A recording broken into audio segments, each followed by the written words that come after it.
Go live. Hi, I'm with you. Hi, it's you. I'm Scott. That's not what I say, is it? Hi, it's you. You're with Scott.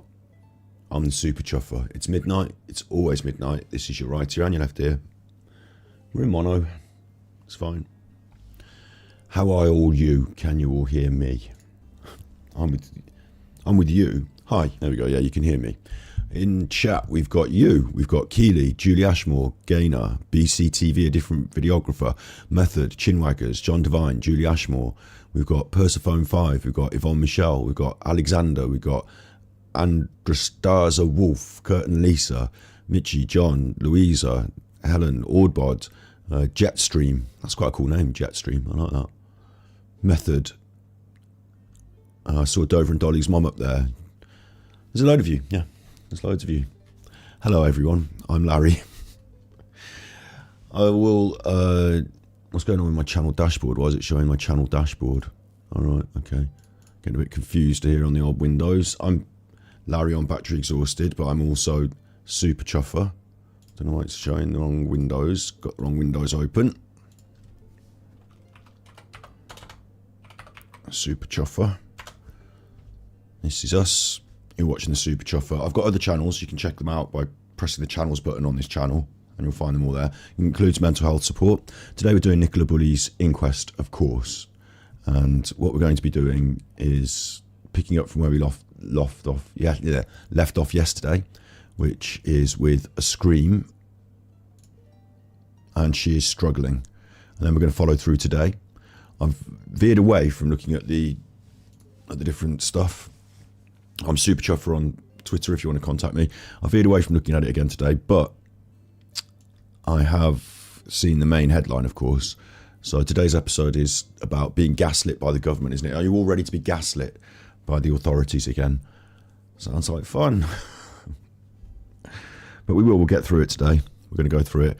I'm going to be looking at the tweets of Mark Williams-Thomas, who has been live tweeting from the Inquest.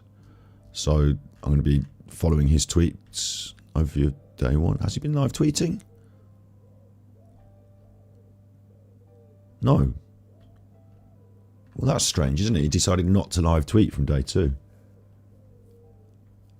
That is very strange.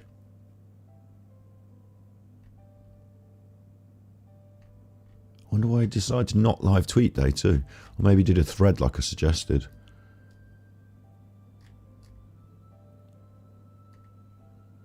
No? That's very strange. Okay, we won't be following the tweets of Mark Williams-Thomas. We'll be sticking to the Lancashire Live reports. Very strange. I will do a quick...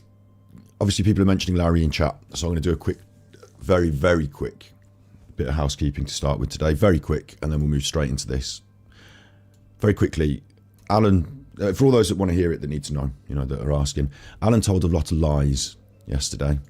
Alan told a lot of lies yesterday. My video about him is back up on the internet. And he went into a classic narc rage, narcissism rage. We'll be looking at that. Classic narc rage. There was no photoshopping at our end other than blocking out the pictures of the children in the video. This video about Alan and the children that are singing with him on Smule. So I've not done any photoshopping other than blocking out the children's faces to protect their anonymity. So you can't throw that at me, using these children. Ridiculous. And you can also head over to Send Trees on YouTube. So it looks like this. Send Trees. My sister account, a friend of mine that uploads things for me so that, Children Sing with Alan Vinicum is there as a full extended version. And again, I blocked out the children's faces. Angry Alan Sings is now there as well because we've got access to all of his Smule, which he doesn't have anymore, which got suspended.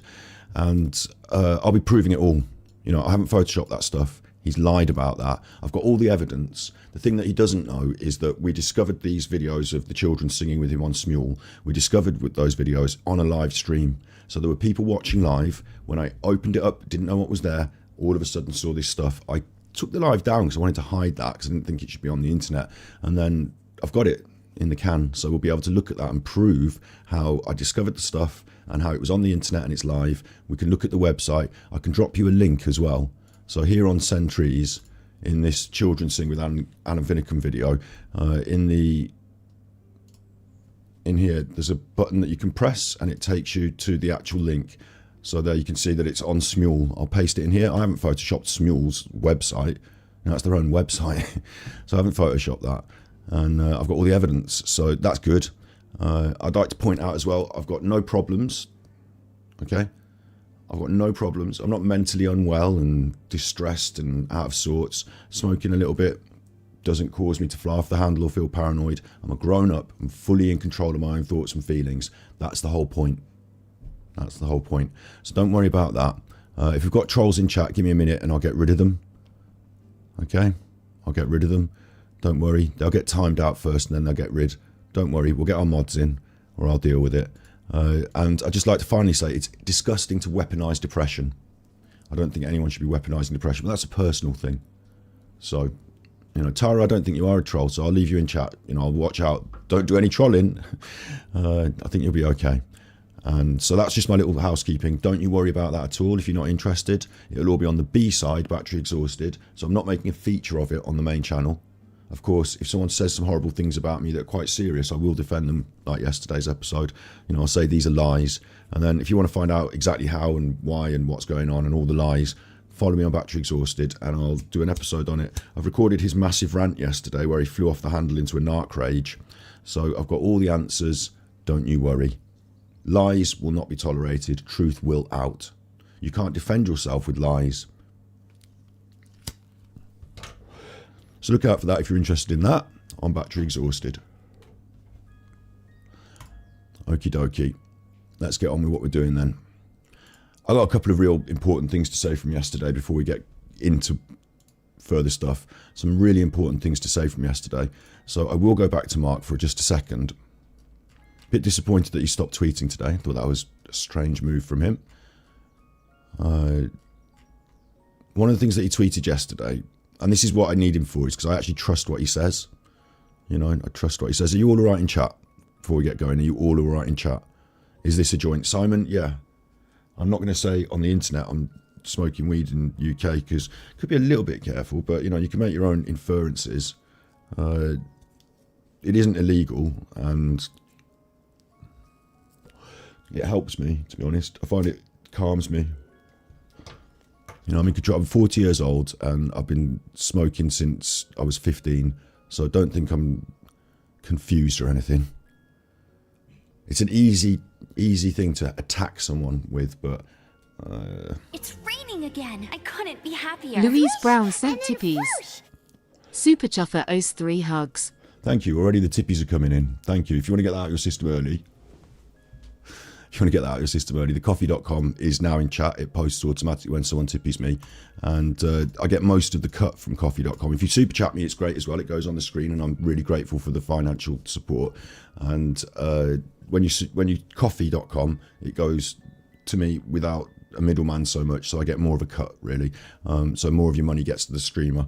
And that's our coffee.com and it goes on the screen and it reads it out. So thank you very much for the tippies already. We had a really... You know, you chuffers were really grateful. We're really gracious yesterday. I was really grateful. So we're good. If you feel to support, if you've got some extra money, you know, for a cup of coffee for the streamer, I'm really grateful. Okay, I'm really grateful. We're going to be putting in some work today as well, and I'm going to be doing it as long as it takes. And I honestly think, you thought I was 22. No, I'm 40 years old. I'm a full grown up. Don't play with toys. I'm here for the girls and boys and the gender neutral. I'm future. I'm crucial. You need me to defeat the evil like Mr. Robot, a Fight Club fan. I told you they don't know about my right hand. Or the real G uppercut. I told you I don't give a fuck.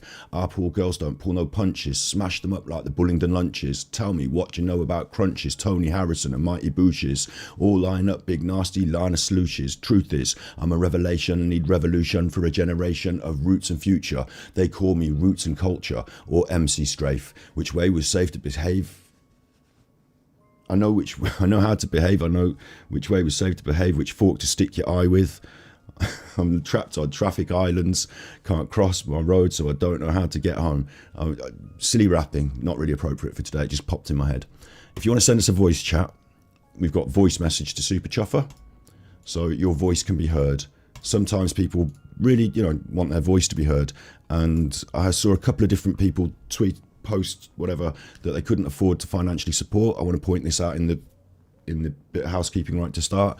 It's absolutely amazing that you're here in chat. You're watching this later, leaving a comment. Your financials, I'm with you. Life is tough, so don't worry if you can't throw me a cup of coffee necessarily. The fact that you share this and share the stream. I've noticed last week we had 60 people sharing my streams. 60. If you post it on your Twitter, if you post it on your Facebook or whatever, that's massive. Raining again. I couldn't. Thank you, Sharon Sharon. Wilkinson sent tippies. Scott, well done on all your hard work. Super Chuffer owes 3 hugs. Thank you, Sharon. Thank you. I really appreciate all your supportive comments. I really appreciate the shares go incredibly well for me because more people view the videos. So that's amazing. Hello, Stargazing.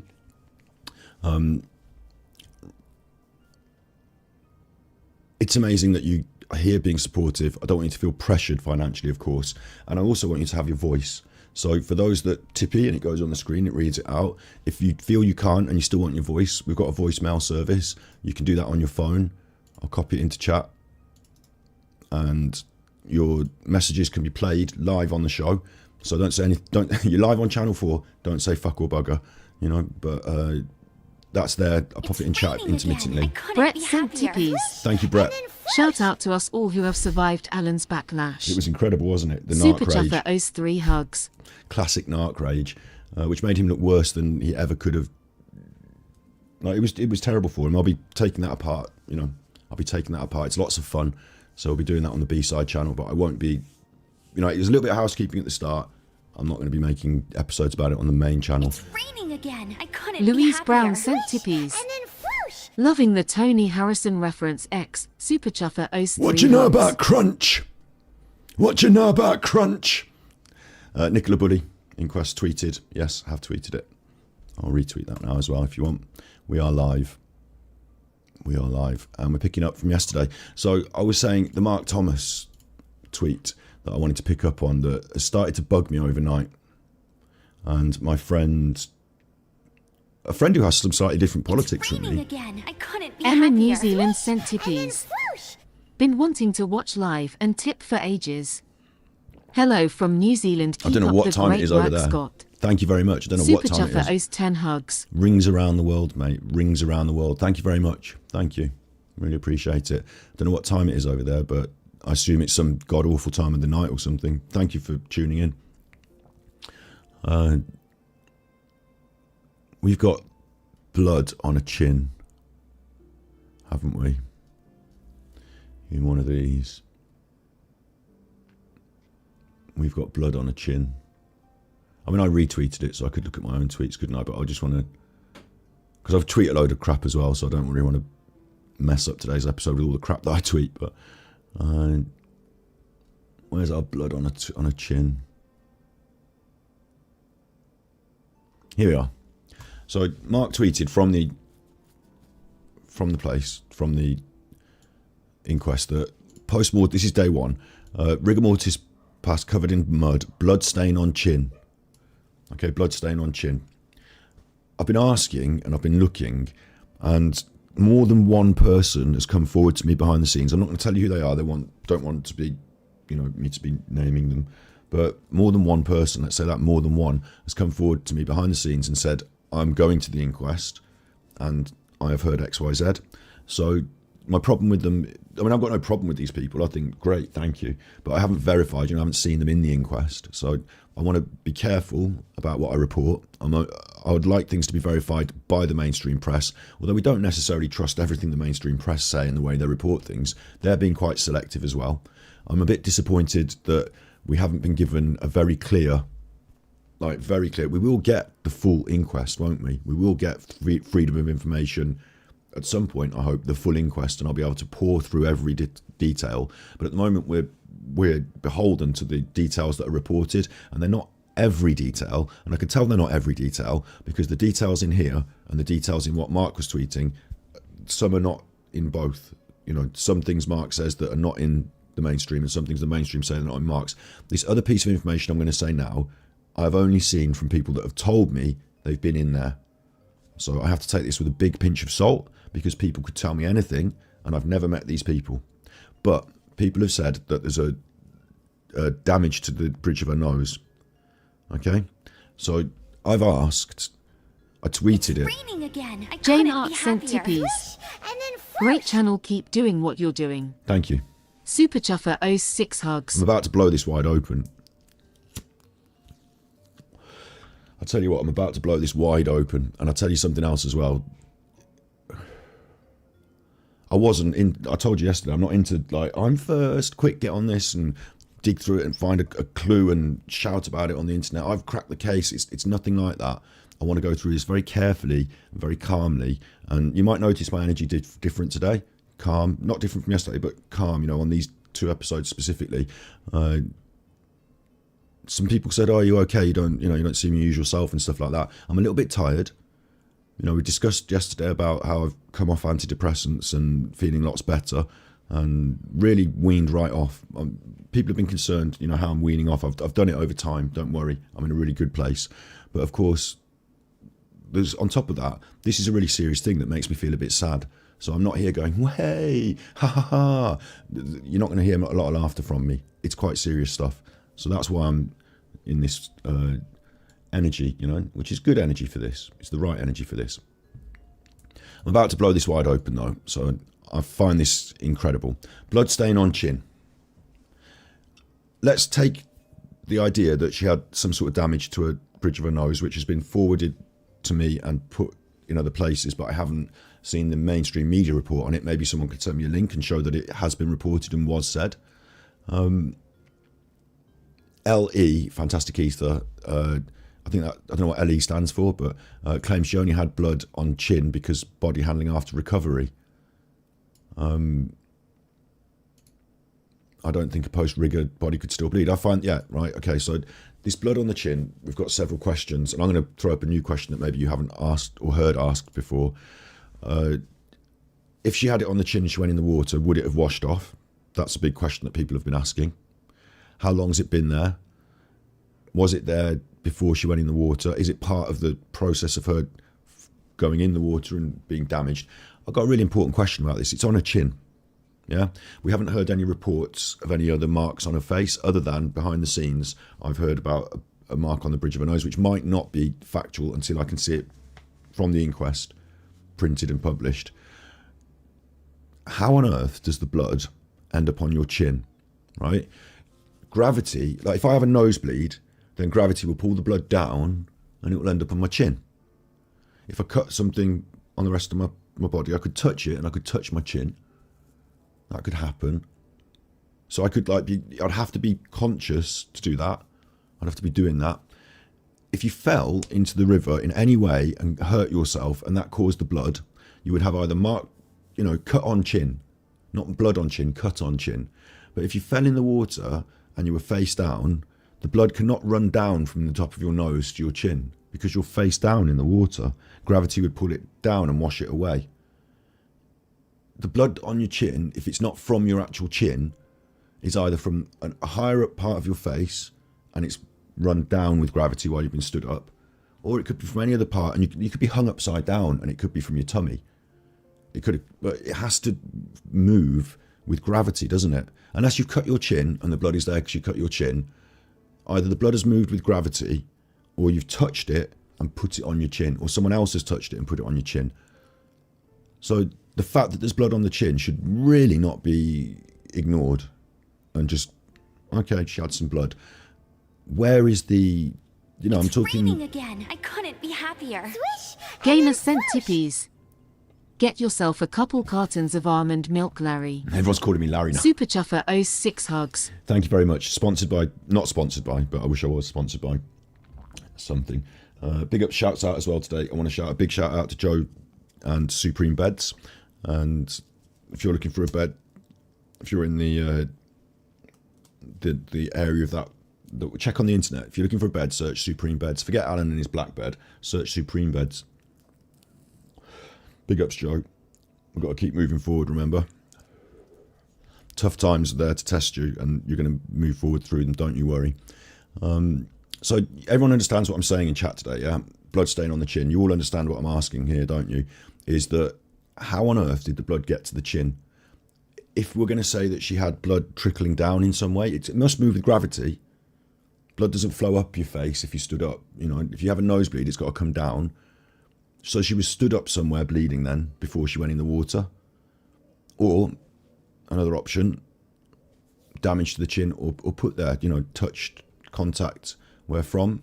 They didn't say she had any other cuts, no other damage to her, you know, in that way. So this thing, sorry BCTV, Angry Alan called me Larry in his massive rant. For some reason, well, I know the reason, he's scared to say my name, but he decided to give me a nickname. I don't know why. We will deal with it in that episode because he's given us a lot to unpack. It's classic narcissism rage. So I'm not going to, again, I think now it's time to draw a line on that. I don't think he should grace our main channels in conversation. He's not good enough for that. So, yeah. I wanted to make this clear, though. If anyone's got any answers, if anyone can figure out how you believe blood can find its way to her chin when we're saying gravity, like if you fell in the river on your face first and damaged yourself, the blood wouldn't make its way to your chin. And as you banged your chin, it bled and there was no cuts, no abrasions. So this is just, you know, it doesn't make sense, does it? It doesn't tie up. The only thing I can think is that at some point she was in an upright position and had bled from some part of one of her orifices, maybe a nosebleed, I'm thinking, or you could bite your lip or something like that, and the blood's come down. The only other option is that she was hung upside down and the blood's gone that way, or she was lying on her back, the blood doesn't make its way to your chin. If you're lying on your back, it goes this way, or she was lying on her face. But if she was lying on her face in the water, you know, how's the blood? Any mods in tonight? I'm sure there will be some, but if there aren't any right now, I can mod. You can call things to my attention, so don't worry. Don't worry. I'm absolutely fine with people having different opinions. I'm absolutely fine with people saying what they want to say in chat, but I will time people out if it becomes bullying, if anyone gets argy-bargy with each other. Don't care about who's right. I just don't want people having an argy-bargy with each other. So don't ever take anything personal from anyone.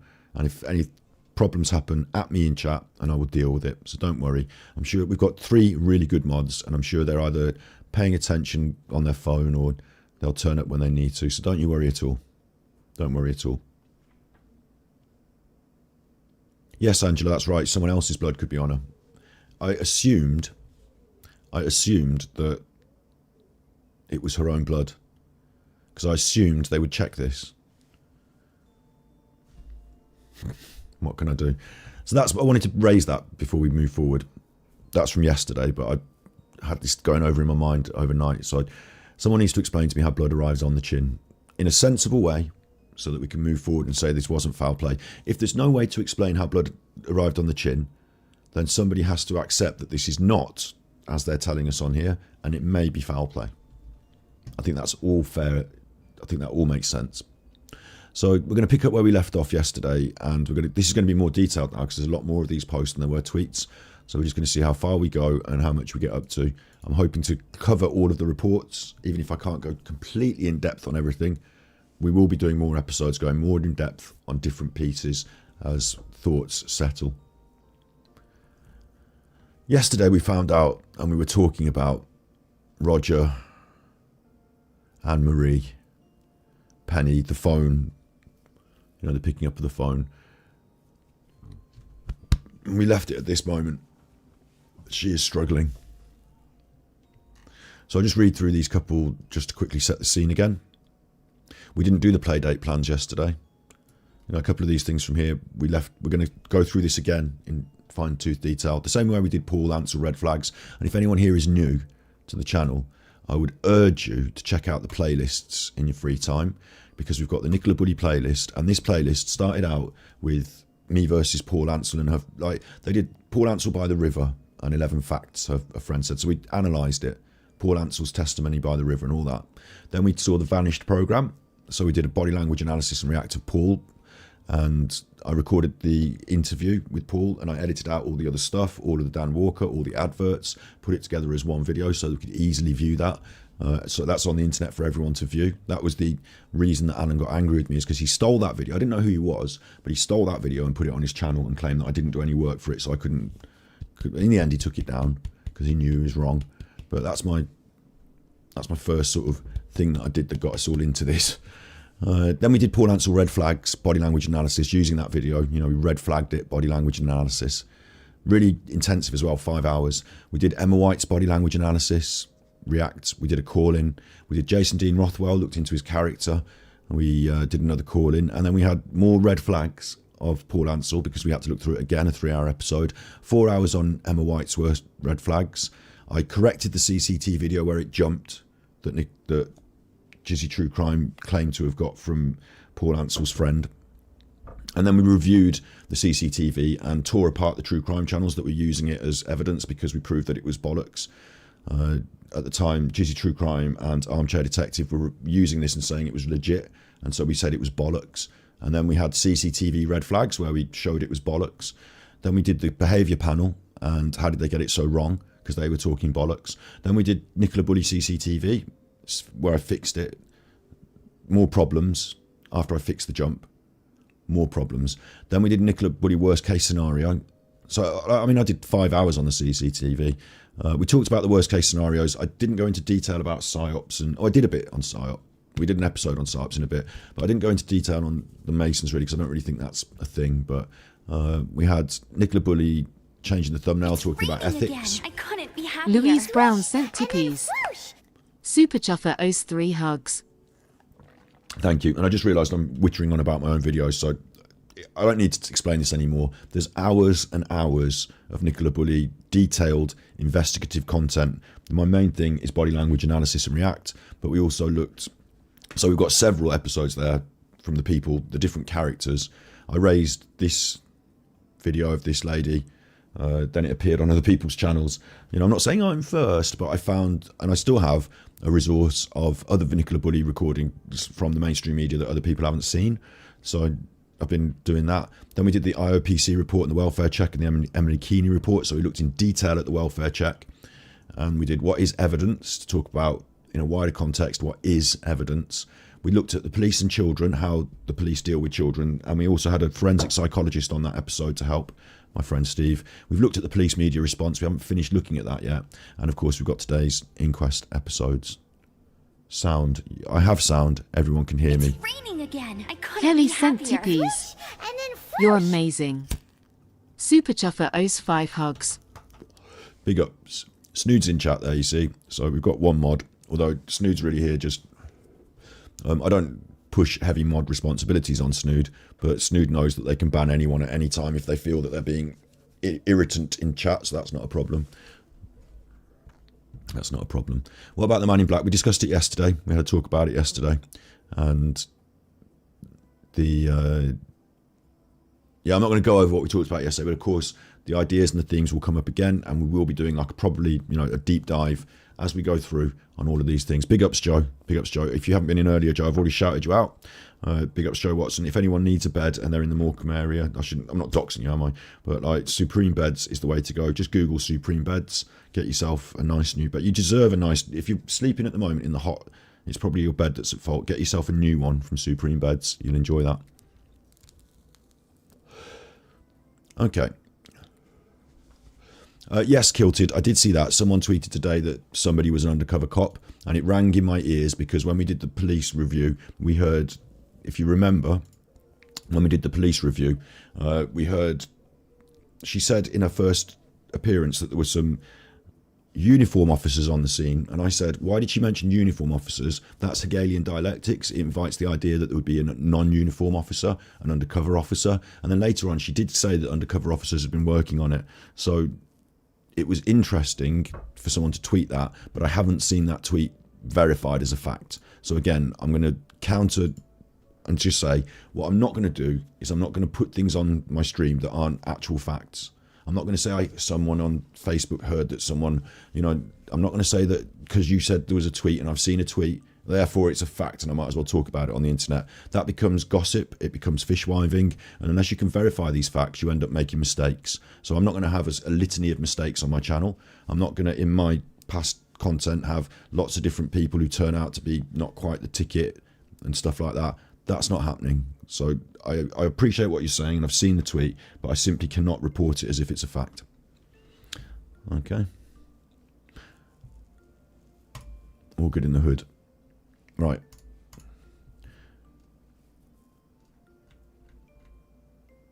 So, we're talking about the campsite owner, Penny Fletcher, who gave evidence via video link. We talked about the dog yesterday. Susan Jones, the wife of the dog walker who Penny Fletcher had called to ask for help after finding Willow's next to give evidence. Her husband Roger was out walking the couple's dog Jet, who Susan said has since passed away. Roger said there's a phone on the bench, but I don't know how to work it, 10:12. Sue then quickly walked to the riverbank, she must live nearby, where Roger was. She picked up Nicola's mobile phone and showed the image used as the lock screen was one of Nicola, Paul and their children. Roger recognised Paul, but he didn't know where he lived.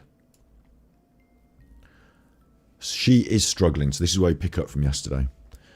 It's not a lot before we get into today, but I wanted to make sure we cover it, of course. Sue then came across Anne-Marie Fletcher, Penny's daughter-in-law, who recognised Nicola from the picture and called the school. Anne-Marie managed to get hold of Paul on the phone. Sue said Anne-Marie was on the phone to Paul, and when she came off the phone, she said Paul had said, "She is struggling." Paul arrived at the scene around 10 minutes later. So this is huge because it completely contradicts what Paul said on the television. And in our episode, and I know that you're not going to do this now, but you're going to, if you haven't seen it before, you're going to go back and end up watching these. Paul slips up, most recent analysis of the police. The police in their press conference said that the school and the family were contacted. She gave a specific time. I believe it was 10:20. I don't quote me on that. Check the episode, But she said the school and the family were contacted. Now, I read into that between the lines and said, look, if the police are saying that the school were contacted and the police were saying that Paul was contacted at the same time, every other time they've said at 10:23 this happened and at 10:24 this happened. But here, they're both contacted at the same time. So am I to assume that both calls went out at the same time? Was it the police that contacted the school and Paul? Because it would make sense, wouldn't it? You found the dog, you found the phone, and you've contacted the police. They've then contacted, through their call centre, two people at the same time to talk to them. I thought that what we were saying is that the police were the ones that contacted Paul. And then I picked him up on the fact that Paul said the school rang him and he spoke to the receptionist at the school and she said, this is a weird one, but his stomach dropped out. He rushed to the scene and called the police on the way. And I said, this doesn't make sense because the police are saying they were contacting the school. Now I'm revising what the police said, aren't I? I'm changing because I was reading between the lines. Now I'm to assume, well, I'm being told truthfully in the inquest apparently, Anne-Marie was on the phone to Paul and Anne-Marie got hold of Paul on the phone and Anne-Marie recognised the picture and called the school. So she didn't call Paul at the same time as the school. Like the police said they were contacted at a particular time, both the school and Paul. Maybe it was only a 30-second call to the school and then it was a 30-second, she was in the same minute. But otherwise there would be at least a minute between the two calls and the police did not report that. They didn't say at 10:23 the school was called, at 10:24 the family was called. And also they said the family. Here she says Paul. I questioned which member of the family would you contact? Her mother? Her sister? I said it's probably just Paul is the family to the police, isn't it? But he's not the family because Paul is the father of her children. Maybe that counts, but it's a very strange use of words, isn't it? The family. I don't know how the definitions, I don't know if they have to have legal definitions, but we're saying the family is the man that fathered her children, not her sister, her mother. They weren't contacted here. Anne-Marie called Paul. And it contradicts what Paul said. So why was Paul making up an elaborate lie about who and what? I feel like I want to put it on and play it, but I don't. Today's not the episode to have Paul speaking in it, maybe. But we all know what Paul said in that interview, don't we? Anyone in chat need me to prove that Paul said it, or do you all know? I think I'm preaching to the choir here. I think you all know, don't you? You all know. Hello, Judith. Hello. think you will know. So Paul is caught in a lie. That's what's happened here. Paul is caught in a lie. That is not good when we're dealing with the death of his partner, the mother of his children, is it? So the school, I'm to assume, did not. I mean, maybe the school did call Paul, and Anne-Marie also called Paul. That might be the case, mightn't it? But at the same time, and why did the police not report it that way? I find it very, very difficult.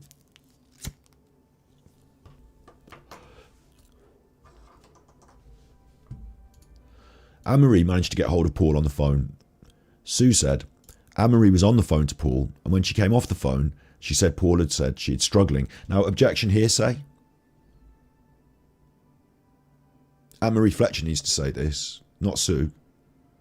Objection hearsay, unfortunately. But if we're to take it as read, then Paul said she is struggling. Paul arrived at the scene around 10 minutes later. What she's struggling with and how she's struggling, he didn't say. But that is, and I've seen it said in chat, and it's gone by now, so I don't want you to feel I'm stealing your thunder. But somebody said it in chat, preemptive, as if he's laying the ground. It's not ideal from Paul. There it is, Method. Method said it, saying she was struggling is like preemptive. I agree. I think it's like laying the groundwork. And according to my ideas that we've looked at extensively, so I'm not going to keep going on about it, but I believe that this groundwork was being laid because it wasn't... I thought that this had been thought out. I thought that it had been thought out more carefully than people maybe think.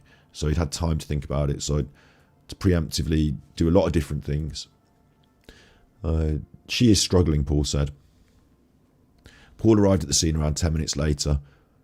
Sue said she then put the harness on Willow. So at this point as well, has Penny secured the dog? Penny's not secured the dog, but Ron on the Sky News said that Penny secured the dog, I'm pretty sure. I'll have to check that again. So we've got questions about who secured the dog. She was okay with the harness. That means she didn't say the harness. She said she was okay with it. And I started to walk the dog toward the metal gate, and the dog wouldn't move, Sue said. When the dog turned round, there was a retractable lead hanging down. And when I moved that, she was fine. So we're to assume here, and again, it's not exactly very clear language. I would like them to question these people more and make it more clear. But we're to assume the retractable lead was attached to the harness, aren't we? And a lot of people have questioned, where is this lead? How come there's no lead? What happened to the dog lead? Well, it was still on the harness. It's just that all this time, people reported the harness as being a separate item, but no lead. No one reported the lead. But maybe they didn't notice it, because even for some reason, Sue didn't when she attached the harness onto the dog. And then as the dog moved, the retractable lead was still there. She doesn't say that the harness was attached to anything. Sorry, the lead was attached to anything. She said it was hanging down. But my dog doesn't like running around with the lead off. Like if I've got a retractable, it goes along the floor and it makes a noise. And my dog doesn't like that. It stops and it's like, oh, you've dropped the lead there. What's going on? So it almost tries to run away from it sometimes. So interesting. When I moved that, she was fine. A lot of dog behaviour has been brought up and questioned, and that's a really interesting aspect of it, that a simple thing like a lead being attached to a harness, I know the dog wasn't on the harness when they found it, but a simple thing like that can spook the dog, can't it? Just a thing to think about. People were discussing the behaviour of the dog by the bench, but if a simple thing like the lead being attached to it can spook it, you can't necessarily read into that, can you? Oh, well, the dog's got psychic abilities and it thought it should stay there. Well, maybe it was just staying near its lead. Who knows what the dog was thinking, but just caution against using the dog as any strong evidence when the attachment of the lead was something that spooked it. For our next one, this is getting, I should put some sort of trigger warning, but I'm not going to talk around a subject. I'm just going to do what we have to do. Dawn asks, how did Anne-Marie have Paul's number? It's quite a good question. quite a good question. I would assume if you call the school, they're not going to give you anyone's number. They've got a duty of care to do that. Doesn't matter who you say you are. Doesn't matter if you ring up and say, oh, you know, I'm just at the bench and I've got Nicola's dog. I don't care. I'm the school. I have to, under the Data Protection Act, I have to store data securely and I have a duty of care not to give it out to anyone. So I don't think the school would have told her. It may be that they got into the phone. It may be, and you know, I'm trying to answer your question, but they should have answered the question. But it may be that Paul's repeated calls to the phone were eventually answered. Or maybe she had her own phone. Because Anne-Marie managed to get Paul on the phone doesn't mean she used Nicola's phone. So maybe she managed to get Paul on her own phone. Maybe Paul's number came up when it was ringing and she typed it in. There's lots of different options, but none of those are necessarily fact. They're just conjecture, aren't they? But it's a very good question. How did she get Paul's number? I would have asked it at the inquest. Screaming heard. 2 women have spoken of hearing a scream near the riverside. Also, I apologise to anyone in chat. If you need me, at me. Talk to each other. I'm keeping an eye. But when I'm reading this, obviously I'm not reading chat at the same time, so my eyes can't go 2 different directions. 2 women have spoken of hearing a scream near the riverside on the morning Nicola vanished. 2. Interesting they state they're women. They don't say 2 witnesses. They say 2 women. It's almost sexist. Nurse Helen O'Neill said she was with her dogs in the garden of her house on Allotment Lane. Allotment Lane. Interesting. Allotment Lane, we're going to have to do an episode on it. A lot of interesting things have happened there. Not far from a path that leads to the bench overlooking the river wire where Nicola disappeared. I will quickly get the Google Maps out. It helps to show the picture, doesn't it? It'll help to show the picture of where I live first. Oh, I've doxed myself. Everyone knows I live in Stratford. Oh, no. I used to have a business with my name on it. Oh, no. If you search me on the internet, you can easily find my business with my name on it because I don't care about having a public-facing profile because I'm not doing anything bad. St. Michael's on Wire. This is the area we're talking about. We found out yesterday that Penny entered into this area over a stile, and we assume they mean this down here because that's the only stile that we've seen in its extensive coverage and viewpoints of this. Maybe someone like Curtis could correct me and say there's a stile over here or a stile over here.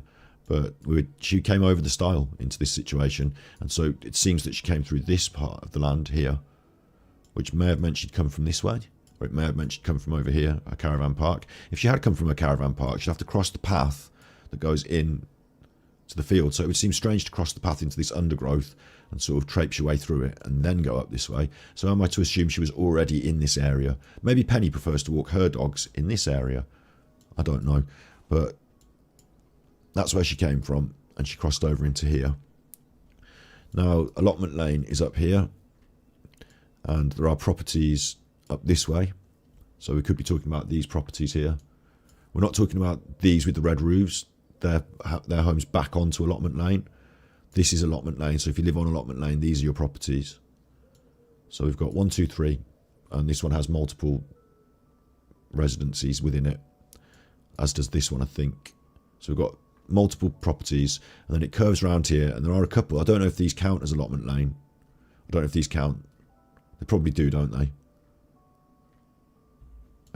Over the road from the caravan park there. So we're saying that these screams were heard from this distance away, approximately here, or approximately here.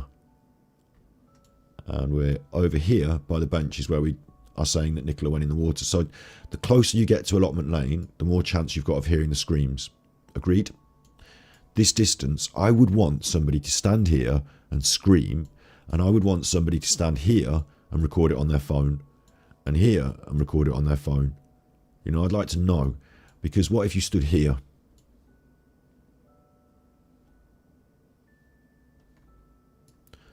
You know, what if you stood over here in this area where Penny came from when she was walking towards the scene?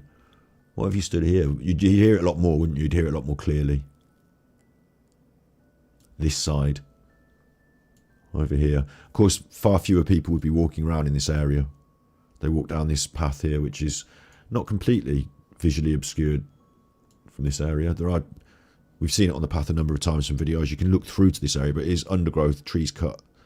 And the more you get over here, the harder it is to be seen. If you're walking through this path this path here, this side of the river, very difficult to see people in this bushes and undergrowth over here.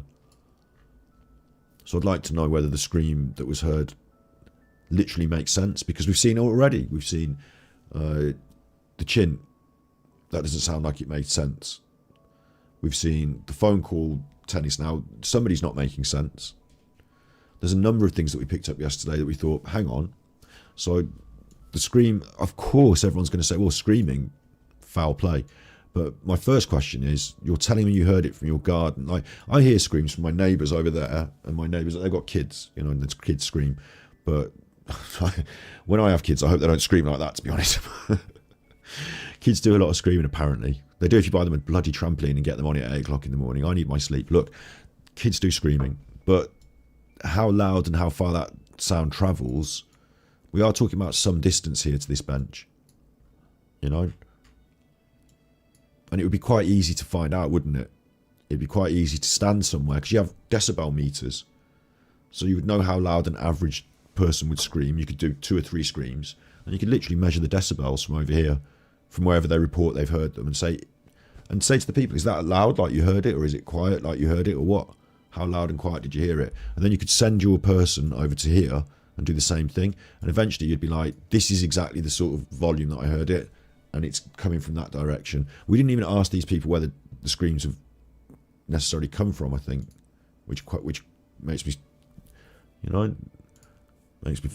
I heard a scream. Let's go ahead now. I've mentioned that. I heard a scream. It's not an alarming noise. It was just over in a couple of seconds. I'm quite used to hearing the children in the school out back, but it was not that noise. So this is the first. I don't want to go over and over their names, but this is Helen, the first witness to have heard a scream, and she does work as a nurse as well, and that makes me feel that, you know, nurses have a bit of intuition about stuff, I believe, because they work with people a lot. So interesting she wasn't worried by it. But the school is over here, isn't it? This is the school, and the school to Allotment Lane is this direction, south east, and it crosses this part of the, like, where I'm just following what I'm being told, and I'm just following my intuition here. But Penny said she was over here. This area of land here behind the church. They did investigate the church, didn't they? The police did have a little look and search around the church area, quite sensibly, because you can access this bench from this end. You can cross this part here, and you can go over and you can get to the bench. So the idea that she's used to hearing screams from this direction, and she can hear them from the school. Okay, I understand that. If someone's in this area and they're screaming, you can hear them on Allotment Lane. It's raining again. I couldn't be happier. Swish, and then Lisa James sent tippies. Why are the parents not questioning this? Thanks for all your work, Scott. I wonder. You're a star. Super Chuffer owes 12 hugs. I'd have to ask Eddie about this and his feelings, I think, because I do wonder. I don't want to fill today's episode with conjecture, but I believe they either, there's options, aren't there? I will take your questions and answer them directly. You know, I'll be direct today. I believe that either they do not want to have any more of this. She is dead. They just need to move on. They might see it like that, blinker vision. Let's just push it under the carpet and let's just have an answer and move. It might be that they've got some other answer behind the scenes. They know more than they want to let on, and that they feel, rather than tarnish her memory with whatever truth, however horrible it might be, they know and they just want to move on. It might be they feel the people that are responsible either deserve or don't deserve justice. I don't know. There are some options for you to consider. That's my answer. Yes, Nosy Nana, you did send me an email, so you know we can deal with that. I asked you some questions on email and you can reply to that, but we're not going to be talking about that idiot any further in tonight's episode. So I've seen someone pick that out in chat, so thanks Dover and Dolly's Mom for drawing it to my attention. If they continue, it's time to bin them off. I don't know what else you were saying, but specifically, but I've just seen that Dover and Dolly's Mom pick you up, so if you get picked up and notified, I will time out, and then you get a second chance. So, is it possible? And I mean, it is possible because the school appears to be further distance away than the bench. It's a different direction, but it seems to be a further distance away. So is it possible you can hear screams from this bench? Now I'm going to say yes, because it's almost equidistant from allotment lane. It's just a different direction, isn't it? This one goes this way, and this one goes this way. So interesting she brought up the school and assumed it came from the school. I don't know how... I'm going to close that now, actually. I don't need to see that all the time. Interesting you brought up the school, and it was over in a couple of seconds. I'm quite used to hearing the children in the school out back, but it was not that noise. I vividly remember thinking, it's unusual at this time. In my head, I had two females walking along by the river, and one jumped out on the other. I didn't think of anything until later. I didn't think anything of it until later on. There were no other sounds for me to be concerned about. That's incredible. I said I like the idea that a nurse is giving her testimony.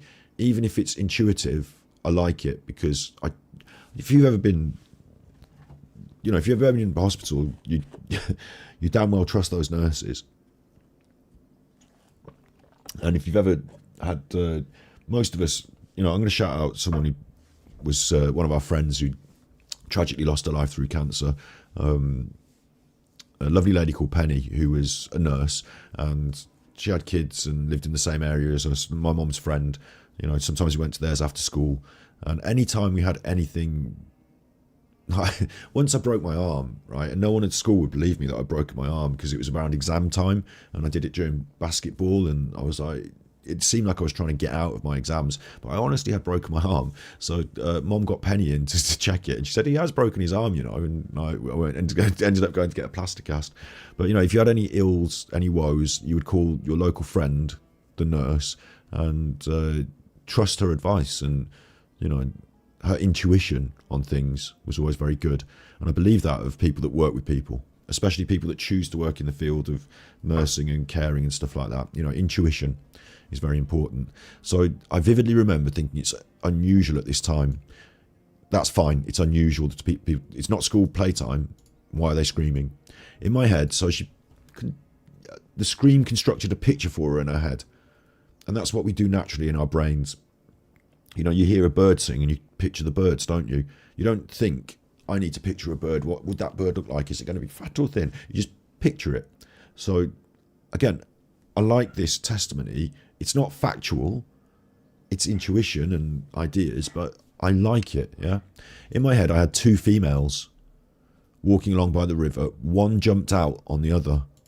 Because that's interesting, because we've always said, I've always maintained, even with the man in black in the story now, the man in black could be Lookout, and it could be, in my opinion, someone like Emma, who's involved in the dirty work. It could be. So if Emma had jumped out on Nikki, suddenly this is like somebody saying that they've heard that they think that happened. Very interesting.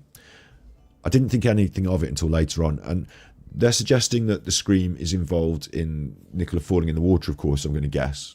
I'm going to say that the inquest, she screamed when she fell in the water, but this lady says she heard a scream. It's raining again. I couldn't be happier. Swish, and then Andy swoosh. sent tippies. If we are to believe she fell in, then why was she not found that day? Like Peter Falding said, if she would have been there. Absolutely. We had a look at Super that yesterday. Chuffer owes 5 hugs. Yeah, we talked about the clothes and the buoyancy and the contradiction there. That was another contradiction, wasn't it? That either you hit the water and you're so shocked by the cold water that you're like dead in 30 seconds, in which case your clothes are completely sodden then, because any insulation, like your clothes, layers of air, that would mean that you're insulated from the cold. So you can jump in the river all you like, but it takes a while for the puffer jacket and then the inner clothes to soak with water, and then you feel the cold. But they also said that the puffer jacket was the reason that she had the buoyancy to float down the weir in that first 5 minutes, because if she didn't, she would have sunk, and she wouldn't have sunk very far because it wasn't very deep. So she needed to float first, float along, and then sink. But we're also saying that she felt the cold so much that she died within 30 seconds, and that was because, of course, the clothes were completely sodden, because they couldn't not be sodden if she felt the cold. So it just inconsistent, yeah, inconsistent. Big up Susan Gilbert. Yeah, we had a look at that, didn't we? The Emma's tooth missing. We discovered I'm first, but honestly, no one else had broadcast that interview. We broadcast it. I say broadcast it. I got it from an interesting source, and it had not been widely publicly shared. And when we watched it, it looked like she had a missing tooth. You chuffers in chat brought that up, and I said, I don't know about It's dental raining stuff. again. I couldn't. It looked Someone very sent much like it. tippies. And then whoosh! Super Chuffer owes 3 hugs. Thank you. Thank you. Of course, that exact video, you'll notice, you know, you can, Eddie tells us, you know, you can see it when people stole my content. They just took the same 2 videos day after, you know, just followed it up. Look what Scott said, but without saying, look what Scott said. It's a bit of a shame that, but I don't really, you know, stealing content to me is now like so minor. I say minor, shouldn't keep using that word, should I? Yes, Just Jen, in Titanic, some fell in freezing water and survived. And as I said yesterday, this is not the Arctic, is it? It's not the Arctic. Big up Sprung Vixen. Big up Sprung Vixen. If Maria wants to contribute to our channel, I think she should publicly... I don't want to talk about that chuffer anymore. I think she should publicly disavow that other chuffer. But yeah, so we did look at whether Nikki was missing a tooth, didn't we? You know, we talked about that. Yeah, absolutely.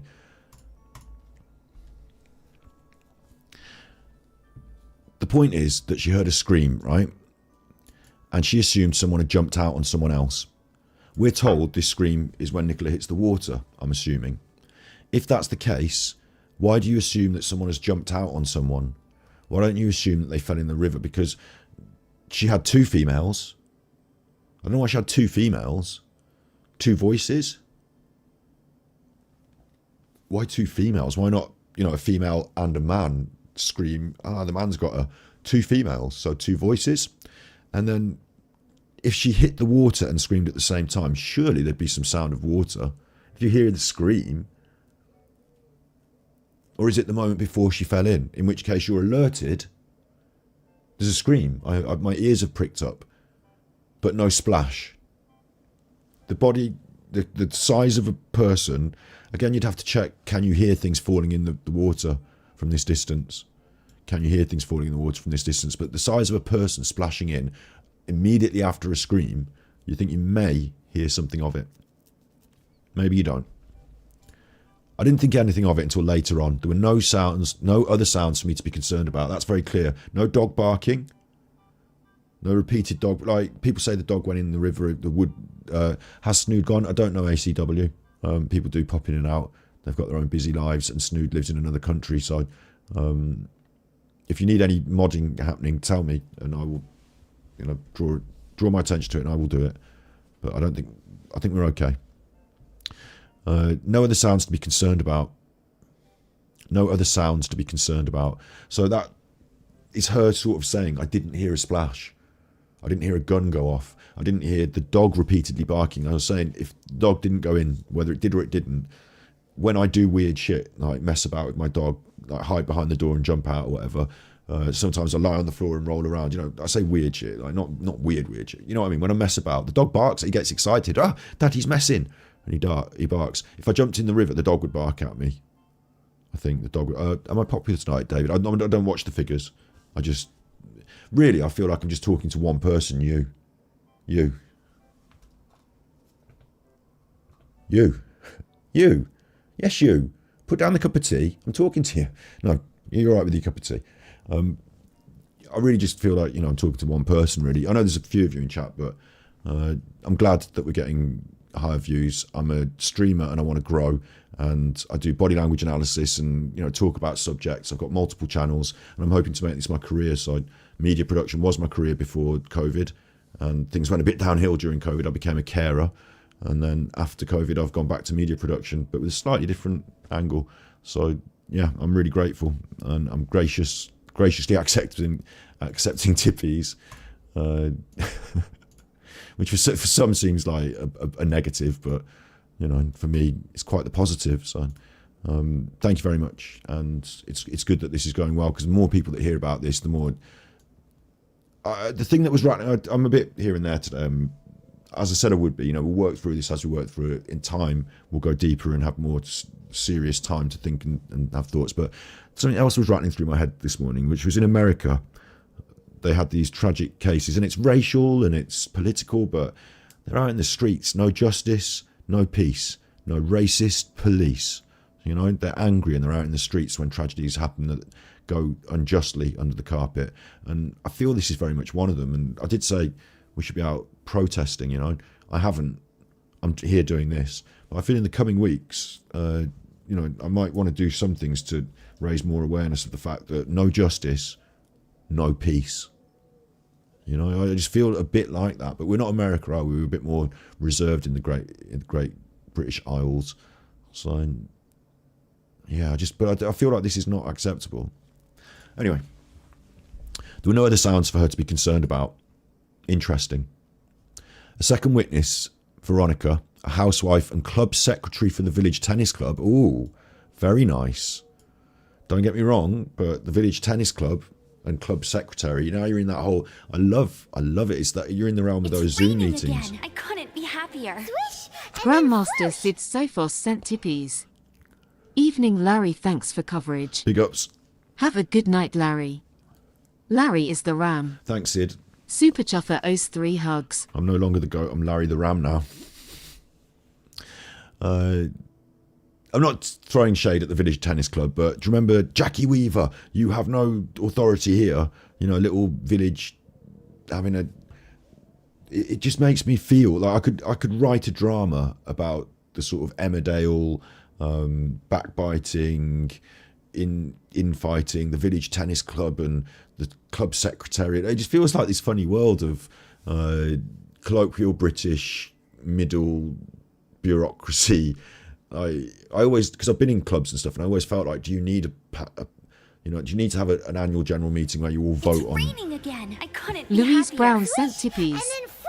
Kudos to you for being a carer from a fellow carer XX. Big ups, yeah, it was a Super no-brainer. Chuffer owes 3 hugs. I actually cared for my nan, so it was a no-brainer. You know, it was just something I had to do. But thanks, yeah. Like, if you're doing it for everyone else as well, I really understand how that job goes and have a lot of respect for you, yeah. Thank you, Louise.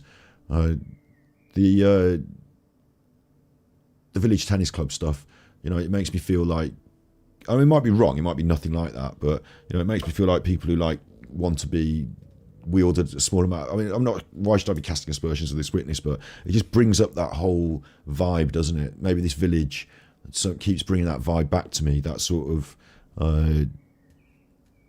keeping up with the Joneses thing, you know. I don't know, maybe I'm just talking shit here, but anyway.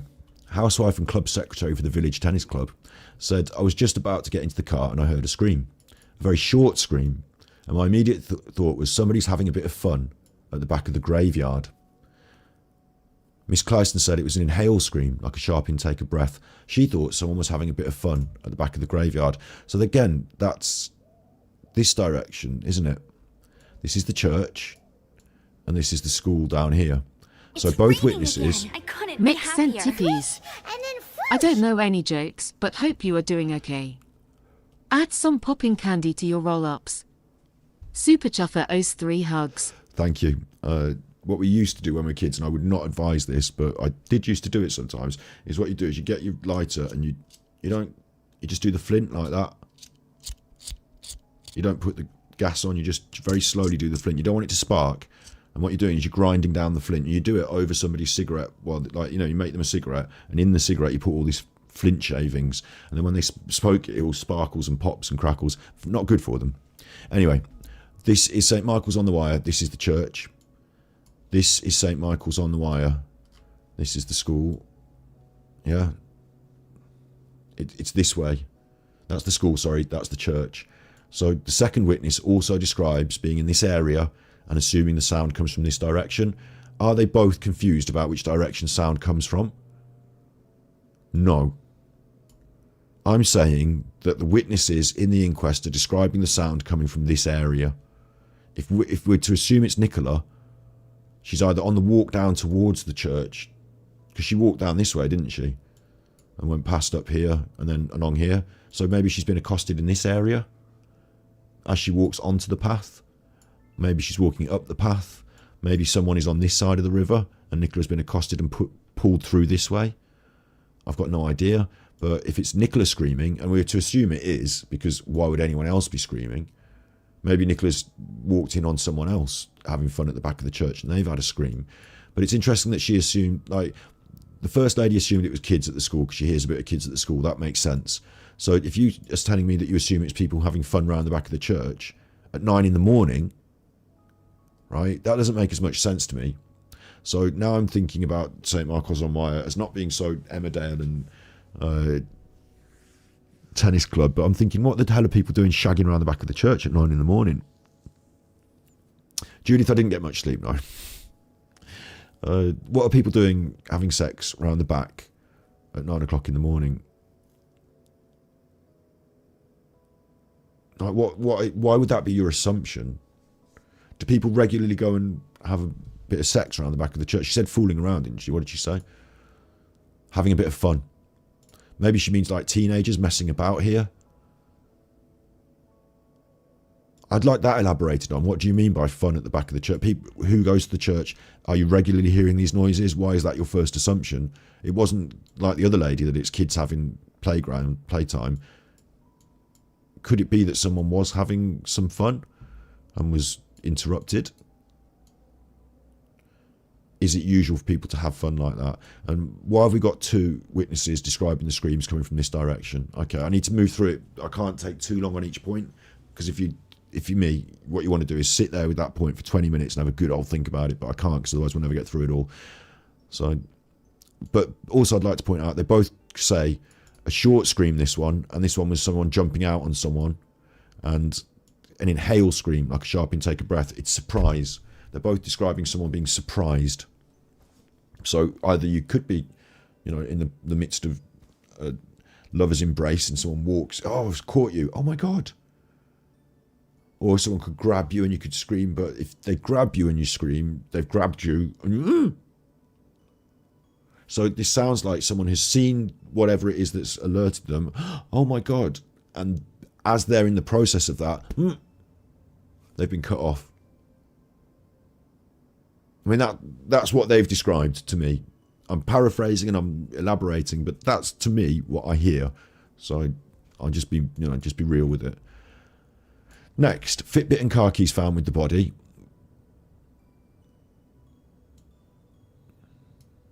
We said that where's the necklace?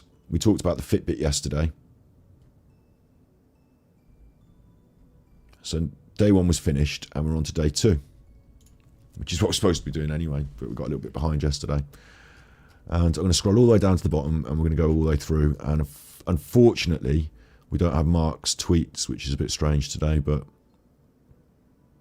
this is what we're using. Again. I couldn't be happier. Swish, and then Susie Jew sent tippies.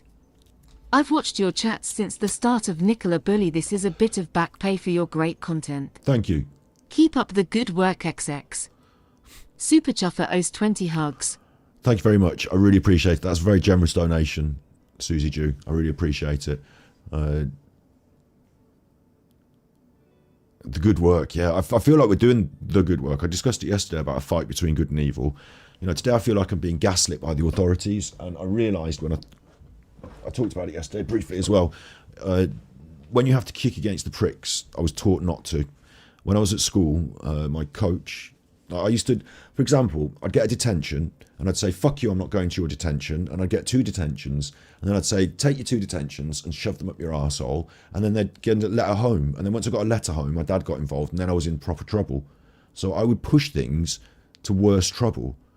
And my coach took me aside. This is, I mentioned him and how wonderful a mentor he was. He talked to me about it. He's like, you can't kick against the pricks. I understood exactly what he meant. These people that frustrated me, that were being, I felt I didn't deserve the first detention. Go fuck yourself, I'm not doing it. Like, I was kicking against the pricks. Like, literally, it's a great analogy, isn't it? Because you kick, and what do you get? More pricks, like more jabs, more problems. So I had to learn to turn away from my, I've got anger and I want to respond and react to these pricks, not necessarily all the teachers, but some teachers who I felt, but I'm causing myself. It's like being in a snare trap, and the more you struggle, the tighter it gets. So being able to relax and let things go, have something happen, like you get, I used to get it all the time in school. They'd call my name and, report card, detention. I think, not again. I'm not doing anything. You're picking on me because you think I'm a naughty and I'm not, like, you know, whatever. Like that sort of feeling. I had to learn, okay, yeah, I've got detention now. I'll just shut the fuck up and I'll just take my detention and I'm not going to kick and struggle and you're not going to get any more damage in on me, you know. Okay, thank you, pricks. Don't kick against the pricks. And it feels like when you get like narcissistic gaslighting and stuff, this feels today a bit like that, I think, because yesterday when I was considering it all and mulling it over, I feel like we're being told as the public a load of inconsistent bollocks, and if we you know, that if we fight against it, like it's almost like banging your head against a brick wall, you know. So I feel like I'm doing good work and I feel like I'm fighting a good fight, justice for Nicola, but also I don't feel like, I feel like if I take that on as a fight and a campaign and a war, then I lose the war because it's like unwinnable in a way. I feel almost defeated by the system, implicit that the system should come out with this. I feel like it's a disappointment. So it reminds me of not kicking against the pricks, because I used to get angry and disappointed and kick off and they'd give me more trouble. And I could imagine that the police would want to, you know, like Curtis is a good example, isn't it? Curtis Media, the more he pushed, the more they pushed back. So B-Clet Jog, your empathy professionalism really is a credit to you. I do think you're right about truth. Again. I couldn't be happier. Hunter Truth and sent justice. tippies. Super Chuffer owes 5 hugs. Thank you, Hunter. Thank you. I really appreciate that. B-Clet Jog with the super chat was saying, I do think you're right about truth and justice. If Nicola's daughter does see your vids, they'll understand why you're invested in the case. I care. Yeah, I care. Thank you. And thank you, Hunter, as well. Thank you. I really... It's raining again. I couldn't be happier. Silver Moon sent tippies. Alan's going to You be cross. deserve this. It's some Nancy now. Really respect all your hard Thank you. work, big UPS Scott. Well done, Blackheart. Thank you, Silver. Super Chuffer owes 40 hugs. And thank you for that very generous tippy. Thank you. I really appreciate it.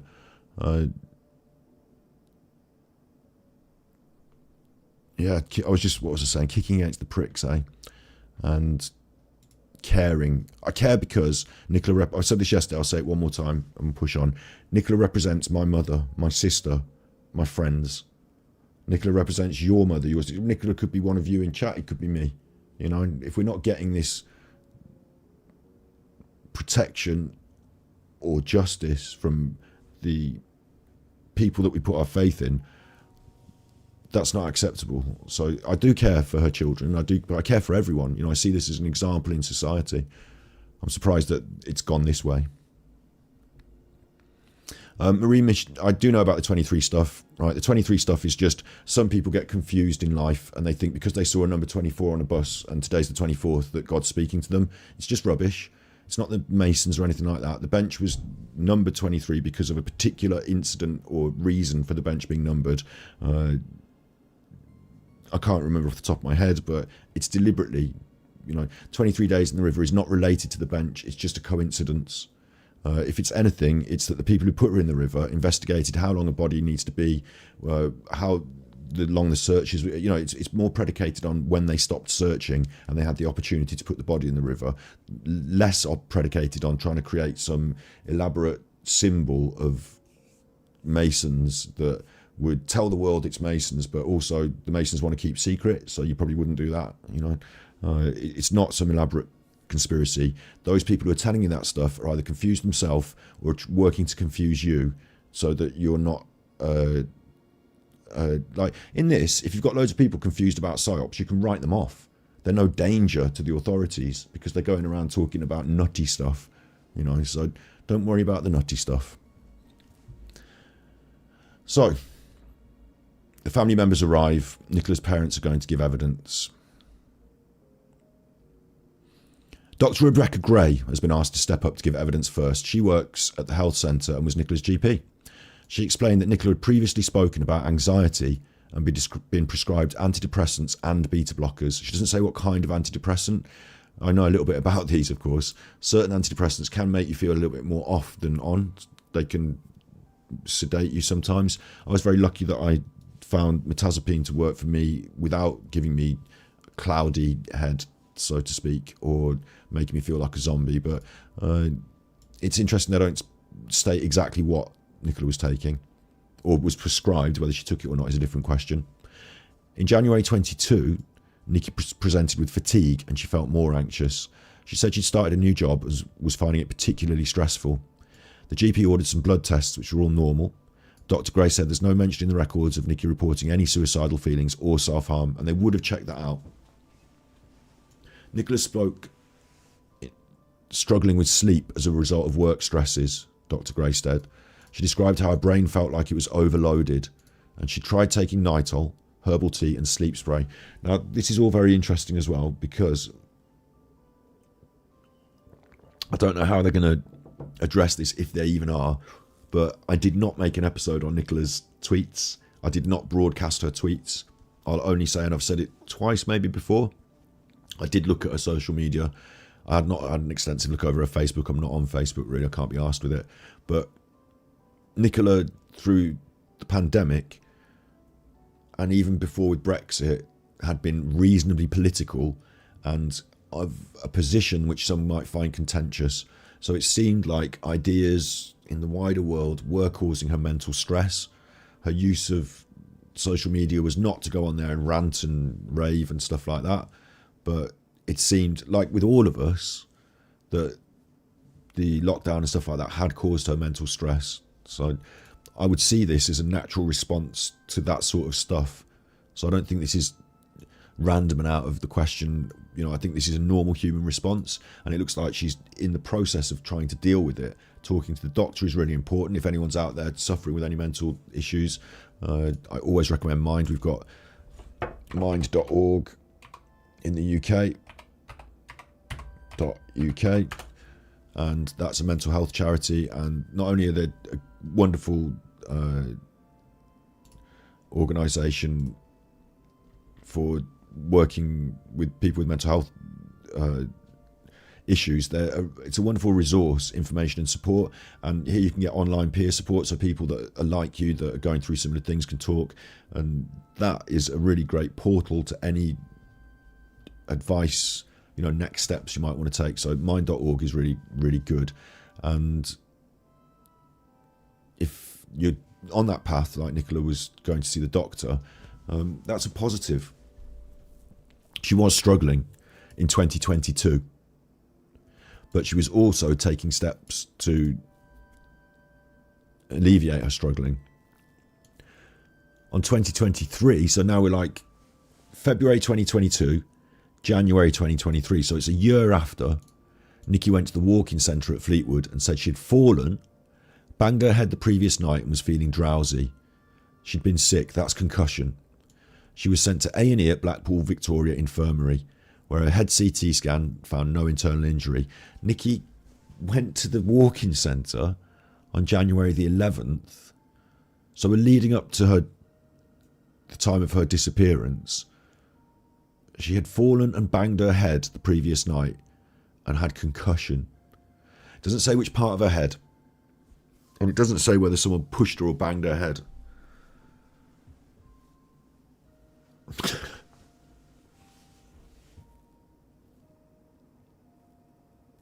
Like, while we get, I know this is just a news report. Maybe it's the failing of the news report. Maybe more details are in the actual, maybe more details were broadcast in this inquest. But obviously, as a isolated incident, everyone bangs their head from time to time. But not so obvious is if you're, okay, the next day you walk to the doctors yourself, drive yourself, whatever. You go to the doctors yourself.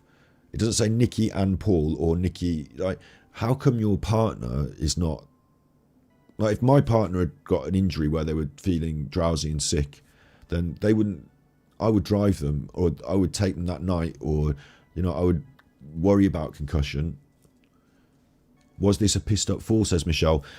There is no evidence here. They're not saying she was drunk and fell over, and they're not saying that she still smelled of alcohol or anything. So I cannot, attest to that, can I? But it's a very pointed thing now that we're looking at Nicola's welfare, that she received this bang. Now, you've got to bang your head really hard, haven't you? So does this say that Nicola is like this sort of person who would be falling over? Maybe she fell in the river, She banged her head pretty hard. She didn't report knocking herself out. Is she the sort of person that just has a lot of falls? Or is she the sort of person that gets her head banged? There's lots of questions in chat there. I don't know about any of this. Is this the day after the welfare check, is it? It would be very strange that there was a welfare check and she didn't report these symptoms at the welfare check as well, wouldn't it?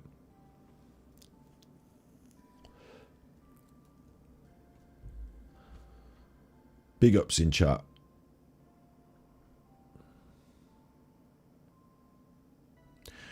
Frank in chat.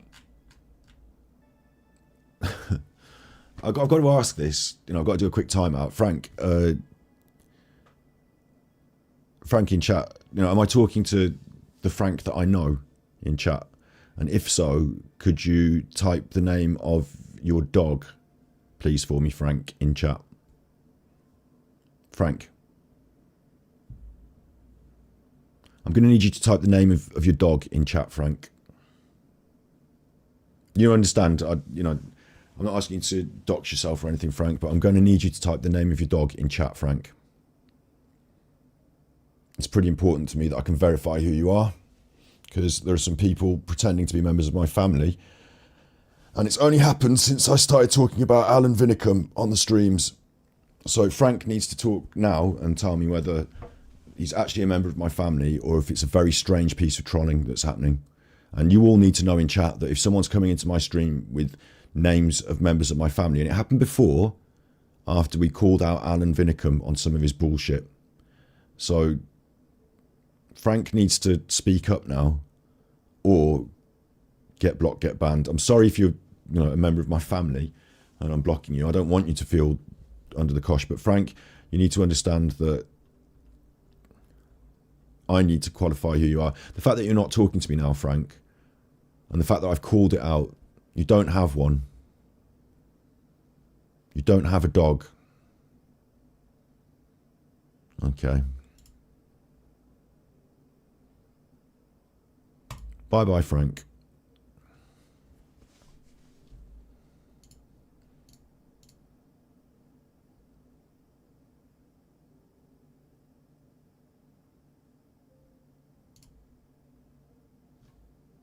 If the others couldn't see Frank, that's very strange, isn't it? So it's very strange that you couldn't see him. And for someone to use... What happens is that Alan Vinicum is... I'm going to deal with it directly. I'm sorry that it has to happen during our Nicola bullying episode. It's very, very disrespectful to Nicola Bulley and her memory to be doing this in my chat. But Alan Vinicum, since I started talking about Alan Vinicum or his friends, I think I know who it is really, has been... They found out a few little pieces of information. As I said earlier, my public snood, I don't know if I blocked them and fully, delete them. Check that for me. They found out some information about my family, which is personal but public, like names of people in my family. And they have been... I'm not scared of anything like that. They have public-facing businesses, some of them. So, like, my dad runs a roofing company, and it's our family name. We're not scared, but it's very distasteful to be using members of my family's names. And you know who's doing it. I know who's doing it. It's very distasteful. They're very angry, and they've got their own problems, and they've got serious problems. If you want to find out, check out my B-side channel, where we'll be talking about them in the near future, after they went into a massive narc rage. But as long as you all understand in chat that is really, a special low. Yeah, they've been blocked. It doesn't hurt me. It doesn't worry me. It's them trying to make me feel intimidated, and it's bullying, and it's very sinister because it shows another level of, trying to find out my family's details on the internet and then present them to me in my chat is a very strange, it's a very strange behaviour. It's not the sort of behaviour that you would expect from a normal person, is it? So don't worry about it. I'm a big boy. And I won't be replying in kind. I won't be doing things like that. So, Nikki had a head injury. Nikki had a head injury. And if you fall over at home and bang your head, I mean, how hard do you have to fucking bang it? I don't like it at all. Security measures remain in place. They've got about as much police here as they had when Nikki went missing, haven't they? In fact, it looks like they've got more police operation at the inquest than when she went fucking missing. I didn't see these chuffers. I mean, I did. I saw 2 people walk around the caravan site in a video too, like that. Had a walk up and down the path. Watch out! They're out. You know, they're out. They've got the tasers now. Now they have visible presence. 10:48. Mental health doctor. Excuse me. Teresa Lewis Levy is next to speak. She's a mental health clinician who was involved with the home treatment team and the Synergy vehicle, which is the mental health emergency response vehicle. Miss Levy explained that on January the 10th, 2023, just 2 weeks before Nicola went missing, her sister Louise Cunningham called the mental health team and asked for some assistance with her sister. So we're talking about the day before now. It's strange the way they've put this in order. I suppose the doctor speaks first on her whole history and they raise this point. She had a head injury, and now we're going to find out how the head injury occurred, I assume, because that would make sense when you're making a fact-finding exercise and telling the truth of a story. Teresa Lewis Levy is a mental health clinician involved in the home treatment team and the Synergy vehicle, which is the mental health emergency response vehicle. 2 weeks before Nicola went missing, Louise called the mental health team and asked for some assistance. They arrived at 7:30 with police and a paramedic also there. This is incredible. Why, when we did the IOPC report, did they not talk about this? They did a report into the police and their presence at this welfare check, we'll call it, and they reported the police went there to support what we assumed was a paramedic. So the paramedic was there, but we've also got a mental health team, which was not mentioned in the IOPC report. You wouldn't have known they were there because they didn't have the dash cam. The police didn't turn on their camera. Their body cam. Incredible that through a serious report like that, some vital information could be clearly left out. How did that happen? It's on this playlist, IOPC welfare check. It's like we've covered that report in fine-tooth comb detail, and yet this was left out. According to Miss Levy, Nicola was appropriate. This was at 7:30 p.m. as well. This is in the afternoon, evening. This is early evening. In January, it would have been dark. According to Miss Levy, Nicola was appropriately dressed. What's appropriately dressed? She wasn't naked. Appropriately dressed, and appeared to be intoxicated. Nicola told her she'd lost weight as a result of her increased alcohol use. So this is the mental health professional that she's talking to. The conversation with Miss Levy was quite brief, and Nikki then said she was tired and wanted to go to bed.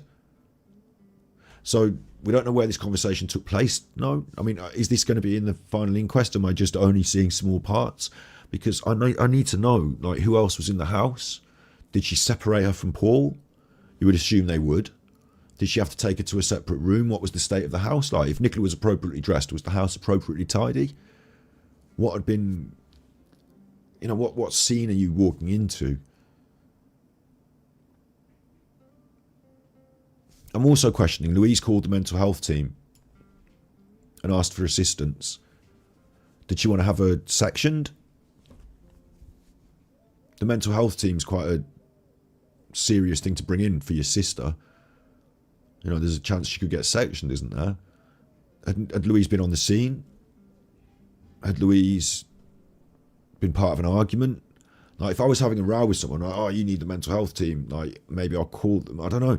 Like, had Paul called Louise? Why the mental health team are being brought in is a very important question. And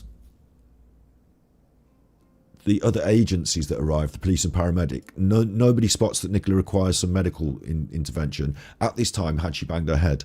Or did she bang it after? Or did it get banged? The conversation with Miss Levy was quite brief, and then Nikki said she was tired and wanted to go to bed. Miss Levy said, although Nicola was intoxicated, she wasn't slurring her words. So how did you know she was intoxicated? She was repetitive in saying she wasn't sure how this happened, but wasn't able to quantify that with an explanation. What?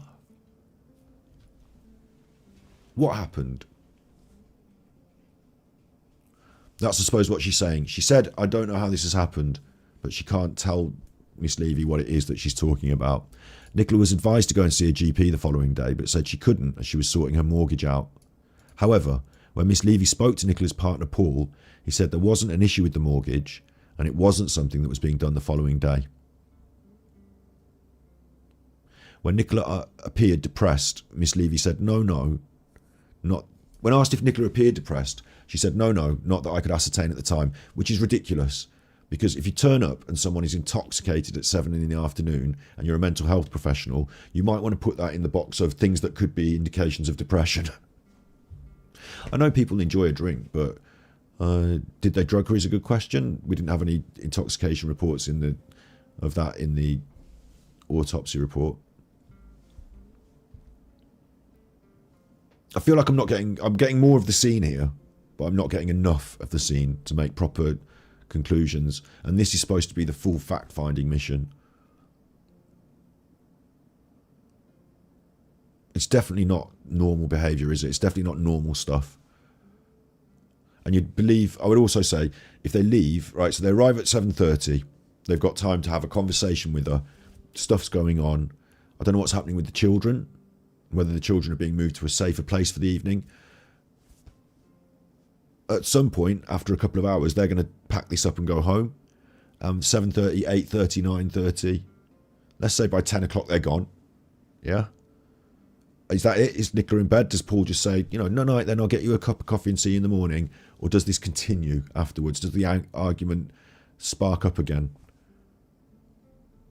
What's happening here? We're not getting the full story. We'll have to do deeper dive on that for sure. Family evidence begins. Family evidence begins. I think I might need to take a bathroom break, I think I might need a bathroom break. What are you going to watch while I go for a quick bathroom break, do you think?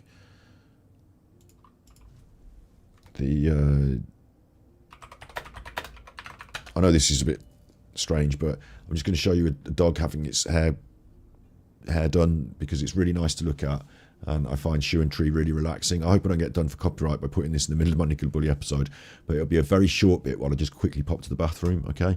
So please, I'm just a human being who does sometimes need to use the bathroom, so I apologise, and please enjoy this small dog for just a small while. Talk to each other in chat, of course.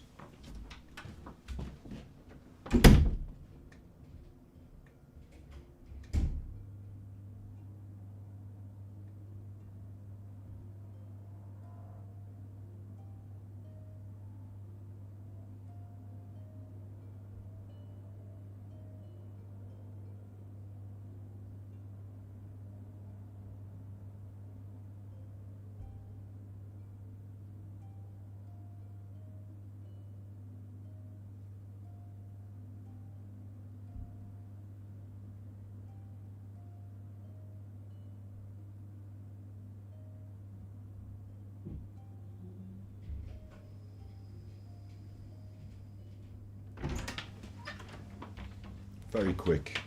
Told you I'd be quick. You don't even get to see it have his haircut. Oosh. I like to do a little bit of reaction to prove it's fair use. I love the look of that dog. Look at it all jumping. Oh, look at his little leggings. Look at his little leggings. Oh, it's food. It's got its little dinnis. It's having its dinnis. It likes its little dinnis. How does it even get its face in there? It's got a big flat face. Oh, it's going in a bag. It likes its own little bag. Bless it. Lovely doggin. That's a nice doggy. Okay, I've done a react as well, so no problem with the fair use there. So now the family evidence is going to begin, and what I'm looking for here, right? What I'm looking for here is the answers to those questions. It's like we're telling a story piece by piece, which is what the inquest really should be. It should be a cohesive narrative. When did Paul collect Nikki's car from school? Asked Karen Tree Birch for the 199 super chat. I do not know. I'm led to believe, again, I don't like doing conjecture, but I'm led to believe that car is now sold.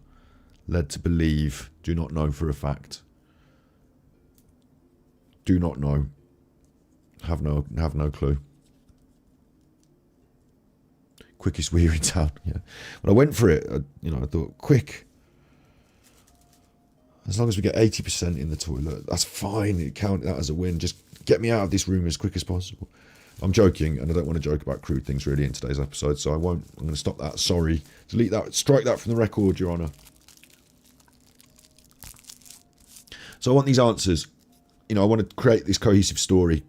It's been thrown up now. She's had the welfare check. She was either drunk or... had she received the blow to the head before the welfare check arrived? Is that why she was in that state? Could she have been concussed? If that was the case, why didn't she say it to these people? Why did she then go the next day to the hospital? Did she feel when she woke up, hang on, this isn't right? I need to get this checked out. If so, A&E is the legit place. Or did something happen between the welfare check and the morning? Did something happen that morning to send her to A&E? She said she banged her head. And there's the problem with the mortgage conversation. I'll say this straight, right? It sounds like Nicola was arranging these mortgages. She worked as a mortgage advisor or whatever, didn't she? But she was talking about her own mortgage. And if you're working out on your own mortgage and Paul says you're not, because between you, who owns the house? Is this preparation for leaving Paul? That idea is now raised. Not mine. I didn't, they said in here that there was a dispute between her and Paul about the mortgage. Because she literally said, I'm sorting out the mortgage, and he said there's nothing to sort out. So there's literally that been raised now. That's interesting. So I want answers. Family evidence begins. The inquest has now moved on to the stage where family members are being invited to give evidence. First to speak is Nicola's sister, Louise Cunningham, who breaks down in tears after being asked what type of person she was. After composing herself, she said Nicola was very much a planner. She was just amazing. Every Christmas, Mum and Dad would buy her a calendar, and every January she'd transfer everything onto the new one with a colour-coded system. Before having the girl, she was a mortgage advisor. After the kids, she resat her exams and was just getting back into a routine of work again. She was brilliant. According to Louise, Nicola had a special bond with Willow. He was like her third child. She said he. Did she say he? I thought Willow was female. Did she say he? Is the dog male or female in chat? I can't remember whether I've been given that information factually during this process or I've just assumed it. Dog male or female. I remember people saying the dog was male and me thinking, no, you've got that wrong, it's female. But now I'm getting he again. He was like her third child. She would always find time in her day to take Willow for a walk. Is this just misreporting? This is unacceptable. If the dog is female and the sister is reporting it's male in the inquest, or the news reporters are reporting it as male in the inquest. If it's a typo, I mean, it's not, Mark Thomas can make typos on his tweets because he's busy listening, tweeting, trying to be surreptitious in the room and all that. You can't. There's a doggy. Need to close that window now.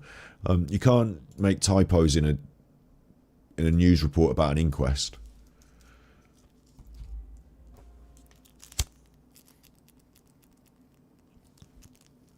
Like that's someone's sworn testimony. Unacceptable. And also, this is annoying me a little bit because we're starting with Louise. And I don't know exactly how I feel about Louise. Part of me thinks important. She's her sister. She's never going to, do her wrong. She's always going to have her back. But then I've just learned that she called the mental health professionals in on her. So you might be that worried. You think that she requires mental health support, or like for some people, being sectioned might be like they could lose their kids and all sorts. So it seems like quite a move. And if I were Nicola and these people arrived at my house, if they were supporting me and getting me out of the shit, very important, very good.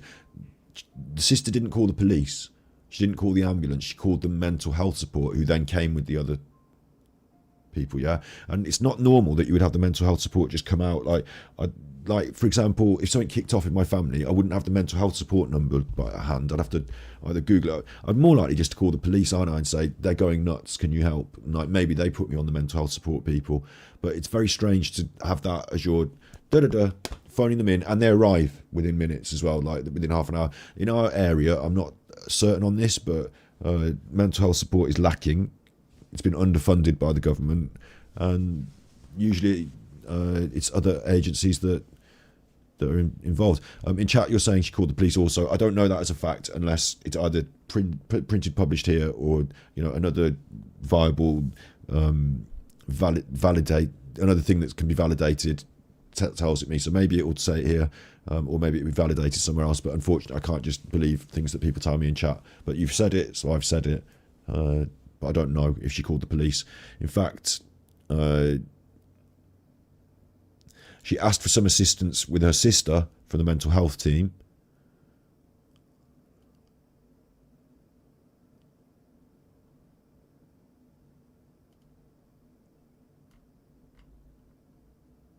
Why does it mention the police here? The team arrived at Nicola's home with the police and a paramedic also there. So it doesn't say who contacted the police and the paramedics. They say they arrived at the home and the police and paramedics also there. It could be the police and paramedics arrived there themselves beforehand, separately, or it could be that this team alerted them and they got there, and they were also there. So it's not very clear. I find it very strange as well that, we're going to ask about who Nicola was as a person, and we've got this idea that she's a planner is being thrown up. There's two ways to look at this, of course, is that either her sister is on her side and trying to put information out there that points towards the facts that we need to hear, or she's throwing up a bit of a smokescreen and is putting information out there that confuses us. I don't know which way to think, but the idea that she's very much a planner and amazing, and this is like someone who's got it together. Yeah, it's like someone who's organising and thinking of the future. It's the language of someone who is about to embark on another life, not even beating around the bush. Yeah, Nicola, she was very much a planner, and she had a new calendar, and she's transferring everything onto the new calendar. Says to me, she's moving the old life into a new place. She's getting rid of Paul. She's getting a new house. The kids are going with her. Like, it sounds like she's starting up a new life somewhere else. A planner, a new calendar, new year, very organised.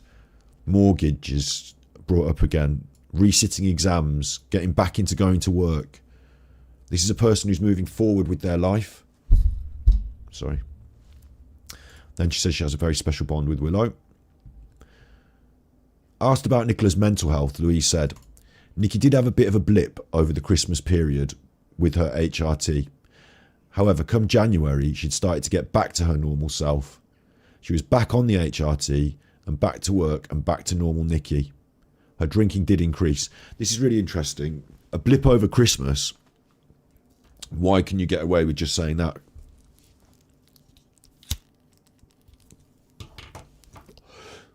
What's a blip over Christmas? Is she trying to hide her sister's mental health struggle here? A blip. What's a blip? When you talk about mental health struggles, a blip. What's a blip? At Christmas, the pressure amps up. People feel this requirement to create the perfect Christmas, especially for kids as well.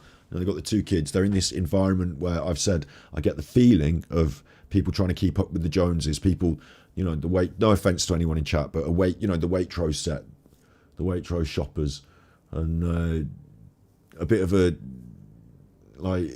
Emmerdale thing where people are smiley to your face, but maybe not so friendly behind your back. And the pressure to live up to a sort of social standard. Thank you, Sebastian Bluewater. LNL is everything. Indeed, I'm very much a sativa. I very much prefer a fruity sativa. I think it tickles the part of my mind that I need it to, and doesn't make me feel couch locked or drongoed out. I think, yeah.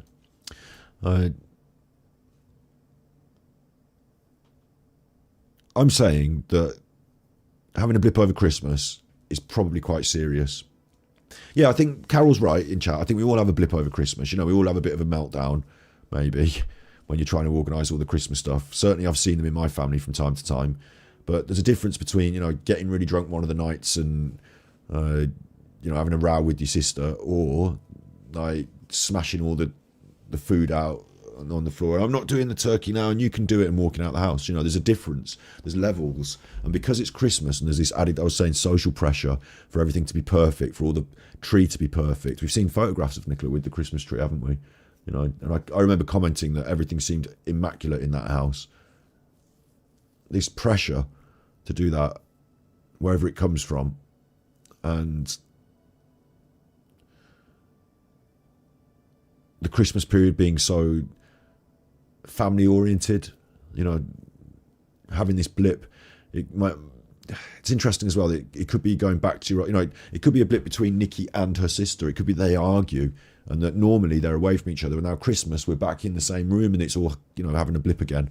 You sometimes slip back into your old way of being with your family. You might be moving forward, you know, independent, and then you're back in your family home and you're the kid again, and there's your big sister being a big sister, but I'm not taking it because I'm a fully grown up now. You know, it might be things like that. It might not be, but I'm trying to raise ideas because we're not being given real, actual evidence.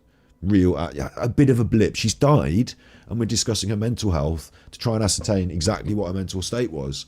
So a bit of a blip is not good enough. We need more. Come January, she got back to her normal self. She's trying to discount it. She was back on HRT, so she'd stopped taking the HRT. Being back on it means you stopped taking it. And that might have been what caused the blip. Back to work and back to normal Nikki.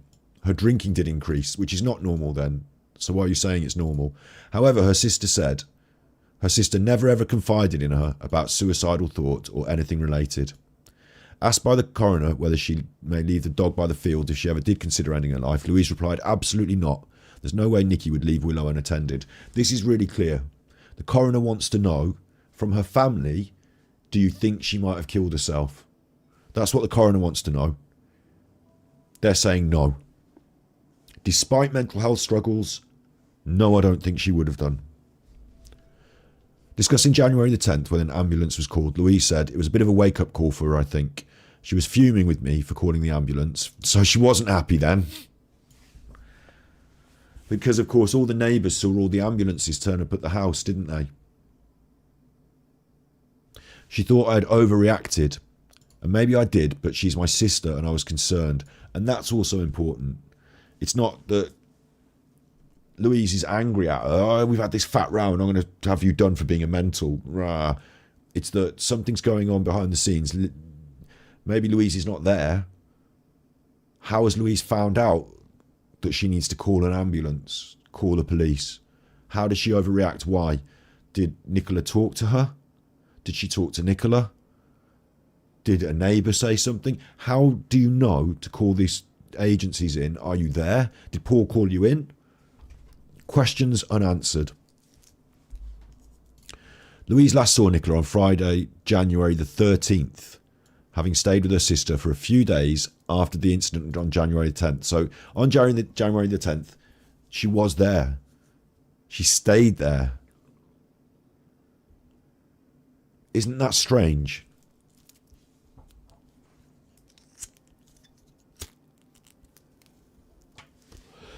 Where was Paul?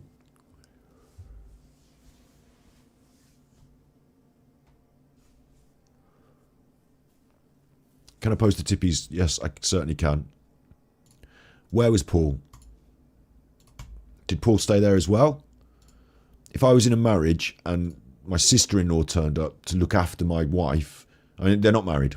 They're not married. I should get that straight, shouldn't I? If I was in a relationship and my sister-in-law turned up to look after my wife, I'd be like, well, don't worry, I've got this. I'm appreciative of the support, but I've got this. I would feel a bit about it. Adam, I see you popping messages and then retracting them. I don't know why, because I can't see them long enough before you retract them. So you don't have to retract things here. It's okay to speak. it's protective. This is staying with her is protective from her sister, and she stated clearly that the reason she called the ambulances was because she was feeling protective. She didn't mind that her sister was angry at her. In fact, she went beyond what her sister thought was appropriate, but she felt it was appropriate. Again, intuition. I'm going to say 2 boxes here. 1 box, she's telling the truth and she's worried about her sister, to the point where, fuck everyone else, I'm going round there. Fuck that, I'm calling the police. How do you get to that level of that worry is an important question. The other side of it is she's angry at her sister and has tried to make her look bad, and this makes her look even worse. I had to protect her, I'm so good, and she's so messed up. So you've got 2 boxes there, but no further questions to clarify and dig into that. I get the feeling, just from my own, experience maybe, I get the feeling, okay, I can see people talking in chat there now quickly. If Adam has been saying strange things, right, and then deleting the messages, retracted due to typos, okay. But if people are asking, where's the evidence? People are allowed to say what they think in chat. They think, and I'm going to assume it's what they think. But again, if they really got some important stuff to say, then they should either make their own YouTube channel and then post it there, or probably a YouTube channel is the best way, isn't it? And verify that evidence on the internet for us all to see. Otherwise, it's just people saying things in chat.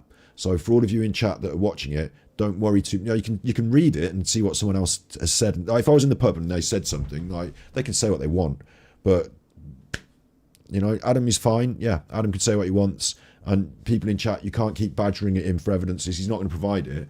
But what I would say is, don't believe anything he says if he's not going to provide evidence. But he can't provide it here because this is not the environment. This chat is not a forum for him to be able to provide evidence. So,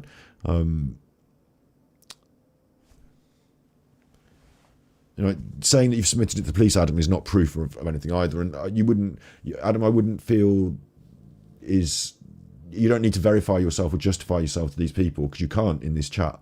So there's no point in anyone. What I'm trying to do is shut down the back and forth between anyone in chat and Adam asking for evidence, because he's not going to provide it. You don't have to believe it, and he is not able to provide it in this format here.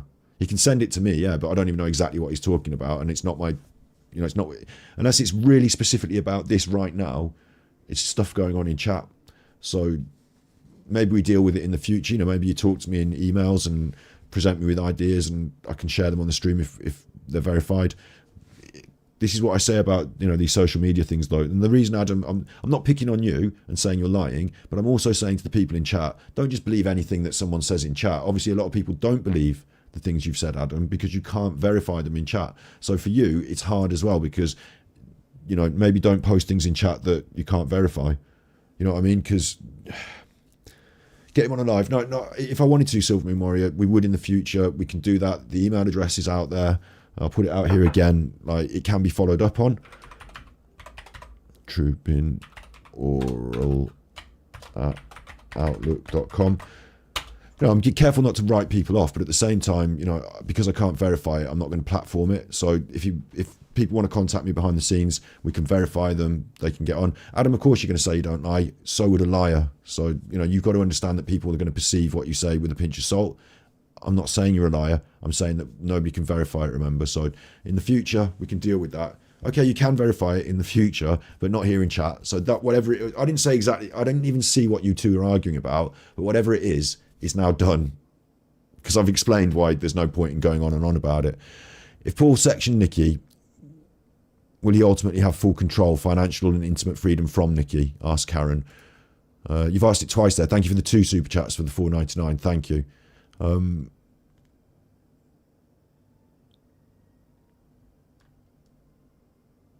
So I didn't see what the original, thing was that Adam said. It will go on behind the scenes if he's got something to bring to me, and I'll bring it to the stream if I feel appropriate. So don't anyone worry. Okay, you've all had a bit of conversation now. This is exactly what I talk about. Is I don't care. I think people should be able to have their say. I don't care if it's against me or for me or anything. But once you've both had your say, I can't have everyone in comments having a row with Adam and Adam trying to defend himself to everyone in the comments. That's not fair either. So we've all said, and everything's been said now. So everyone get on with each other and move forward. Okay. Would Paul have had more freedom from Nikki? And yes. Control of the children, yes. Sectioning is very serious in those aspects. The duty of care to the children would be considered by the authorities, which is why I thought it was very, very serious that Louise would call in the mental health support. Either Louise was so sure that Nikki wouldn't be sectioned, but that she required support, that she brought them in, or she was actually opening the door for a very damaging thing for Nikki in her life. Of course, when people are struggling with mental health, sometimes they need that strong support, but we all worry about the current state of our mental health support and what would happen after being sectioned. So that is a very serious thing. And then she last saw her on Friday, January the 13th. Nikki went missing on the 26th, didn't she? So that's quite a long time. The last thing I'd like to alight on is that she stayed there with her because she was worried about her for 3 days. And then after those 3 days, I don't know what happened there. I don't know how they got on with each other. You would think that Nikki was furious about calling the ambulance. So the next 3 days might be quite tense. And then her sister left and never saw her again. That's January the 13th. We've got 10 days that she didn't see her sister. What also makes me very interested in this event, right? What also makes me very interested in this event is, and I see you in chat as well asking now about somebody else. Don't pop at each other, please, right? What makes it interesting is, I'll tell you what, and also I'll say this to you, right? It doesn't matter who's right or wrong in your arguments. You're not having big arguments. They're not getting out of hand yet. But it doesn't matter who's right and wrong, okay? Whoever's right and wrong, I don't care. It's whoever's having a pop that won't let it go. They're the ones that are going to get timed out first. So just bear that in mind. I do check my emails sometimes, Dover and Dolly's mum, but yeah, not so regularly, you're right. Look, her sister has stayed with her. On that night, her sister then, I assume, stayed there that night. Agreed? Agreed. Let's get back to what we're doing here. Did her sister stay with her on the night? It doesn't say that there. It says having stayed with her for a few days after. Did she stay there that night? What do you think in chat? What is your thoughts in chat? Yeah, yes or no? You are allowed to discuss. You're allowed to discuss. You're allowed to have one or two back and forth, and then that's it. If it, understand what I'm saying. Let's not get silly. Did she stay there that night? Right. It's raining again. I couldn't be happier. Swish! Thank you, Sebastian. Sebastian Bluewater sent tippies. Love and light is everything. Red heart hash. Do we believe that there was no foul play? Criminal pathologist came to this conclusion. You rock Scott X, Super Chuffer owes 3 hugs. I'll give you a quick slow mode. Some people are saying chat's too fast because there's a lot of people here. So I put slow mode 10 seconds. If that doesn't slow it down, I'll put it down to 20. Keep me informed. Thank you. And I'm going to say, right, Helen, we do have a couple of mods. They'll be in and out. Don't worry. I will mod it if it's required. But we don't want heavy moderation. We want people to be able to speak their mind.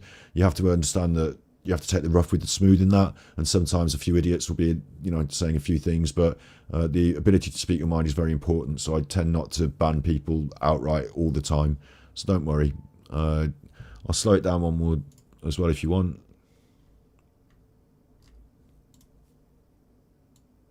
Now at 15 seconds slow mode. So let's see if that makes the difference. I don't really want slow mode. I like it when lots of people are chatting. It's good for the stream, but you've requested it. It's on. So if she stayed with her, I've got a question that I have to raise, and it's bad, but I have to say it because it's all about, it's all about telling the truth, yeah? So did her sister have any sort of affair with Paul? Because on the very first time I saw the episodes and the interview with her sister, that was one of the first questions that came into my mind. And the fact that she stayed there at the house, I assume Nicola went to bed that night with a bad head. What did Paul do? Did Paul leave? Did Paul stay there for 3 days? Nicola's taking the kids to school, or is she staying in bed with a sore head? The next day she went to the hospital. Did her sister take her to the hospital? Did Paul take her to the hospital? Did she go there on her own? Did her sister stay at home with Paul while she was out at the hospital? Paul's always got this special hour in the day while he's got time to himself. I'm questioning the relationship between Nicola's sister and Paul because I've not been given enough information. I think it's a little bit strange. I'm not saying that they were having a relationship. Okay? Good point, Jane. Yeah, love bombing, gaslighting, agreed. Definitely could have been happening. Interesting idea, Brum Vixen as well, but I'm not going to necessarily say it because, it, again, unsubstantiated, but interesting idea.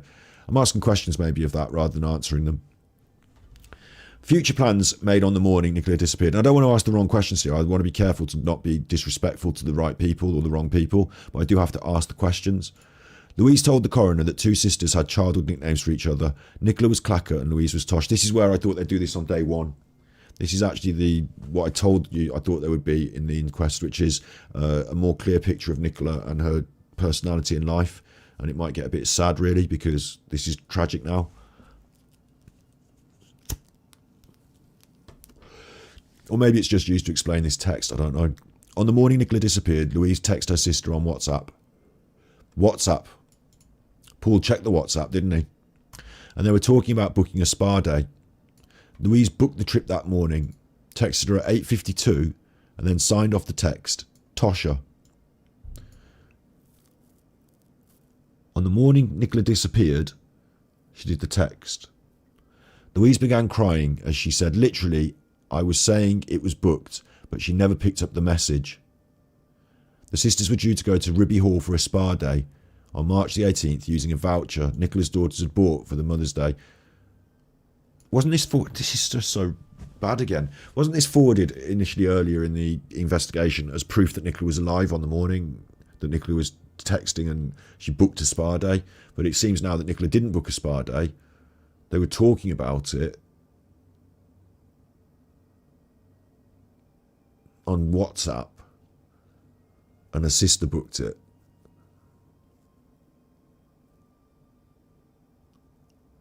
And she didn't reply to the final text.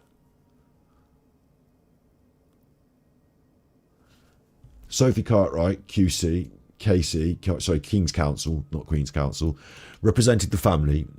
So their lawyer, speaking for the family, said, would it be fair to say you were incredibly close sisters? To which Louise said yes. The barrister continued, not just incredibly close, but you come from a very loving family. You were brought up down south, but Mum and Dad moved north to be near their girls. Wow. We talked about hobbies, but is it fair to say Nikki's hobby was family? Louise responded, yes. This is a clear narrative that they want to paint, so that's how they're painting it. Louise went on to explain she was wearing Nicola's dress today in the inquest. What? Their parents had given it to Nicola for Christmas, but she didn't like it, so she gave it to Louise. So it's not some sentimental item then, it's just this Christmas, recently, you've had a Christmas present offer. I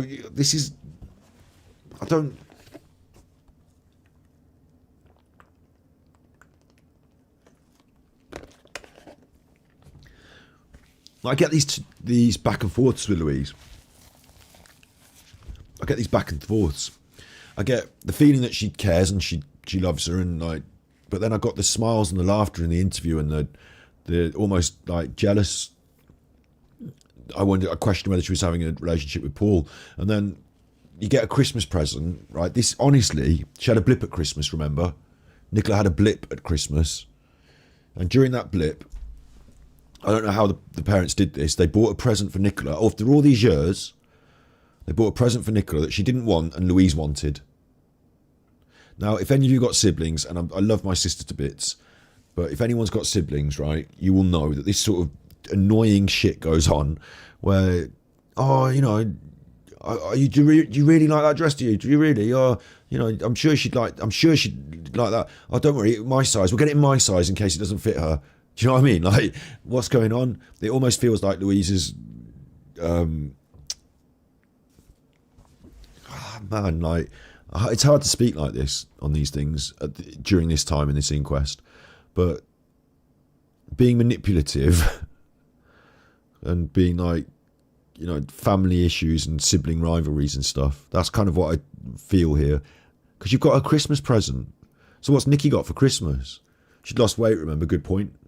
Her sister looked bigger than her, I thought. It's raining again. I couldn't be happier. Sandy sent tippies. Really enjoy your YouTube channel X, Super Chuffer owes 5 hugs. Thank you. Thank you. I appreciate that. Thank you, Sandy. I want to question, right? I know it's not a sentimental item because it was at Christmas. It's a brand new item. Nicola never wore it. It's not Nicola's dress. So it seems creepy that she's wearing it to the inquest. Oh, you know, you're wearing Nicola's shoes to the inquest. That's fucking weird. Oh, I just wanted to be close to her. I wanted a part of her to be at the inquest. Okay, it's not that. It's not sentiment. It's a brand new, expensive dress. It's Christmas presents, expensive. They haven't gone to TK Maxx for this one. It's a brand new, expensive dress. Nikki's not wanting it. Somehow, Louise, whether the family bought it without knowing, they've got it. After all these years, they don't know Nicola's taste. Or did Nicola say she'll like this dress? Or like, you know, at the end of it, Louise has got a Christmas present. Nikki's had a blip at Christmas, which I'm assuming she's upset. And I'm assuming she's not happy about having a Christmas gift that Louise wanted that she didn't want, and now Louise has got it. Like, it feels like some sibling rivalry bullshit. And I don't think it feels like some weird sentimental. I don't think you can point at her and say she's wearing Nicola's dress, that's creepy. Because Nicola never wore the dress. She unwrapped it and thought, what's this? And then when you unwrap a gift and you don't want it at Christmas, you know, it's not a nice feeling, and it's not nice for your family to be around and for your sister to then take it immediately and wear it. It's not your dress, it's the dress her sister wanted and she got it for Christmas. But she made it like Nikki got it for Christmas and then Nikki didn't get a Christmas present. Like, that's that. I know it sounds weird. That's what that is. Alan, I see what you've said there, Alan Letterman. It's not a sister. I don't know what that means specifically. Like, obviously, I'm assuming she is her real sister.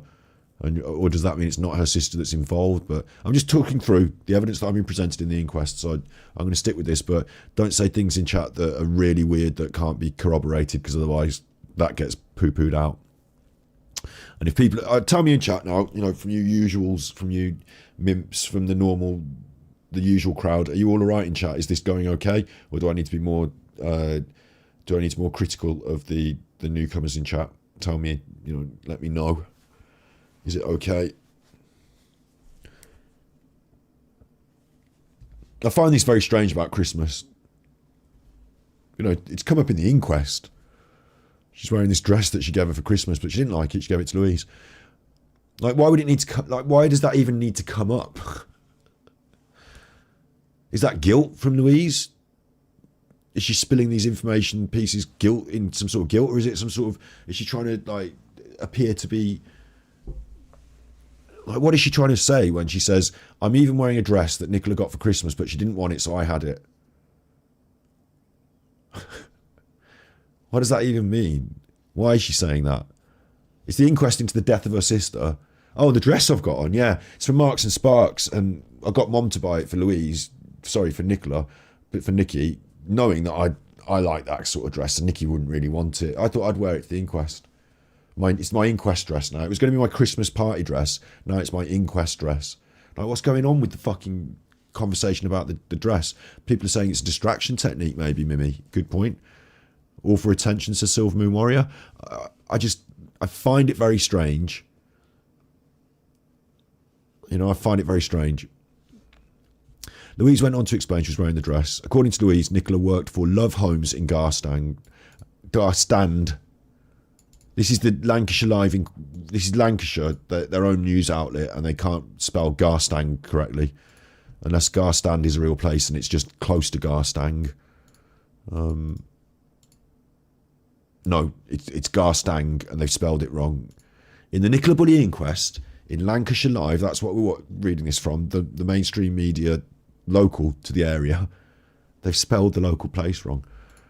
I mean, that really is shabby performance. Nicola worked for Love Homes in Garstand and had a really successful work meeting the day before she disappeared. She was excited about her career, Louise added. This has come up a lot of times. This work meeting, hasn't it? A really successful work meeting the day before she disappeared. We've all been saying, oh, she's on the work call, and what happened on the work call, and was it positive? And the day before, she had a really successful work meeting. I don't know what that means. Did she get a promotion? Did she get more money? Did she close a deal? What's successful about the work meeting? She had described herself, she was trying to work out her own mortgage. Could it have been something to do with that? Again, very vague. really successful. She was excited about her career. The idea here is not about whether we find out information about how Nicola died. The idea here is to prove that she didn't commit suicide. That's why this back and forth conversation has happened. I find it strange that she's brought up the dress, but asking her about the work and stuff like this, they want to paint the picture of Nicola that she was not suicidal. That's what's coming from the family. That's the family's lawyer asking the questions. They've brought up the mental health, but they've been very clear. We don't think she's mental suicidal. She wasn't mental depressed suicidal. She was pushing forward with her life. Very strange, because it's like two counter arguments in one, isn't it? You know, she's having mental health problems, but there's no way she would have done that. Paul Ansell next. I wish we had a video of this. You know, body language analysis of Paul Ansell on the stand would have been fucking awesome.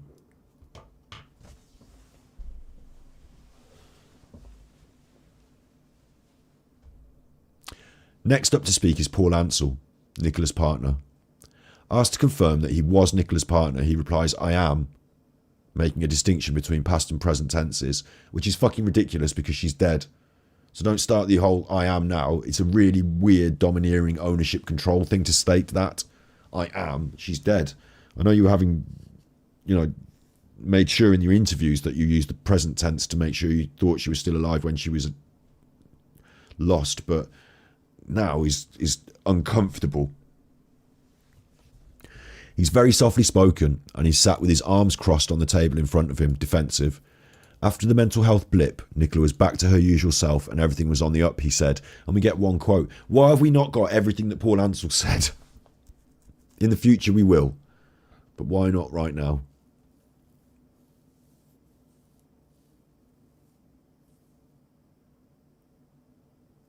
Look, what's going on in chat there now? Essex boys, Adam's got the video. Like, what have I just said a minute ago? Do you want to get yourself timed out, right? I don't want you bringing up things that can't be proved and then saying that you've got proof, right? Adam, I've got proof. Adam, you are now in timeout. I get problems with trolls, and there are people that put a load of bollocks about on the internet. Essex boys, you are also timed out. It's raining again. I couldn't be happier. Since we've dealt with Adam, Grandmaster Alan. Sid Sophos sent tippies. Scott Larry Super Chufa Ganja Man Gridlock Man Christopher Multizanti keep doing you can never please everyone. Super Chuffer owes 3 hugs. Big ups. I'm happy. I'm good. Thank you. I'm going to say it straight to those two now in chat. Right, we've had problems with Alan and his bullshit fake accounts. They've been in today.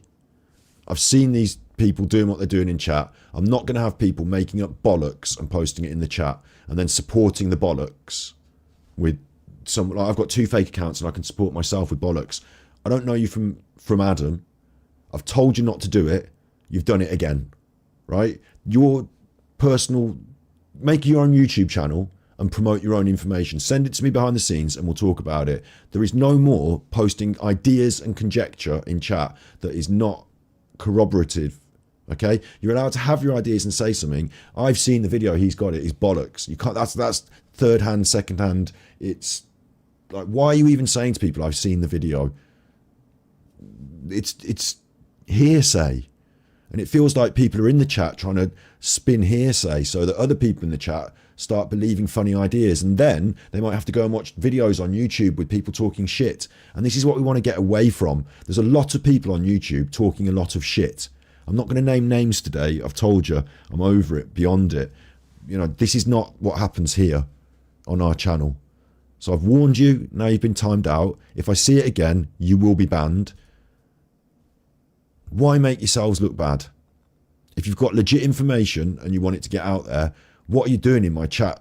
Like, you know, arguing about it and going on about it. Essex Boys is usually okay, said Sid. He just said that he's seen Adam's video, and I've told people not to talk about that shit.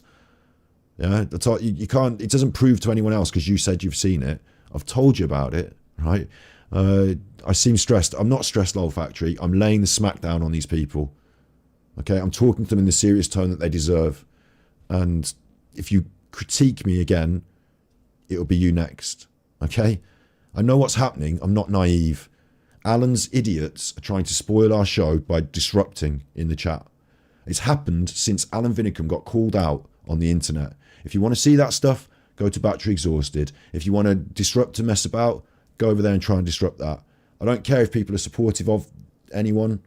They've both been timed out. If they are fine, they'll come back. They'll understand what I'm saying, the way I'm being no tolerance on today's episode for this stuff. Okay? If you want to talk about ideas and that, talk about them, but telling people that you've got proof is not proof.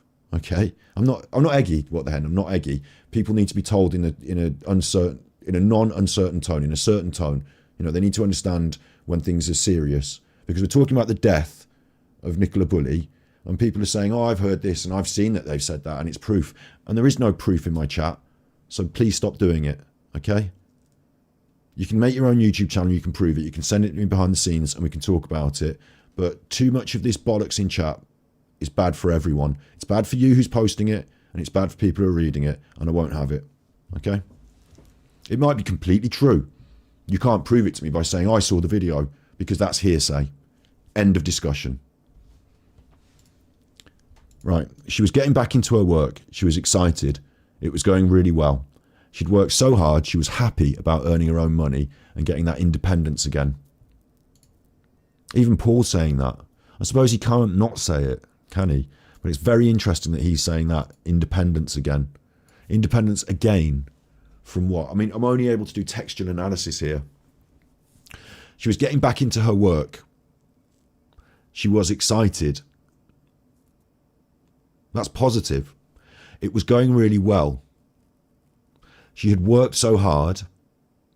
She was happy about earning her own money and getting that independence again. So before this, she had been beholden to Paul. Before this, she didn't have her own money. Before this, she didn't feel independent. This may have been talked about during these mental health struggles, because it seems like the answer to her problems is being discussed here. The fact that independence has been brought up, absolutely, Mimi, absolutely. Independence from whom? What? You don't talk in this way if you're a family unit. You talk about your family, you know, together. When you talk about your independence, you're talking about you on your own.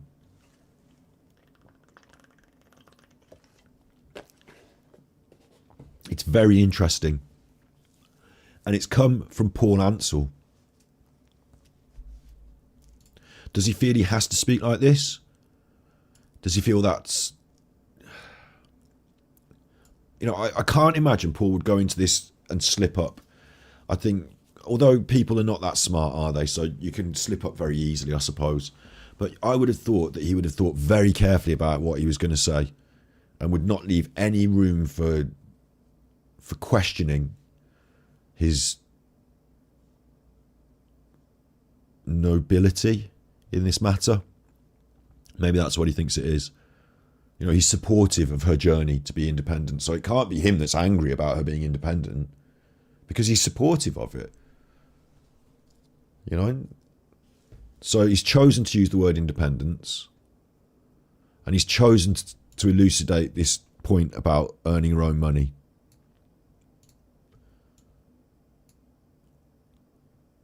Interesting. The night before she went missing, she was full of beans, he added.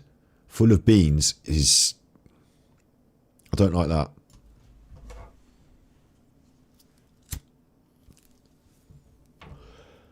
I don't like it for a number of reasons. I don't know how often... Are you any Northerners in chat? Please don't... Are there any Northerners in chat? Please don't take this the wrong... No, you know, I'm not asking you to dox yourselves.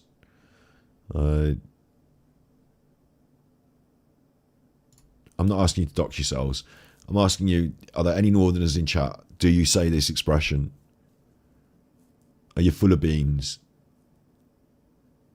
Is that a normal... It's a very... I find it strange and problematic in a number of ways. One, I find it kind of troubling that it's childish. I find it troubling that when we're talking about mental health, it might seem manic. He did describe excitement.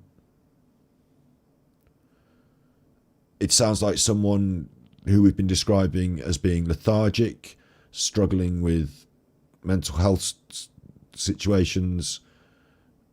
Your chat is going very quick. Well, I've asked you a specific question, haven't I? So you're going very quick. A lot of you do say full of beans.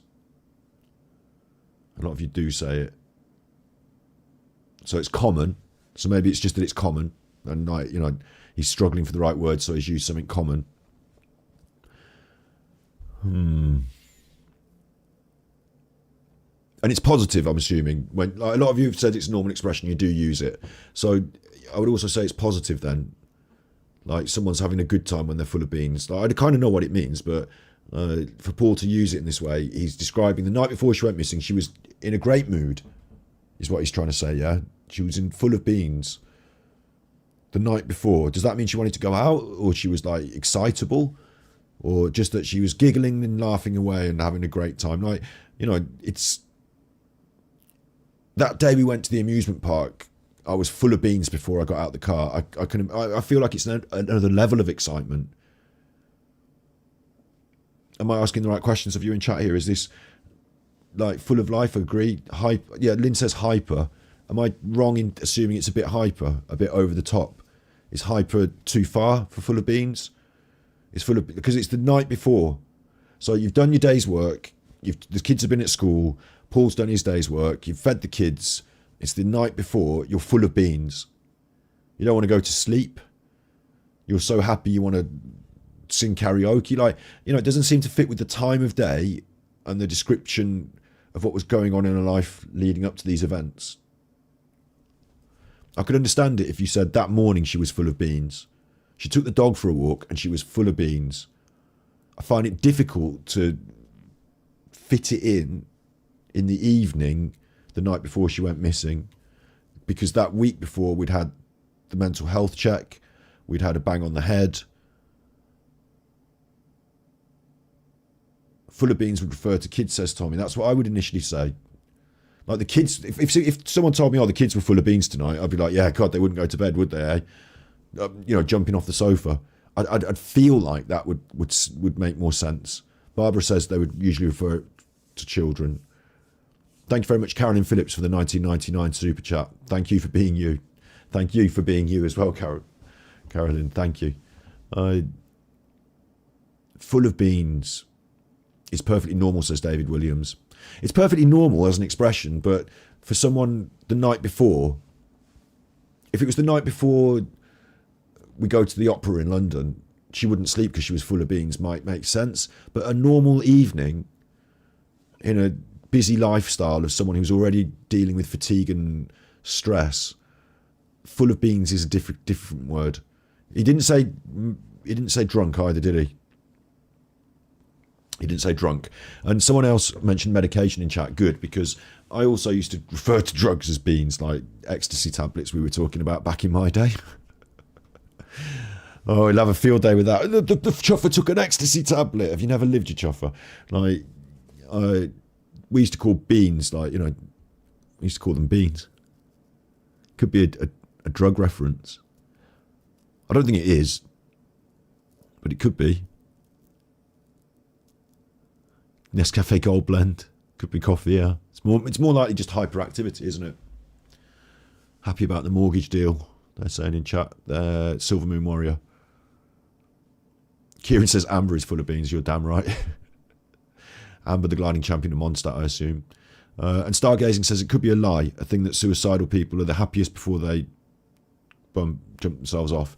Maybe he was trying to imply something. Paul was definitely trying to imply that in his interview as well, where he said that everything was laid out perfectly that morning. It's obvious to me that he'd done some research on what suicidal people do, and he'd read that on the internet, and then he'd relayed it in the interview to make it seem like Nicola was suicidal, but he was naive to it. I didn't know why she laid everything out nice and neatly. Everything was all done that morning. God, I can't think why. So that the idea goes in your mind, and you say, well, she must have been suicidal. It's just a simple psychological technique. I believe that's what he was doing, because I got that vibe from my analysis. Look back on the analysis. So this could also be that.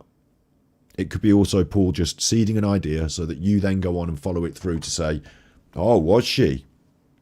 I didn't know it was weird for her to be... I mean, you've lived with her. You've had all these problems. You've had the sister staying over. But this night when she's full of beans, it doesn't alert you and it doesn't worry you. Or maybe it did, because the next day he was worried but didn't get up and help her with the school run. I mean, what? Paul reveals he works from home as an engineer for a US company and had been working until 1 a.m. the night before Nicola disappeared. Had you? So she was full of beans, but you were up in your little office working until 1 in the morning. I'm not having it.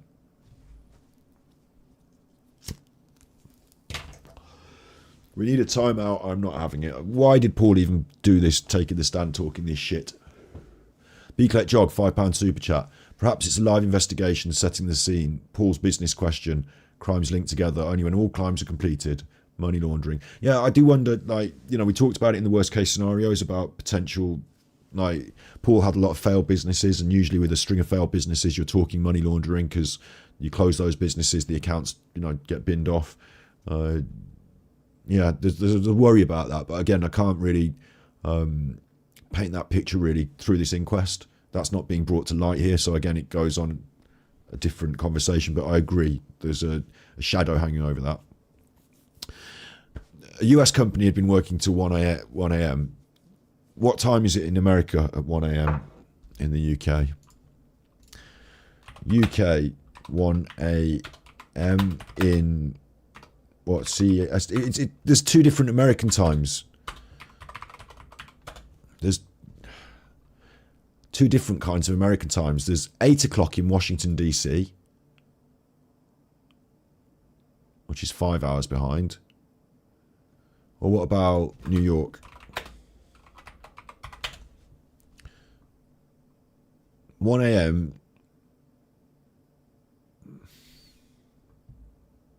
We're 5 hours ahead. I'm confused as fuck. You know, I hate this sort of time workings out.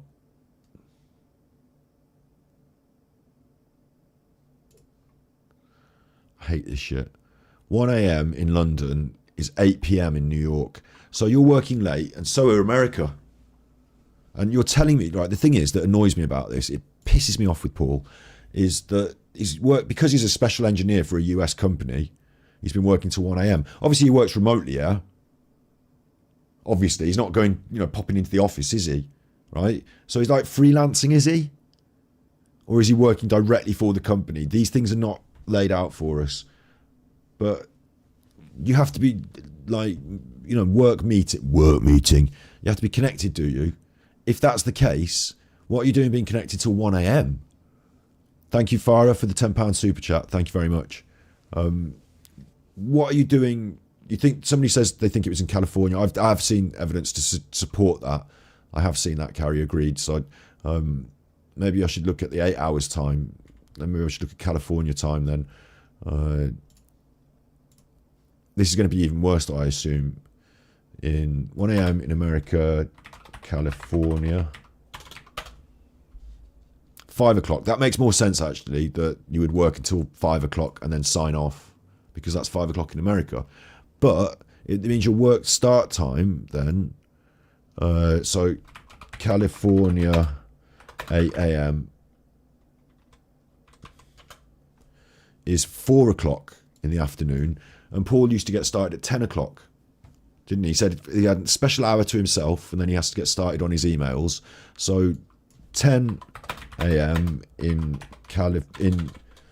UK versus California.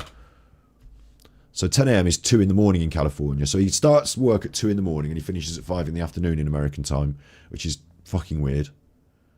And Paul's telling me in the inquest that because he works as an engineer for a US company, which is remote, that he's at work till 1 a.m. the night before. Does it matter that he's an American company? Like, if I work till 1 a.m. on my edit, I can still work till 1 a.m. Is he beholden to this company to be online until 1 a.m. until they say, right, 5 o'clock now, everyone go home. And Paul, in England, you can sign off your computer now. It's home time. You know, is that the case? Or does he need to be on at the same time as somebody else because we're having a meeting or a conversation? You know, is that the case? He's working till 1 a.m. He's important to him, and it's important to him because it's an American company. These are the facts in the inquest. We didn't get other facts, did we, about like Nicola and her? Like, there's loads of questions we've got. We don't have questions about whether it's an American company, thank God. Weird. And he'd been working till 1 a.m. the night before she disappeared. So he's telling me now, and this, again, I'm starting to get angry about this, and people said I might have been eggy earlier. I'm eggy when someone's talking shit about, and they got murdered, and I done a murder and all this business. It's starting to, you know, Paul, I've done a lot of content about Paul. You're up at 1 a.m. then, the night before, up working to 1 a.m. How you know she's full of beans, I don't know, because you're presumably shut in your room. What that means to me is you're in your room trying to work, and she's annoying you by making noise in the house, full of beans. Can you turn that music down? I'm still at work. The kids are trying to sleep. Like, what are you doing at 1 a.m.? What's she doing full of beans? And then presumably you finish work at 1 a.m. and then what do? Do you have your dinner? Do you chill out? Do you go straight to bed? I was asleep. No. So you're still awake at about 2 o'clock in the morning then, yeah? And then the next day, like, Nicola disappears, and you've got this like time window people are worried about, and I'm always worried about what happened the night before and stuff like that. And you're telling me you were well awake in the middle of the night and she was full of beans. Like, you could easily tip that another way and say, well, at 2 in the morning, she and I were having a heated discussion. I don't know. I don't like it. I think that it plays into the narrative that there could have been some disturbance the night before, and that the next morning wasn't just a normal morning. And I still say, even though we've got witnesses that say they've talked to Nicola at the school, I'm really, really troubled by that. Really, really worried by it all. But I'm now thinking more after this inquest. You know, I really respect Eddie and what he said, and had my own thoughts on it. But I'm really thinking now as well, is it possible that Paul wakes up the next day, whatever's happened the night before has happened, and the kids are not there? He's like, what the fuck's going on? He's rushed down there. Something's kicked off. Again, I'm questioning Emma's involvement all the time, of course. She's not come up in this inquest, but he's rushed home, rushed back, gym kit, change of clothes. I don't know. I feel there's an undue air of tension, simply, even though he's trying to say innocently, in the fact that she's full of beans and he's up at 1 a.m. Another reason you could be up at 1 a.m. and full of beans is drug use or alcoholism and stuff like that. He's saying he's at work, but I don't like all this. Yeah. Jill says I'm blocking the wrong people. What's going on now, Jill? No one's getting blocked, so that would be a strange comment, wouldn't it, Jill? Lol Factory, is it possible you're looking into this too much? No, you can't look into this too much. You have to explore every avenue and possibility with as much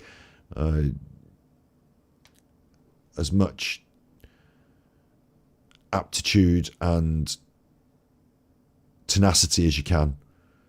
I can only explore certain aspects of this from my thought process. Other people might have different ideas. It's important that we assess all ideas and look for the truth. Absolutely important. I'm going to be looking into this far, far more. I'm questioning this whole situation from Paul's testimony. The coroner asked about the morning she went missing. Was it just a normal morning? And he replies, yes. She would always do 2 loops. No, it wasn't just a normal morning. You said in your...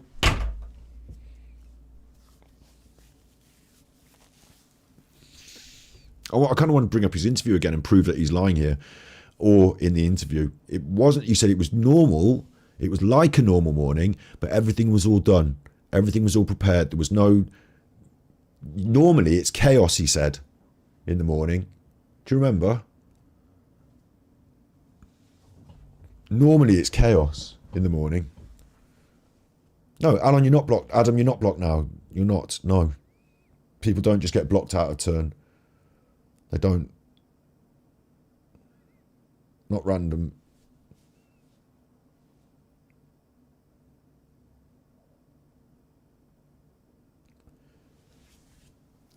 People do have to be careful, like I said, since There is a malignant force running through the true crime sphere, like a poison, like a rash, and it does come from Alan Vinicum and their group. And I am heavy-handed on the ban button today, the block button. First of all, everyone gets timed out first before they get blocked, so don't worry about that. If anyone feels that they've been unfairly blocked, they can email me and get themselves unblocked, so don't worry about that. It's just a chat room.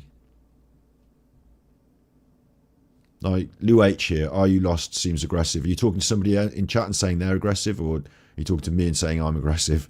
Because it's this sort of thing, people trying to be picky at me, to try and make me react, to try and do some...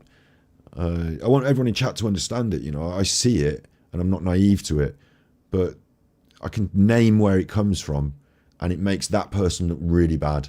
So you doing it makes you look bad and him look bad. It's just really petty and sad. So don't worry.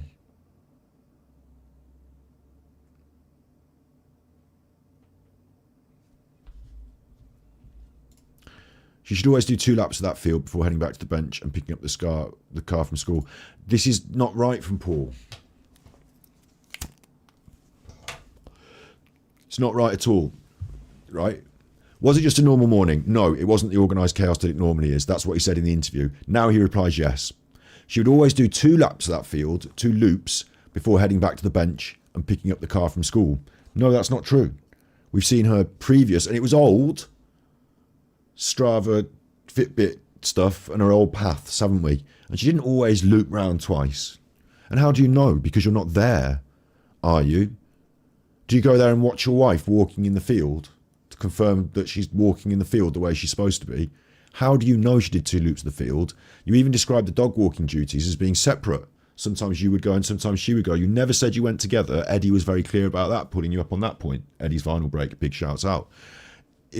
This does not tie up with what you said previously, Paul.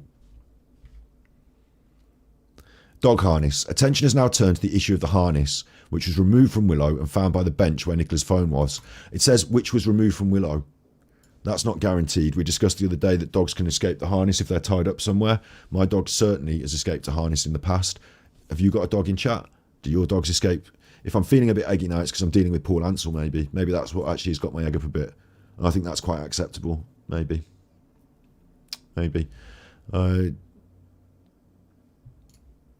This has been the subject of speculation and conspiracy theories.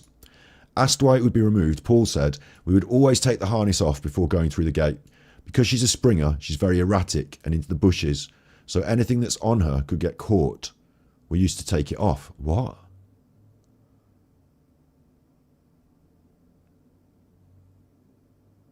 No. Again, Paul, we would always take the harness off before going through the gate. No. We does not come into it because usually it's I or she. You told us that in your interview, which is correct. Taking the harness off before going through the gate because she's a Springer, very erratic and into the bushes. No. After the gate, because she's a Springer, very erratic and into the bushes. Along that path, there's all sorts of bushes. Penny's eggy at the farm. She's got her animals. People pass each other with their dogs and the dogs are on the lead. You keep the harness on until you're into the field and then you release the dog. And you don't have to take the harness off. It's not going to get caught in things and she's not going to be stuck in a bush on the harness. She's still wearing a collar, same deal. You just unclip the harness, don't you, and let her run. Or you take it off completely. I will agree with that, actually, because either way is acceptable to me, because not because it's going to get caught in the bushes, but I've got a dog and the harness is used for more street control and me being in control. And when I really want to let it run, I don't want it chafing underneath and stuff, you know, like wearing a heavy piece of harness. I'll take that off and let it run. So either is acceptable. What's not acceptable is the reason you remove it. It's raining again. I couldn't be happier. Thank you, Sid. Grandmaster Sid Sophos sent tippies. Scott, we love you unconditionally, but girlfriend Eve is really annoying me. Can you block and time her out, please? Is that your actual girlfriend? NA, she's a sweetheart, really. Do you want me to block your actual Super girlfriend? Chopper owes 3 hugs. In your actual life? Unfortunately, we can't time out or mute our actual real life friends. But good call. Time out. You've been timed out. Banned. Banned from my room. Good point in chat. Memories of the past can often be wrong. Good point. This is strange though, because you're describing a common behaviour, a routine behaviour, and you're describing it incorrectly. So taking off the harness before the gate, I would assume no. It would have, for the reasons you said, Paul, it wouldn't make sense, because then she'd be in those bushes. So you'd not want her off the harness. You haven't got like special close control, have you, that you can tell her heel all the way down? You've just told me she goes erratic. So no, you wouldn't do that. You'd get into the field first and then you'd release the dog. You know? Asked why the harness was in the grass and the phone on the bench. He replied, when she got back to the bench, she's still listening to a conference call. She must have put the... This is disgusting. The correct answer, Paul, is I don't know. I wasn't there. That's what we're here at the inquest to try and find out. But Paul gives us an answer. When she got back to the bench, she's still listening to a conference call. She must have put the phone on the bench and then gone to put the harness back on Willow.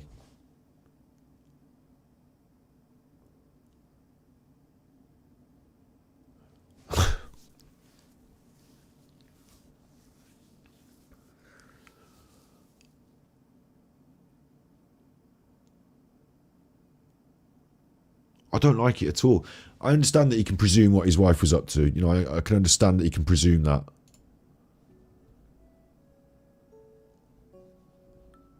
The background music wasn't on for a long while there. I've just put it back on. Whoops. I can understand that he could presume. I can understand. But it's almost like there's two problems with this. One, you're describing a setup so that you can say, oh, and that's how she fell in, look. And that was what you described about the decoy earlier in your own testimony. You said you didn't think that this was right because it was a decoy. You used the word decoy. You said you didn't think she'd gone in the river. But now you're saying, oh, she was right there at the river leaning over and trying to wrestle with the harness. And that's why the phone was over there on the bench where anyone could have picked it up if you would. Like, of course, I always put my phone down on a bench, not in my pocket. Even if it's, when it's on a call or whatever, I can still put it in my pocket. Like, she put it down on the bench though, right? And then she's gone to put the harness back on Willow and oops, over she goes. Like, but you could call your dog to you at the bench, you know, and do that at the bench. And the bench and the distance from the river is quite, like, do you put your phone down and then chase your dog around? Trying to get the, oh, I'll leave the phone over there while I chase the dog around and get it, whoops. It's not like this isn't a comedy film, you know, it's not a slapstick comedy film.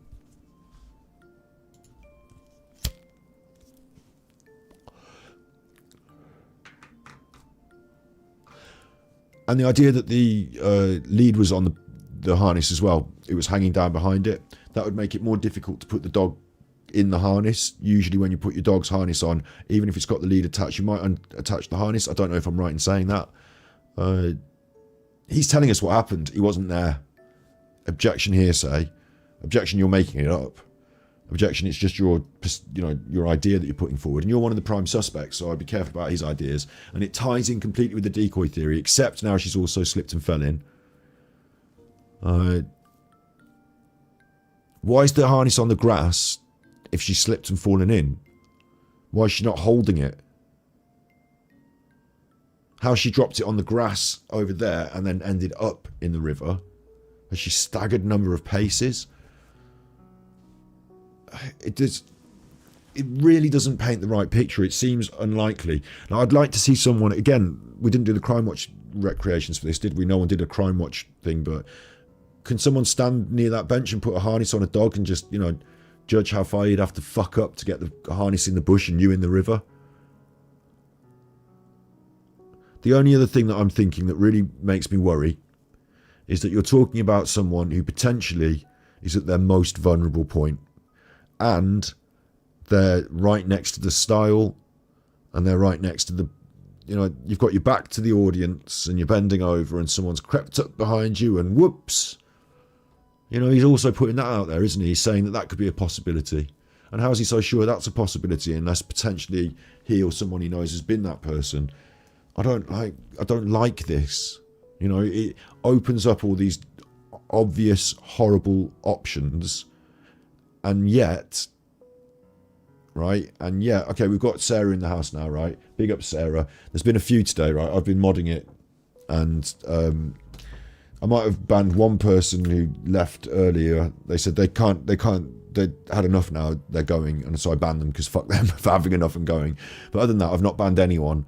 I have felt we had, I banned someone who came in with my family name, used my family's name, and I'd seen them in Annan's chat before, so there's a few of those sort of people, so just be aware of that, Sarah. I've been quite strict with them, and I've told them straight, so they know I've been quite strict, so we're not getting too much of it now, but Adam and Essex Boys Outlaw both caught themselves a timeout. So I've been quite free and easy with the timeout hammer, so so can you. Thanks for being here, Sarah. I've said what I've said now about this. I don't like it. I believe it sounds like a setup for another question. We'll move on to the next thing. At 10:30 a.m., roughly an hour after Nicola is believed to have entered the water, Paul sent her a text asking, "Have you got lost?" Now that's fucking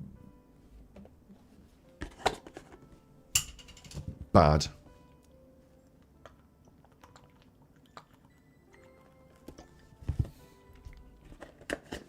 Like, we need to discuss these in great detail, don't we? How far am I through this? I've got 1, 2, 3, 4, 5, 6, 7, 8 with the summary. And conclusion 9, 10. Okay, got to keep moving. Need to be careful that I don't stay too long on any one thing, but need to state a lot about this stuff. We're up to, how are we doing on time? We do have endless time in this, we've got the future, so don't worry. But 2 hours 46 and we're rolling very strong, so we'll continue, we'll push on hard. I'm going to try and get through all of this. Have you got lost? At 10:30 a.m, Paul sent her a text asking, "Have you got lost?" And I'm trying not to do pedantic detail on all, because you've just seen we've got a bit to do. But if you received a text from someone in your family or your loved ones or whatever, right? If you received a text, "Have you got lost?" It's facetious. I'm going to tell you straight. This is not, "I care about you. Are you okay? You've taken a long time. Are you okay?" "Have you got lost?" is facetious and mean. But it might be written by someone who's narcissistic and thinks it sounds nice. It's creepy and controlling, but it also might be put out there by someone to say, "I didn't know where she was. Look, Your Honour, I've written, 'Have you got lost?' As in, where are you?" Proving that my text to her is asking, "Where are you?" But I read it as facetious and mean, and if I was Nicola and I received that text off Paul and we'd having these problems over the last few weeks, it sounds like, "Fuck you, come home. What you doing out there?" Not, "I care about you and I'm worried. Please allay my worries. I'm anxious. Have you got lost?" Can someone in chat, I know you've got a time thing. You're on slow mode, aren't you? You're on 15-second slow mode. But can you tell me in chat, is "Have you got lost" acceptable to receive as a text? Up to 3, is that all he texted her? "Have you got lost?" Would you receive that and be like, "Oh, that's nice"? Or are you going to be angry? Steve Smith, £5. Thank you, Super Chat, Steve Smith, £5. Just Jen says, "Have you got lost yet?" Like, is it done? Is the deed done? Interesting question. It's common in Glasgow, says Chumba. Maybe it is then. Maybe people just say, in a nice way. But I don't like the sound and the sentiment. Carol says, "No sarcastic." 50-50 from Simran. Saz says, "Why are you not home yet?" Mimi says it's passive aggressive. Sarcasm. Richie says it's acceptable. Karen says it sounds condescending. Emotionally coercive. So one of the things I don't like about it is it's all those bad things, but does that mean he didn't do anything bad to her because he's still sending it? Like, she's dead, but he's sending her text messages complaining at her. So he wouldn't do that if she was dead, would he? Because that would be weird. Or is it because he wants it to seem like he would do something so normal as this? Like, to prove, is this his alibi, you know, being sent by text? Or is it part of the, or is it the moment before? You know, is it the moment before? Because it's saying 10:30, an hour after she's believed to enter the water, he's doing this. So it's not really the moment before, is it? He's not sent this, got eggy, and then run down there. Or did he run down there an hour ago, and now he's sending... I find it strange. Being so facetious at this moment.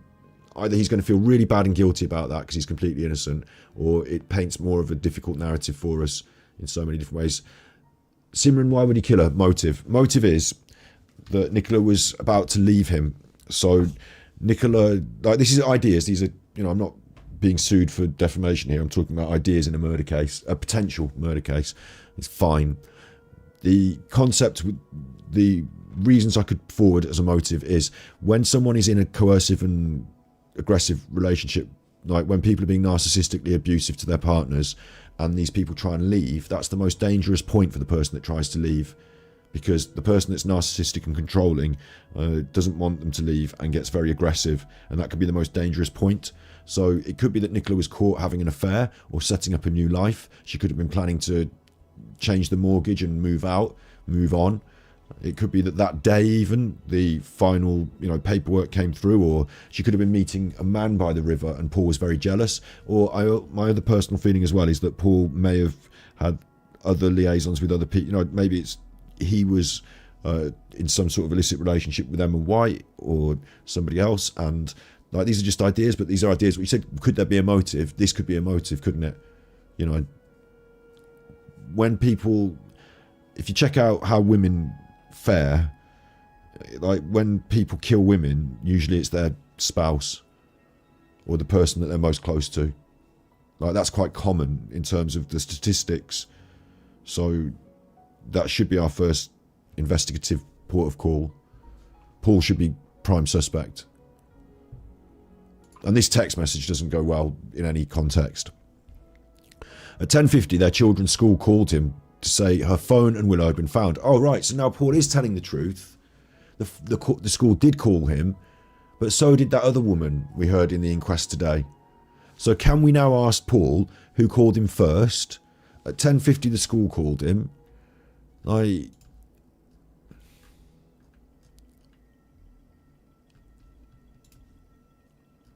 why do I have to do this? Why do I have to do this? 10:50. Actually, it was yesterday's stuff, wasn't it? Yesterday. 10:50. They separated it by a day.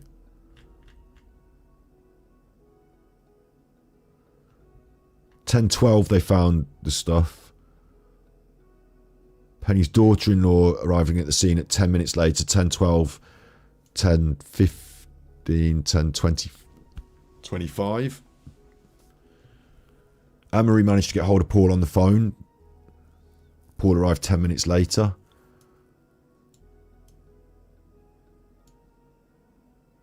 We're not giving detail, we're not giving the proper timeline here. Who called Paul first? It's very important, because he's either telling a lie or the truth. And up to now it looked like he'd been telling a lie, but now all of a sudden...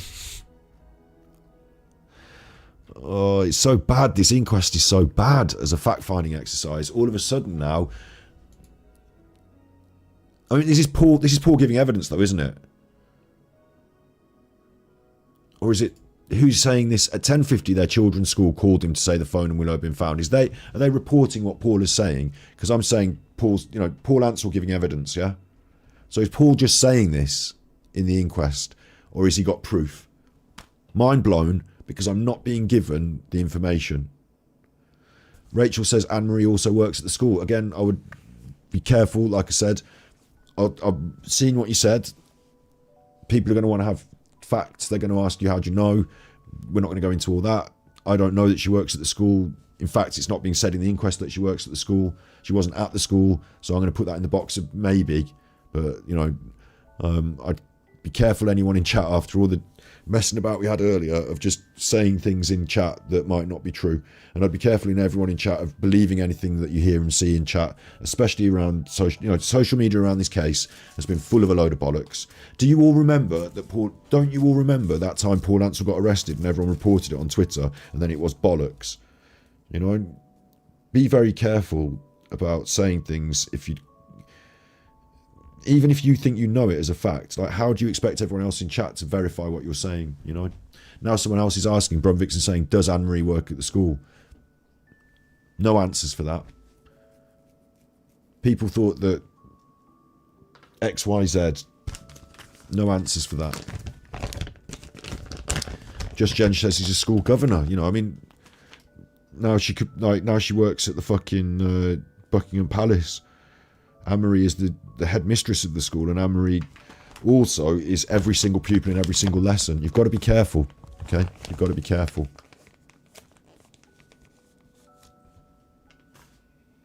And we've got to be careful because there's a few chuffers in the chat as well. So if anyone feels they're getting the rough end of the stick, bear in mind, I'm on Chuffer Watch. Essex Boys and Jill, I'm on Chuffer Watch. At 10:50, their children's school called him to say the phone and Willow had been found. I don't know if that's Paul saying that. The coroner also references Ring doorbell footage, which shows Paul leaving the house around this time. Is that the stuff we've seen? Because it's fucking awful and rubbish. But this isn't the stuff we've seen, because the stuff we've seen's got Nikki in the car. So there's more Ring doorbell footage we haven't seen the coroner has access to. Is it as bad as the original that we've seen? Because that wasn't the original, that was a composite image. Sophie Cartwright Casey asked Paul, and I've done videos on it on the channel, again, like Nicola Bulley playlist here. I actually should include those videos on the playlist, shouldn't I? They're in the videos section. I'll put them on the playlist as well. I'm surprised they're not on there, that's an oversight by me. But the information is all in there because we do all the CCTV on that playlist. Sophie Cartwright asked Paul to explain more about the successful meeting. So this is the family's lawyer asking him to explain about the successful meeting Nikki had with Love Holmes the day before she'd gone missing. How does he know? She had agreed to be their sole mortgage advisor, he explained. She came home in amazing spirits.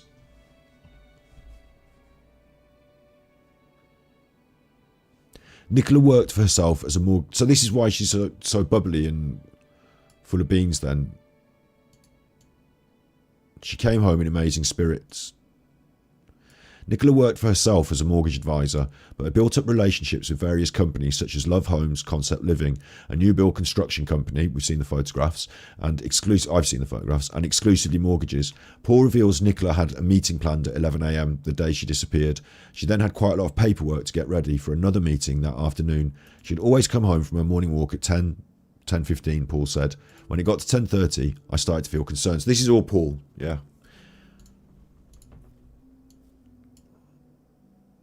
I mean, he's compelled to tell the truth here about this work thing because the work people will tell the truth as well, won't they? So he can't dispute what the people from her work, you know, the manager from her work will say. Although up to that point, it wasn't her work. It was just work that she was doing freelance. Now she's been offered a job that comes with a salary, my guess. And that salary means that you've got the independence, because when you don't have a salary and a regular income, if you're a freelance mortgage advisor, it doesn't really matter how much money you earn. You can't get your own mortgage, can you? The bank want security. They want to see those paychecks coming in. So why would Nicola, like, I'm adding 2 and 2 together and getting 5 maybe, but this is important. She's so bubbly and happy. Yes, she's got a job. Yes, there's that. But she already had a job. You know, now she's got a more secure, permanent position that involves the ability to get her own line of credit and a mortgage. This is something that was brought up earlier as well. Lots of people were talking earlier. Okay.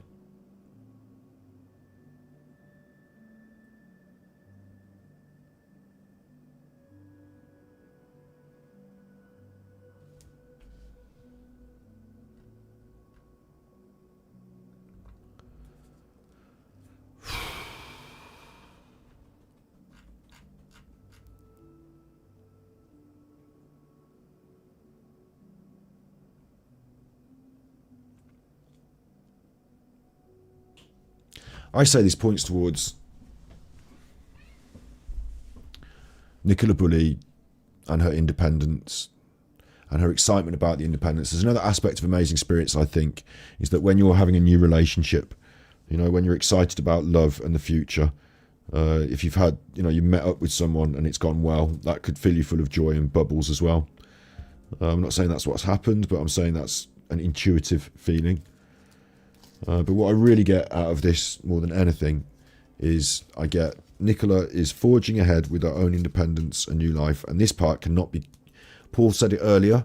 I think what's happened is that the people from her work, the people from the mortgage companies, from Love Homes, have said this publicly and Paul cannot contradict it. So I think he's incorporated it into his testimony as it is the truth. Because that, I know that the police interviewed the manager from the company. You know, we know the context of the work calls. Well, we don't know the exact content, but we know is that the police have that. So my inference from this is that Paul cannot dispute this.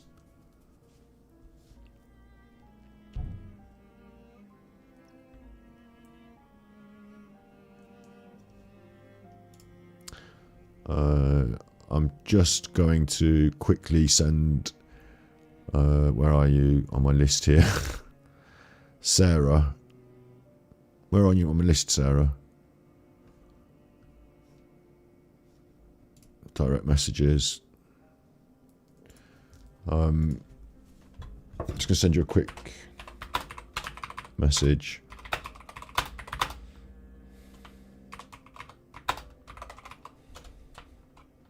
On the Discord.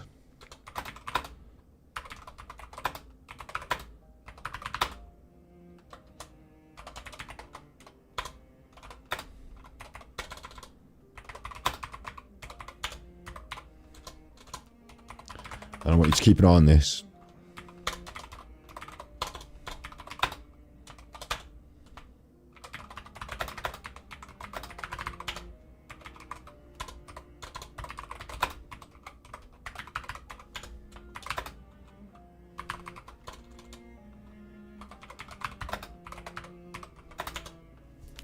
I just want you to keep an eye on that. You can talk to me on that, yeah.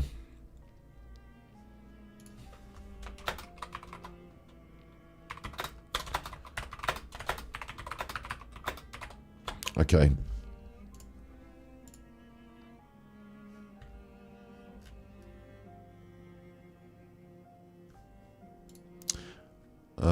Out of interest, does Adam asks, does Paul stand to benefit financially? No way of ascertaining that. Don't have any involvement in their financial life, so I don't know.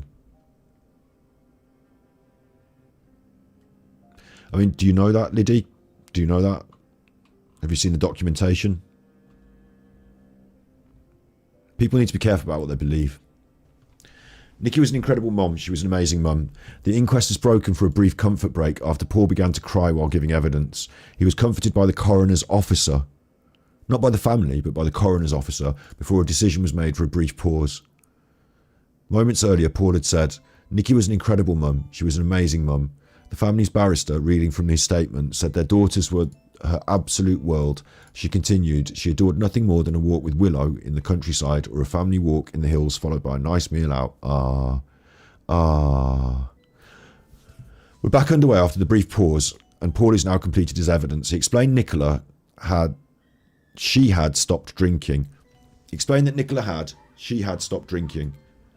So that's bad because it's bad syntax, bad copyright from the media that I'm reading from.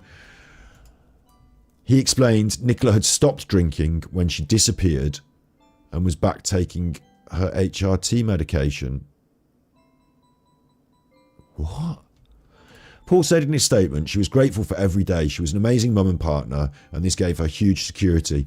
She focused on important things and did the right thing by everyone. She was well respected by all who knew her. Everybody loved her.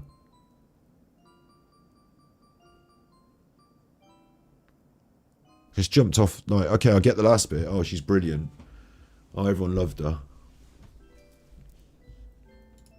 But he's using these funny words again, the fucker. I wish we had the video of this. She was grateful for every day. What, was she dying? She was an amazing mum and partner, and this gave her huge security. What do you mean security? Funny word. We had security presence in the village, didn't we?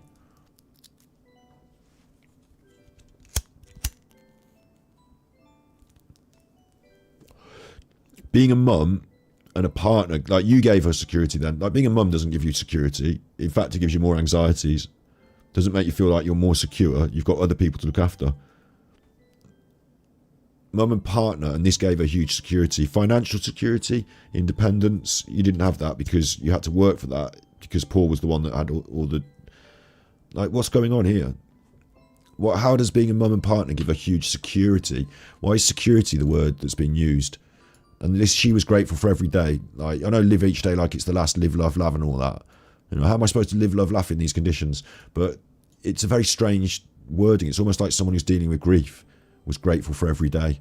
She focused on the important things and did the right thing by everyone. What do you mean, did the right thing by everyone? I mean, I got you what you mean, but are you always having to make these difficult moral decisions then to do the right thing by people? Or are you saying that she's an honest person generally? She was well respected by all who knew her. This is like a eulogy now. She was well respected by all. This is words he's thought about. Everybody loved her. Everybody. It's not just you then, another person. I'm getting, from this inquest, I'm feeling more and more that Nicola had tried to establish her own life outside of the relationship, and that included a relationship with another person. My feeling is. Because he said everybody loved her. That's everybody involved in this. That's her sisters. Of course her family will love her. Of course you love her. All the people at school then love her as well then. No one's eggy at her. They don't have any rows with anyone. But she had quite difficult politics. That would have caused some problems. Everybody loved her. We've got this strange clarification that nobody's angry with her. So there's no reason why anyone would want to do her in, of course. Nobody's got any prior jealousy or vindictiveness. No one's got any reason to be eggy at her. So it definitely didn't get done in. Make sure you put that on the record as part of your eulogy. I don't like it. And also, just before this, he explained when she'd stopped drinking, when she disappeared, was back taking... He explained that Nicola had stopped drinking when she disappeared and was back taking her HRT medication. So... she'd gone missing and she'd stopped drinking, yeah? So you're suggesting that before then she was drinking and it was a problem. It's been a feature of today's evidence. But before she went missing, she'd actually stopped. And she was taking the HRT medication. So how on earth does that turn into she was had problems with alcohol and the menopause when she'd got... Because when she went missing, suddenly it was in the news that she had problems with... Yes, Mia, smoking, yeah. Like, chill out. It's no problem, is it? When she disappeared, she was actually in the more healthy state of mind. The HRT medication was better. The drinking had stopped. And yet, it was suggested in the media that she was this vulnerable person that had got these alcohol problems, suggested by the police, told to her. And Peter Folding said Paul didn't tell her that. And like, why are we flip-flopping back and forth on these things? And why now is it so important that we should suggest that she was in a healthy frame of mind? It's almost like they don't want it to be suicide, but then Paul's being very clear, everybody loved her. It was not also foul play. So they're leaving us a very narrow window of what it could be. And these testimonies are coming from like the people that are involved in the inquest. They know that this is going to direct the conclusions of the coroner. That's why they're being asked these questions. That's why they're saying these things. So Paul Ansell our family are able to do this in this inquest, and Paul Ansell are able to create a narrative that will inform the conclusion of the inquest. Without, like, it's not like you've got defence and prosecution. There's just one barrister that work on behalf of the family.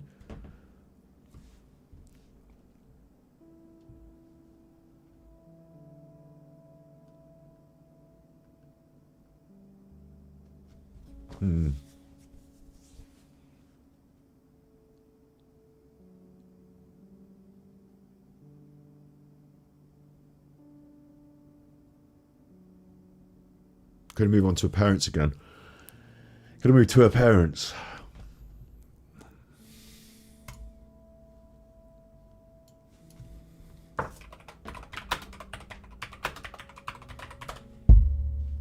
I'm going to play a little bit of this. I want to take a quick bathroom break again.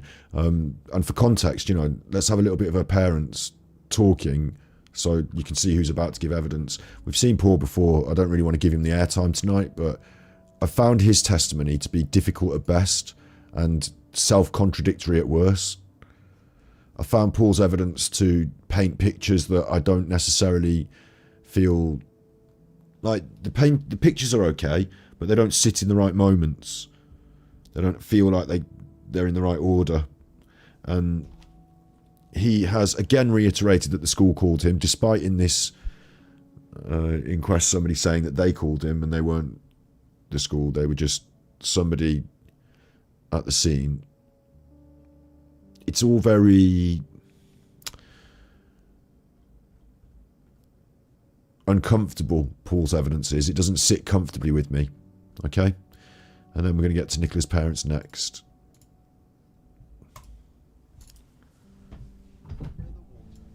Police divers searching this morning beneath the surface of the River Wire, close to where Nicola was last seen.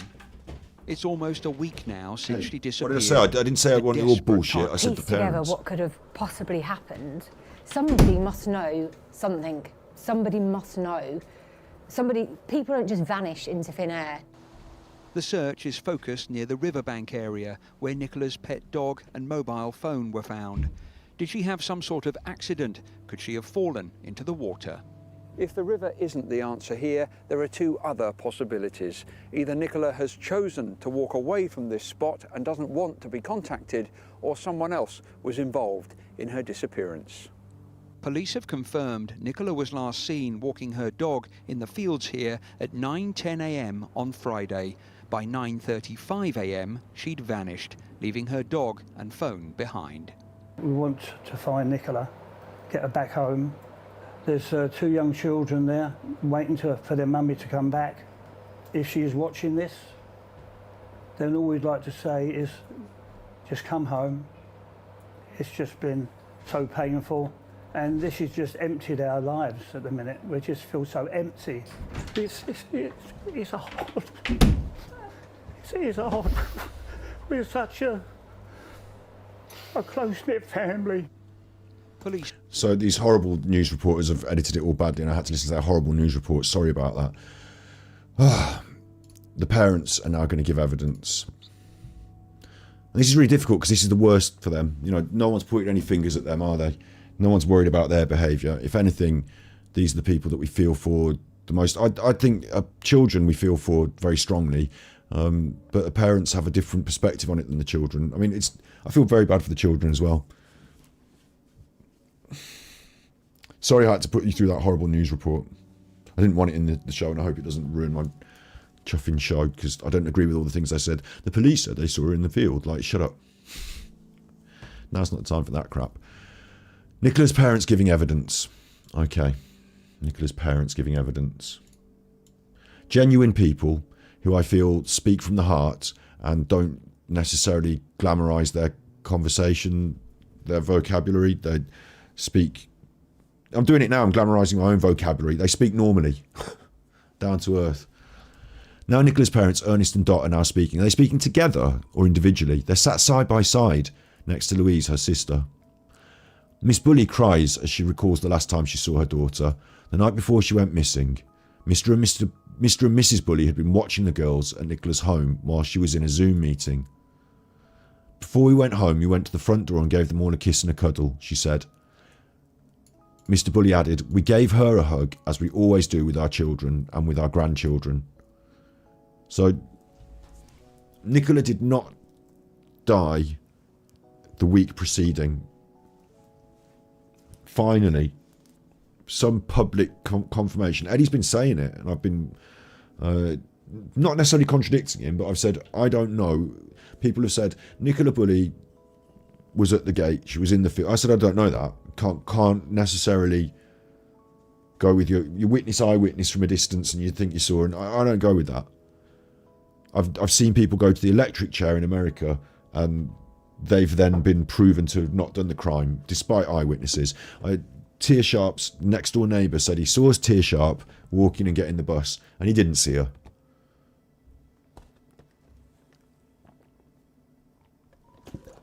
The parents giving her a hug at the door. The parents giving him a hug at the door. Lorna asks who contacted Jason Dean Rothwell. Listen, nobody knows that any Jason Dean Rothwell was contacted by anyone. It's a conspiracy theory that's been brought up, all this psyops bollocks. Jason Dean Rothwell has an interest in murders because he's like a nutter who's interested in murders. Go and watch the episode we did on him. If you want to know about Jason Dean Rothwell, go on my playlist, right? If you haven't seen this, then this is what... Oh, I'm on the wrong channel there, battery exhausted. Switch account, let's be Super Chuffer. And let's go to my channel. Go on the playlists, right? And look at Jason Dean Rothwell and see what he's like. Because I did an investigation into his character. And he's a fucking nutter. And he's interested in murder. His name's not Jason Dean. That's the name of Christian Slater's character in Heathers, who is a murderer. And he's had a fascination with murder all his life. He was out on the gay scene in Lancashire where that boy fell in the river. And then he pretended that he helped fish. He discovered a boy, and he didn't ever discover a boy in the river. Years later, he said he did. He didn't. He was nothing to do with it. He's got more chance of pushing him in than he has of fishing him out. Right? He's a fucking weirdo, and he's into rotting flesh in bins, and like he's some deluded little nonsense person. So no one called him in. What he wanted to do was to find Nicola Bulley because he's got a psychic. He runs a psychic. He's making money pretending to be a psychic. So no one's found this woman in the river. He lives down the road. So if he goes up and down that river once a day, twice a day, and finds her, then good for him because he's now the psychic that found her. So the reason he found her is because no one else was looking. Everyone had gone home. Curtis was out, but you know everyone else had got. Curtis wasn't up and down. He was found her by law of probability because no one else was there to find her. He was actually walking up the river, so no one told him to go there or anything. He just happened to have a gruesome fascination and was looking out for an opportunity to get near a dead body, and so he put himself in the best place to find her, and then he found her. So I'm not having it. I'm not having it. Apparently he was tipped off by fucking Lord Lucan off the moon. Get real. Get real. Don't talk shit in my chat anymore. Candice, I'm saying you now. Apparently he was tipped off by the... Come on. Apparently he was tipped off by the MFI. You wouldn't listen to anything Jason Dean Rothwell says and treat it credibly. Nothing he says is credible. He is a fucking... He thinks he's talking to dead spirits out the sky.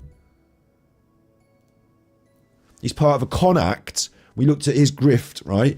He goes online and they go, oh, we can do an online reading for you. Come into my chat and I'll do a reading. And then he's got someone in his chat that's from the same company that does the readings. And then that chatter goes, oh, you're so good, Jason. You got my reading just right. And then you look into this person. They're also doing readings on the same company. So it's just bollocks.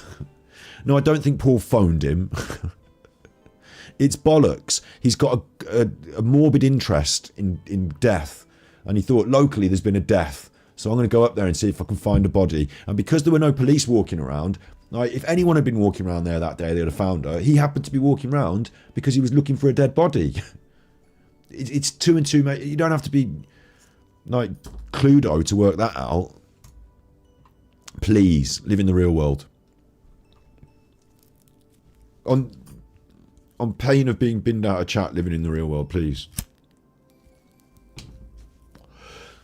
You're allowed to say what you want, but unconfirmed bollocks. Big ups, Helen. Yeah, when I read from Jason's own chat box. Good one, Sarah. That was a good episode. Okay, Nicola's parents. Definitely saw her.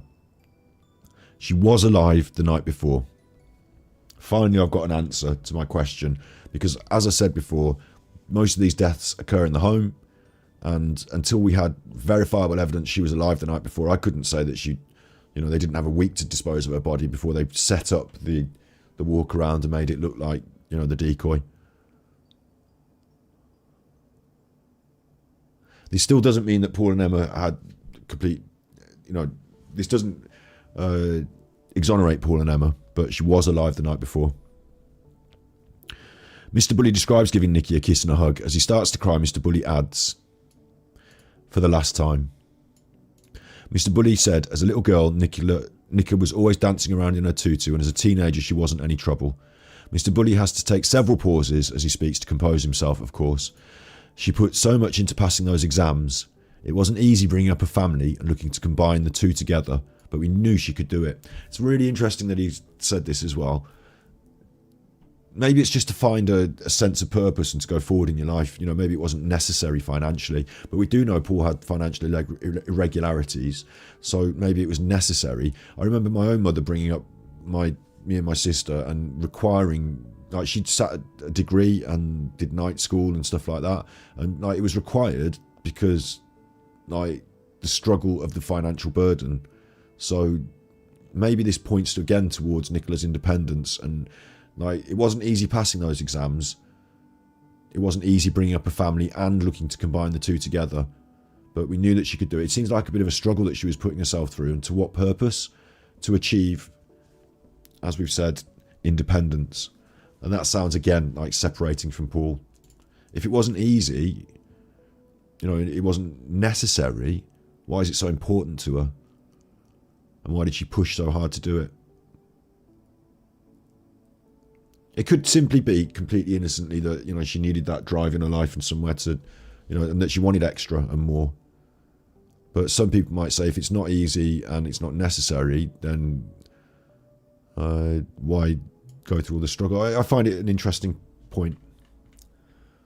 Family ask for accidental death conclusion. They ask for it. The family's barrister, Sophie Cartwright, is now making submissions to the coroner regarding possible conclusions available to him.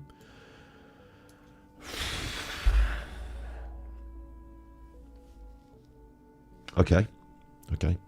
Coroners are encouraged, where possible, to use what's known as short-form conclusion.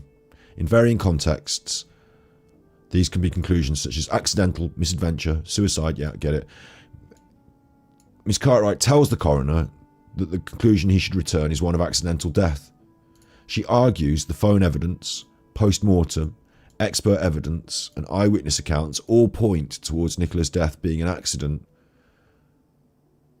What occurred on the riverbank was a tragic accident. It's clear from the evidence that at 9:18, Nikki increased the volume on the Zoom call, and it appears that what happened after that must somehow be linked to the location of the dog harness found on the steep part of the slope. Does that, at no point during this evidence that we've been presented with in the media, has someone mentioned the volume on the fucking Zoom call? So is it just that I need the full documentation? So the suggestion here is that she's increased the volume on the Zoom call so she could hear it while she puts the phone down and goes away and moves away from the phone. I disagree.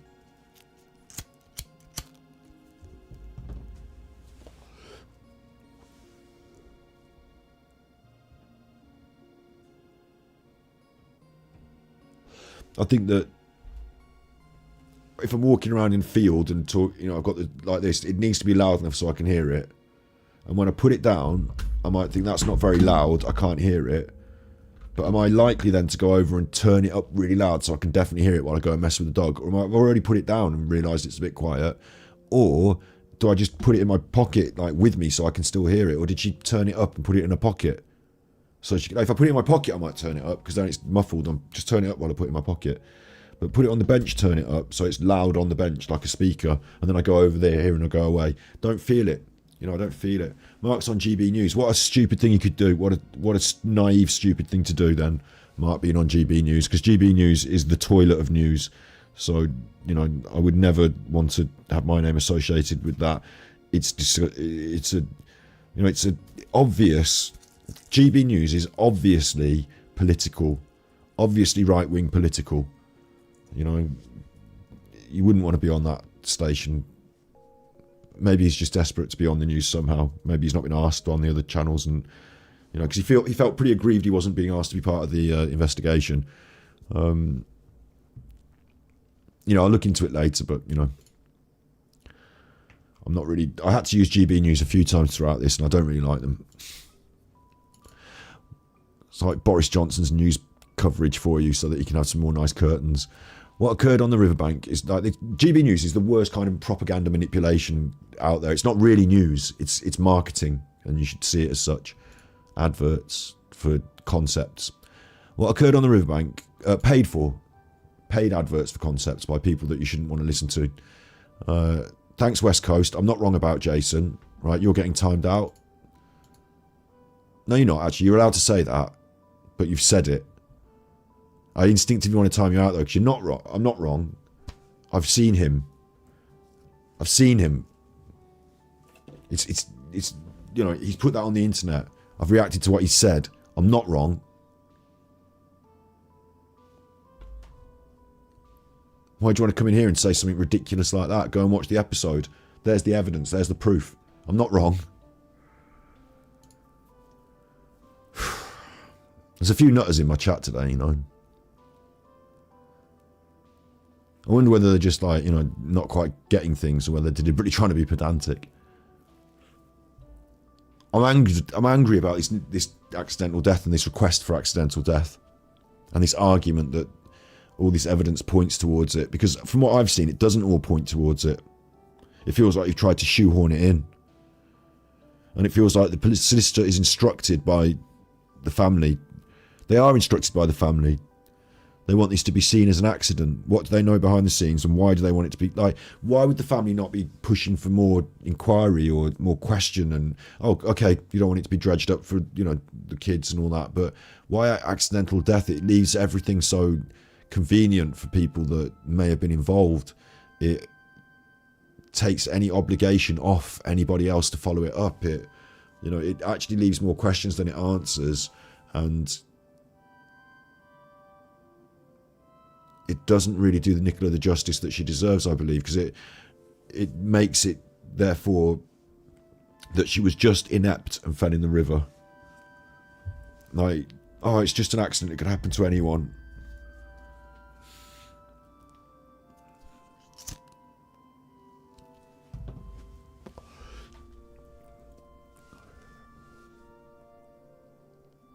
I really don't...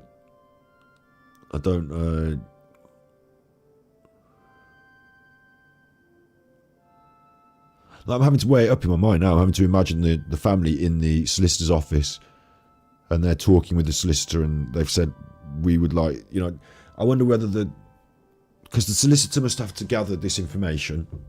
Like, the family's barrister is doing this. It's costing them money.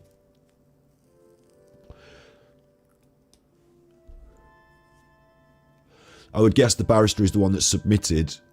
Like, they're making these submissions to the coroner about what they should say. I mean, I imagine the barrister has submitted some information from the family. Like, they've called the family to stand. They've asked the questions. They've submitted this narrative.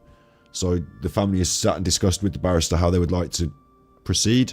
And the barrister said, okay, I'll tell that story for you.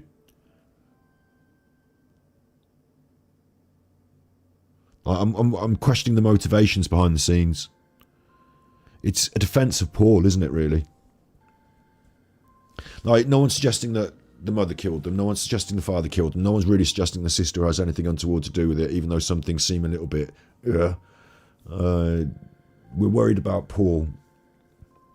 And everything we've heard in the inquest from the independent sources has cast worries, raised questions. We've heard about these screams, you know, the calls don't seem to tie up, all this. When we get to Paul and the family, now it's more pointed at accidental death, and even directly requested it, and the testimony they've given, even though it didn't all exactly tie up, you know, we're talking about welfare checks and Nicola being furious but everything going well, and not drinking but being vulnerable, and like, it feels like they've wanted to protect Paul, because he's the only one that's in the firing line really from, you know, other concepts really, isn't he, directly here.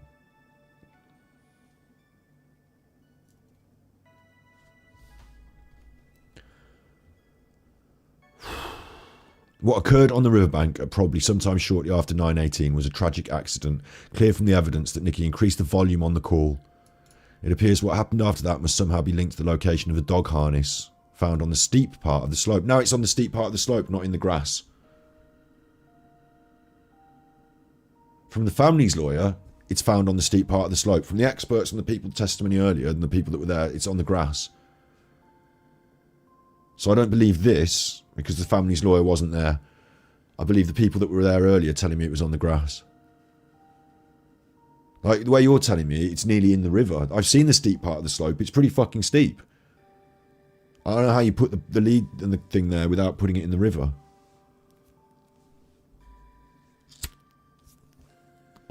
I don't know how she gets there to put the harness on the dog without the dog going in the river.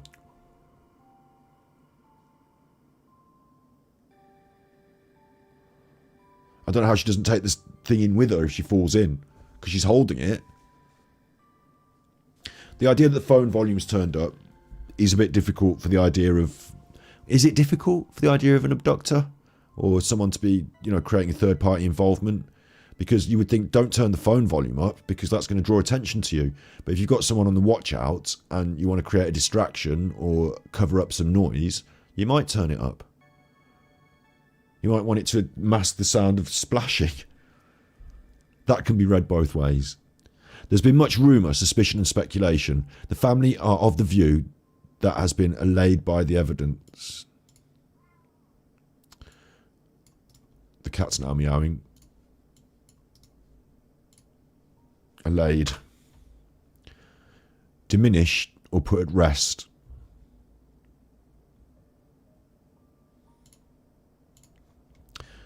There's been speculation. The family think that's been put to rest by the evidence. See, now we're getting this fucking lawyer speak. Excuse me while I let the cat in.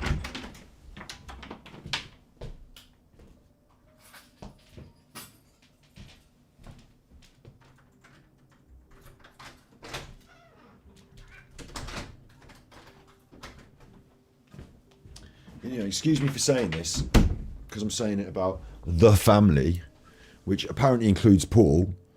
Does it? Or does the family include the like... Okay, time-out questions, right? Does the family include Paul? I said the family are paying for this barrister. Is Paul paying for this barrister? Or are the parents paying for the barrister? Or are they all paying for it together? Who's paying for the barrister? Who's the barrister really representing? Who are the family? Why are the family having to be taken as one conglomerate? Are we talking about the parents and the sister and Paul together? Can they be and should they be taken as one conglomerate? Who is really paying the piper? Because the man that pays the man, the woman, the people, the non-specific gender denomination, whoever pays the piper, chooses the tune. And there's been much rumour, suspicion and speculation. Yeah. The family did mention about social media and all sorts. Are we talking about that, the wider, or are they talking about within their own family? Not confirmed here. Just a statement that there has been rumour, speculation and suspicion. And they must mean of Paul, because I've been on the internet saying it. We're talking about Paul and Emma. We're not talking about whether a dad bonked her on the head. We're talking about Paul. The family are of the view that's been allayed by the evidence. This is lawyer speak. So the lawyer is translating what the family is saying to them, maybe, or creating a case. It's not what the family have said.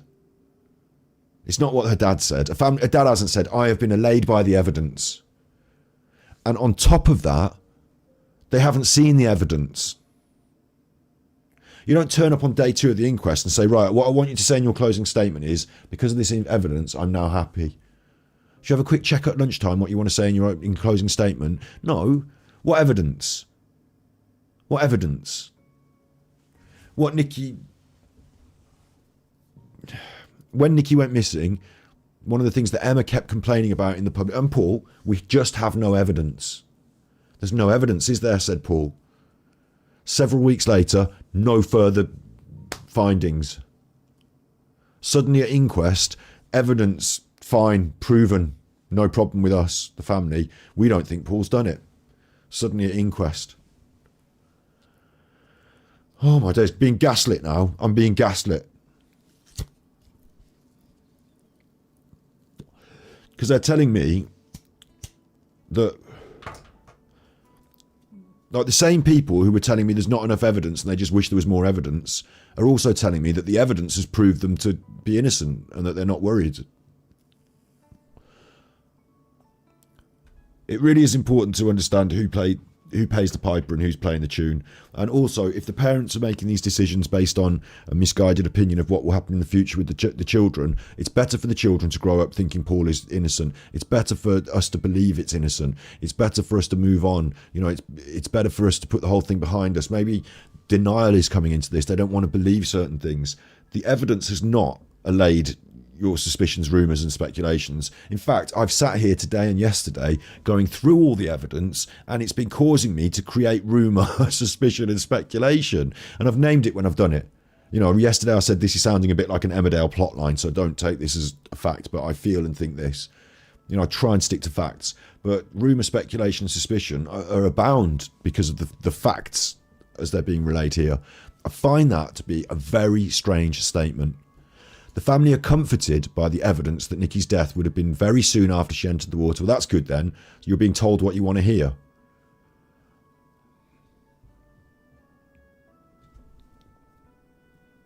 So is the CIG being gaslit? Good point, Fiona. Like, do you mean my cigarette being?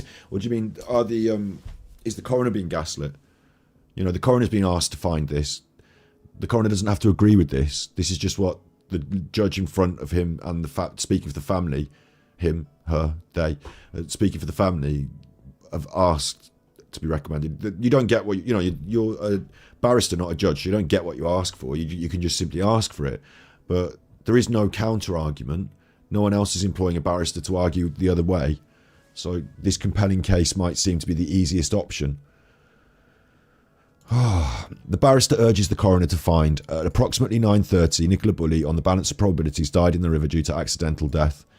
She also urges the coroner to consider that the screams heard are not connected to Nicola's death and says they do not have relevance to how Nikki came by her death. Classic lawyer bollocks. Classic lawyer bollocks. Oh. Now we've got a new character in our story. This fucking KC. They're good at this shit, aren't they, lawyers?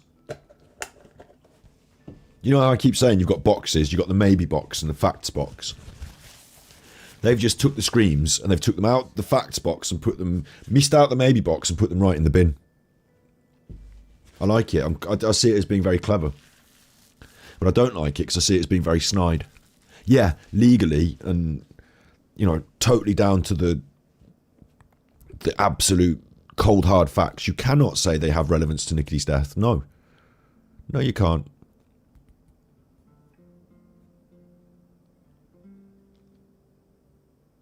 In chat there, Star Louise says, so the screamer came forward. Maybe they did. I don't know if they have. There is no evidence to suggest that in this inquest. It's just that the lawyer's saying, it's like me saying there was a car crash outside my house and just before it happened I heard a really loud whistle. Like, the loud whistle does not have to have anything to do with the car crash. It's just two events that happened. You know, I have nothing else to connect them, therefore I cannot connect them legally. But as part of an inquest with all this other stuff going on, the fact that us, the public, have been told there was screams, and now the next day just write them off, forget them, don't worry about them, is not, it's gaslighting. It's bollocks. You can't say they're not connected because they're happening at the exact time that she's supposed to be dying. So you can't argue this, that at 9:18 there was a tragic accident, and then at the same time say, yeah, but we also heard these screams, but they're not connected to the tragic accident by any... It's only circumstantially they're connected. Well, circumstantially is enough for me because she was drowning. You're telling me she was in the water, and you're telling me she didn't scream, or if she did, it wasn't this scream, and you shouldn't worry about the screams. Maybe because the screams don't corroborate what you're saying. So you have to... Like, if my story is to be correct, all this stuff has to fit. The screams don't fit, but I can write them off for you. So there you go. I'm glad they don't fit. They don't need to fit. I don't like it. I'm not accepting of it. I think that's your opinion and case. And if I were employed as a lawyer, I would also want to write off those screams. You know, if I was employed as a lawyer, I'd also want Paul to come on and say how good he was. And, you know, I'd also want I'd want these things to fit the case. But now we're talking about one side of a story that's being manipulated to fit a case, because that's what a KC does. These are not, this ending of the bit here where we've gone on to the Paul's and the parents' testimony and the summing up from the KC. These are not the best bits of this inquest by any means. They're the most biased sections. This isn't someone finding out facts and giving us a conclusion based on, you know, trying to keep an open mind. This is someone's perspective being fed to the judge. Please, can you find in order of my perspective? Good question in Addestrander Wolf. What about the man in black? Didn't even mention it, did they? It's not relevant. It can't be proved for it to be relevant. We're not even going to mention that. Yeah. Evidence concluded. And that's all the evidence. So now we're going to get police statements and the coroner's statement. The results, essentially. Coroner's summary, a timeline. So this is now, after hearing everything has been put to the coroner. The coroner is going to come back and say, these are things that are going in the facts bucket. These are things that I'm going to say is the real fact. We've heard a lot of stuff. This is what the coroner is reflecting back as saying, right, I agree, I think this, I think this. Nicola was last seen alive by fellow dog walker Claire at 9:10. This seems to be unquestioned now. Unquestioned. At 9:18, she was adjusted the volume of her conference call from nowhere. This has become now a very important piece of information. And she adjusted the volume. Not the volume was adjusted, but she did it. PC Greenlaw examined Nikki's Fitbit device. It recorded steps in 15-minute segments. On January 27th, she walked 4,548 steps between 8 a.m. and 9:30. Between 9:15 and 9:30, she walked 273 steps. That's when she was supposed to be in the river drowning. No further steps after 9:30. 273 steps. I feel like I'm, you know, yesterday I was saying about how I didn't like the vibe of when I woke up to have to do this.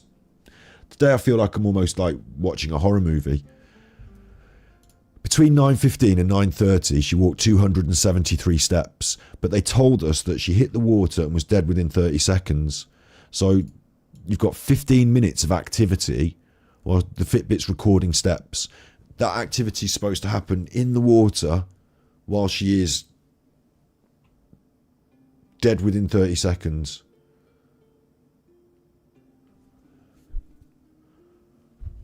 At 9:22, the Fitbit recorded a substantially increased heart rate, 9:22. So she's either doing vigorous exercise, or she's been scared, or something shocked her. At 9:22, she's got the heart rate.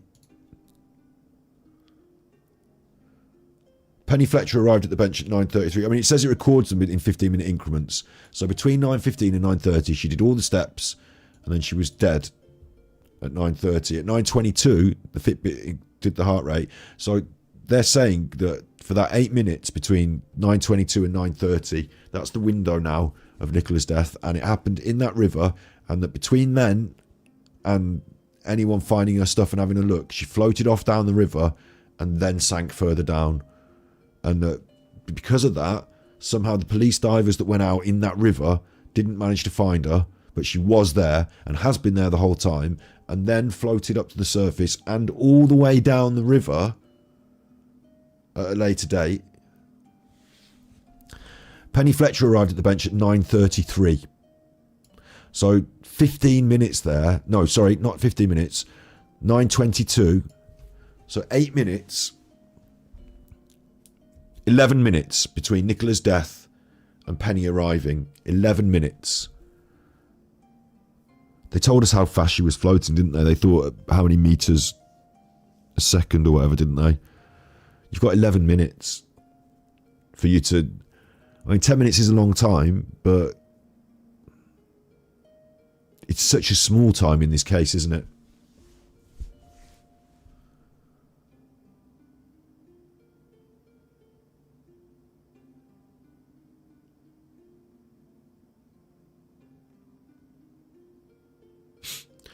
Essex Boys Outlaw, why are you doing it? I think the police need to look over what Angela Fletcher was posting all over YouTube. Who's Angela Fletcher? She's the woman from fucking... She's the woman from... I've had enough of it, do you know what? Bye-bye. I've had enough of it. She's the woman from Murder, She Wrote. And people, you don't need to suggest in my chat that people should be looking all over YouTube at a load of nonsense, please. I'm sorry you've had to suffer the banhammer. I'm not really, because I think you might be connected with Alan.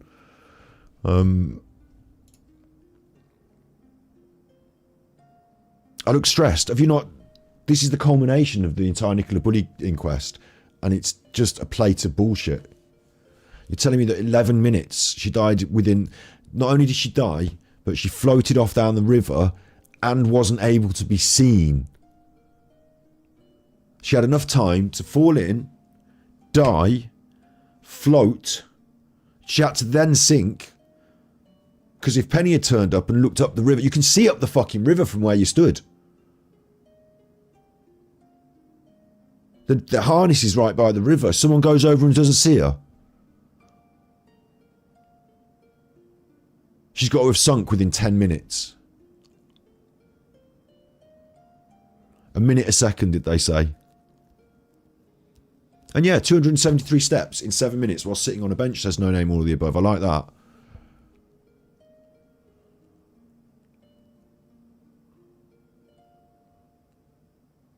None of these things fit. Brumvixen asks if I'm spanking tonight. I might be doing Angry. It's getting late, but I might be doing... I think we'll rip Angry Alan a new one, you know, tomorrow. I've got that in the bank. There's a lot to go over in it. You know, I need to... I'm going to prove that he's lying all the time, so I need to show the evidences, and I've got all the evidences. So, yeah, this just... You think I'm... People saying I'm stressed as well. We should all stop it in chat as well. It's like picking at me, and I think it's bollocks. I think what it does is it suggests to other people that in some way I'm anxious and like eggy, It's and raining again. and I'm not. I couldn't be happier. Gov UK sent tippies. P used to work for BAE Systems. Super Chuffer owes 3 hugs. Thanks.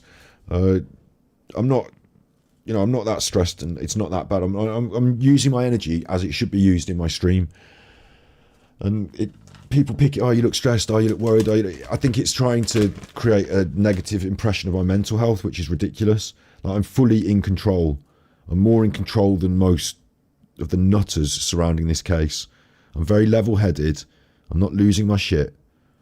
I'm applying my energy in my stream, and if I didn't feel good, I wouldn't do it. So.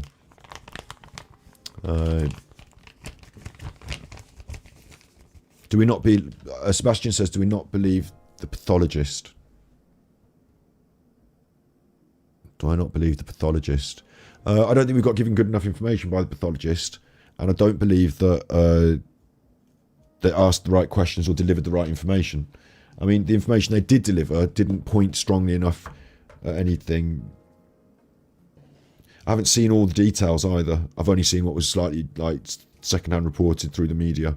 So I'd like the full report before I can say what I think about the pathologist, I think. I believe their report, you know, the factual scientific details of their report, I will believe. I don't think they're lying.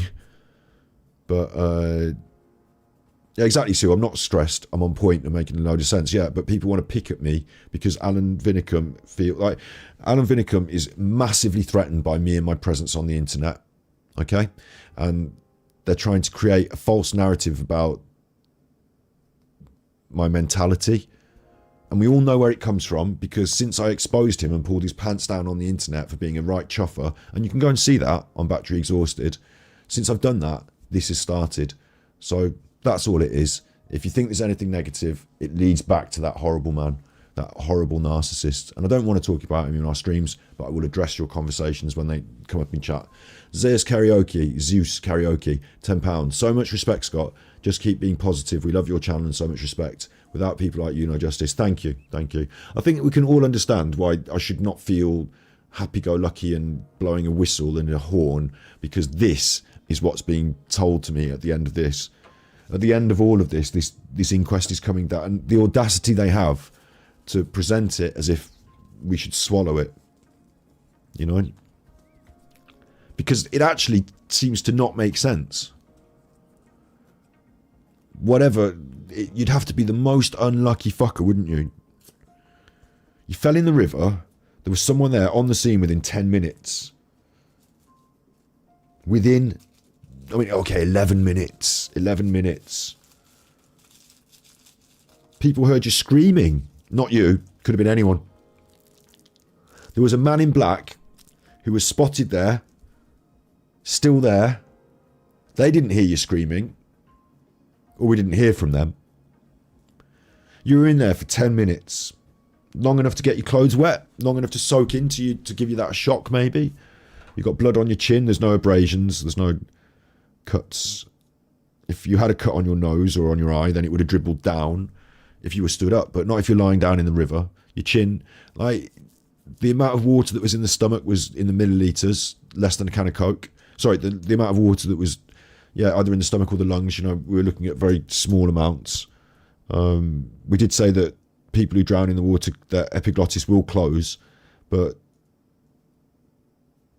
it just seemed inconsistent with the story that we're being told. Then on top of that, during this inquest, we found out more about Nicola's backstory, and there's been troubling incidents. There's been a blow to the head. There's been,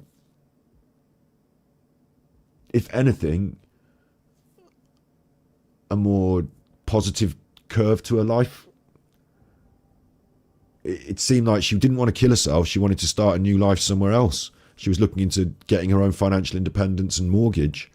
She was staring down the barrel of a big promotion at work, which, whilst it might give her more money, what it actually really gives her is the ability to get that mortgage, the ability to prove to a bank that you will pay them, you know, therefore they will give you that loan. And what do you need that for? There's no evidence of conspiracy as well. Good point, Jake Forder. I like that, yeah. There's no evidence of, like, psyops or nutty bollocks. But you could easily fit into these facts, in and around these facts, you could easily fit in the idea that Paul rushed down there, did something. Maybe Nicola was meeting someone down there. Maybe Emma was involved. Between these characters, between Allotment Lane, now I'm going to also include Allotment Lane. Thank you, BCTV, $4.99. AD is trying to get all true crime channels shut down. He wants everything about him. Very true. And that's why we don't really want to talk about him on our show. But it is, you know, it is in the sphere of the conversation. And if anyone wants to know about all this stuff, the best place to go is my B-side channel. You will have a right laugh on it. You know, lots of people watching here today that won't know what we're talking about necessarily will think, what is going on? You know, I'm a streamer on the internet, so sometimes, you know, we get trolls, we get different stuff. You have to deal with it on the fly. You just have to deal with it on the fly. I know that people say, don't disrupt your show with this conversation about this. You just have to deal with it on the fly. But to really deal with it, I go on my B-side channel, where we've got these videos here. You can see this one, Alan, Armchair Detective here, and the songs with we rip him apart on the B-side channel, so you don't have to fucking deal with it on the main channel. And if you're interested in what's been going on, head over there, check out these live streams, check out these videos. It's called Battery Exhausted. It's my B-side channel, and you'll see what it is that's been going on, and you can make up your own decisions. So you'll have a good laugh. And some of it gets a little bit serious, just like now. well, this is getting serious. You can fit in the other narrative, can't you? That there's been some foul play. That can be fit into this narrative because the screams, the man in black, the strange behaviour of the Fitbit, the strange behaviour of the dog, the strange positioning of the lead and the harness, which is now in the river, on the side, in the bank, on the grass. Penny arriving at the scene from a different location to where we would expect her to arrive from. Penny's relatives being on the scene very quickly. All those people, the man, Penny's son, was not mentioned or involved. Was he at work? Was he elsewhere? Penny's daughter-in-law was there very quickly. Ron was up there. Penny was there, but her son was not mentioned or involved, apparently. And, like, if you want to fit in foul play and you want a cast of characters that you can view as suspects, even Paul Ansell can now be fit into that because Nicola left the house. Nicola may have been doing something after dropping off the kids that he didn't like or wanted to check. He may have been down there earlier. There's no one to corroborate that Paul... Again. I couldn't hang be on, wait. happier. Maggie Smith sent tippies. Keep doing what you're doing, Super Chuffer. You're one of the YouTubers who put quality time into your broadcasts. Super Chuffer owes 10 hugs. Thanks very much. Thanks. In a work meeting. Right, check this out. Where's Paul's alibi?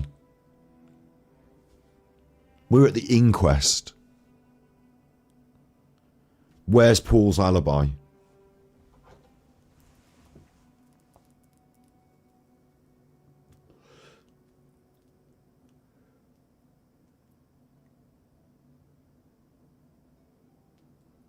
It's raining again. I couldn't be happier. Susie Jew sent tippies. I spat my coffee out about Angela Fletcher. Jessica Fletcher is murder, she wrote. You deserve this for making me laugh, XX. Super Chuffer owes 3 hugs. So maybe Essex Boys got banned for the wrong reasons there. We'll have to investigate it. If they want to send me an email, they can maybe get reinstated. But I've seen them around in other places and I just got a funny vibe. So, I told them, I gave them the warnings and that flew.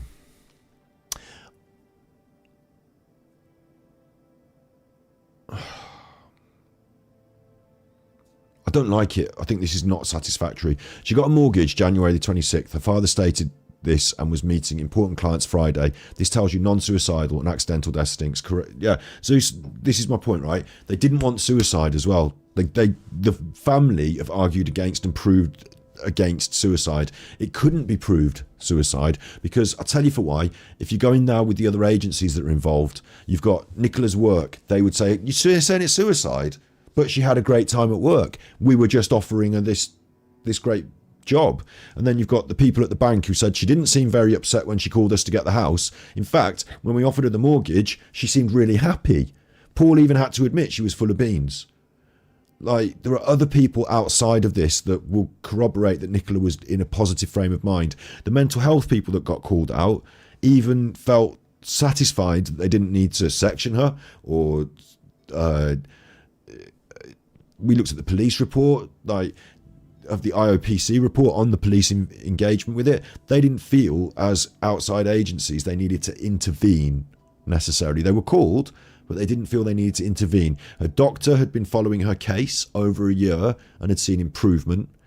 All these other agencies would say Nicola Bulley was feeling more positive and things were going better in her life. And she was at a point where she was gaining and establishing her own independence. That cannot be critiqued or questioned. So I feel Paul, the only person who also said that tonight was Paul. Today was Paul. And it feels like he had to say that because he knows it's factual evidence. So if he critiques it and contradicts it, he sounds weird. We know that if someone is in a dangerous situation, in an abusive relationship, that is the most vulnerable and dangerous position for them, is the moment they try to extricate themselves from the relationship. Adam, correct, bruising on her right arm. See, Adam's come back into line. Adam knows what to do. That's fine, Adam. That was in the inquest. We saw that. You don't have to retract that. That's fine. It's been in the inquest. It's been corroborated in the public media as well. So I agree with that. That's fine. You're not going to get banned for that. Don't worry. It's saying go and see everything's on YouTube. I'm sure someone's talking nonsense out there. That gets me egg on. You didn't do that. You're fine. Bruising on the arms completely plays into the idea that you're in a domestic violence situation or that someone is coercing you in some way. People say that might be them holding her under the water, but I'm saying, like, just even regardless of that, it's not acceptable. You know, let's say no one held her under the water. You still got bruising on your fucking... What's that about? So, yeah, Paul had the bruise on his eye. We absolutely thought that... We also think we've seen the marks of a fight on Emma's face, and the idea that Emma was wearing that very heavy makeup was very strange until you considered that it might conceal other things underneath it.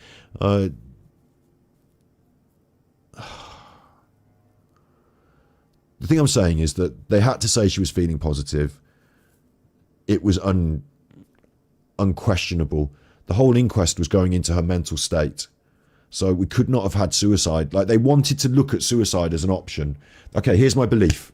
Initially, suicide as an option was the main thing on the table. The evidence did not point to it, so it was put aside. So you cannot come to the inquest and say, right, as Paul Ansell's defence, it was suicide. I'm going to say it's not Paul Ansell's defence. There's no defence at the inquest. This is not an inquest into Paul Ansell. But you know what I mean? Like, you know, we can't say suicide. Well, we're going to either say she was murdered or it was accidental then. I'll go with accidental then, eh? You know, and now we have to fit everything into the accidental box. Because otherwise, the other stuff, it's going to cause us problems. Penny Fletcher arrived at the bench at 9:33. Nicola was nowhere to be seen. But Willow was found and the dog's harness was found between the bench and the river. Again, not in the steepest part, on the fucking steepest on the bank. But this time not on the grass either. So the coroner is deciding not to confirm or deny exactly where the harness was found. Nicola was last seen alive. These are the coroner's words now, you know, the actual coroner's summary. Nicola was last seen alive at 9:10. Interacted with her phone at 9:18. I dispute that. You don't know it was Nicola doing that, but someone interacted with the phone at 9:18. And Miss Fletcher, not Angela Fletcher, not Jessica Fletcher, but Miss Fletcher, fucking Penny Fletcher, found Willow at 9:33. This provides a maximum window of time of 15 minutes when Nicola went into the river. God help us all. If you fall in the Bering Sea, you've got 3 minutes in the Bering Sea. Thank God this is St. Ives, St. Michael's, whatever it's called, you know. Thank God this isn't fucking the Bering Sea. Zeus Karaoke says, I think the inquest opens up a can of worms. I agree. I think this is worse than Madeleine McCann. Madeleine McCann, you had all these ideas going on and conjecture, but you had the police Portuguese investigation to go on. Here you've got all this as well. You know, I can picture episodes about, I can see them doing it. You know who's gonna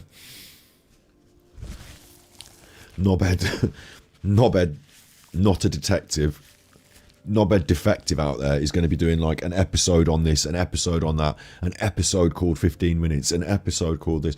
Like, there's so many little points that you can draw out and discuss if you had half a mind to.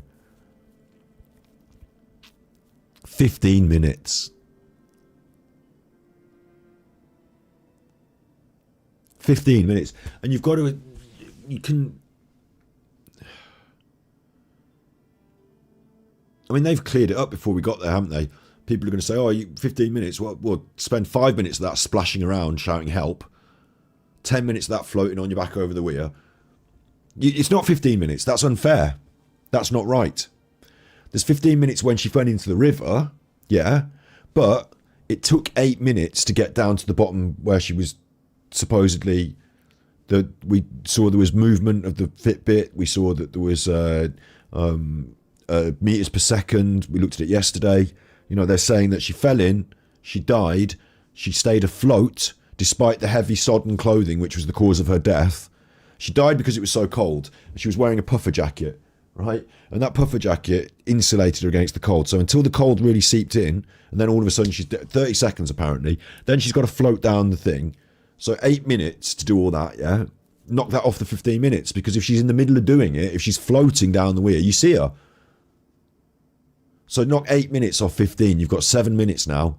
There was a time window of 7 minutes, really, coroner, when Nicola went in the river. Because if she went in the river after any time before, any time 7 minutes closer to Penny arriving, Penny sees her. Keystone Cops, Lancashire Police, shambles, says Ace Karaoke. I tell you what, I think the reason that they're a shambles, that they look like a shambles because of this, the reason is because they're not being funded properly, because all of our police services, all of our public services are being drastically underfunded. The key to our economy, the reason we're all suffering with all this inflation, all this rubbish, is we're not doing enough public spending. You know, if you had built 40 hospitals like they promised, you'd have had loads more jobs going around in those communities. All the builders would have been getting jobs, you know, to do all the stuff. There'd be more public spending in the economy would create more growth in wider areas. Recessions and problems that we're having are because they're undercutting the public services. People have got less money in there. I mean, look at the job nurses are having to do and trying to fight for equal pay. They're going on strike. Doctors going on strike. Bin men are going on strike. Post office is going on strike. Give them all better money from the public money. Stop taking it off for your curtains and your fucking missile rockets and paying it to your friends who own big hotels and rocket companies and you know, stop paying it to all your friends with your PPE and all that while you're snogging people. Sort your lives out. Sort our lives out. Fuck off, you fucking stupid politician bastards. Put the money back into the communities. 7 minutes, I'm saying, because otherwise you get seen. They're looking for her. Where is she? This thing's by the river. Nobody looks up and down the river and says, who's that bobbing about? No, because she sunk. But she didn't sunk because she was floating. Yeah, no, she was floating. Of course she didn't sunk, she was floating. So they didn't see her, no, because she sunk. They just weren't quick enough. They weren't quick enough. They had 15 fucking minutes. They were there.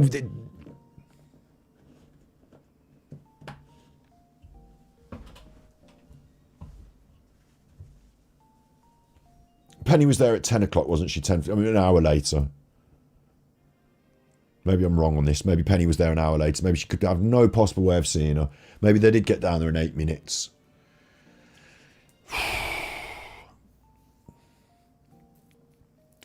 Guidance 22. The news says don't listen to people online, just listen to them. I wonder what people are saying. Listen, the reason for that is that the mainstream media lost control over this. They realised how far out they were.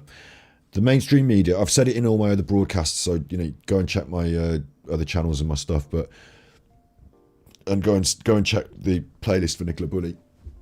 But you've got to understand, when this kicked off, the mainstream media expected an upsurge in numbers, views, and money from people buying their content and products and advertising money and stuff.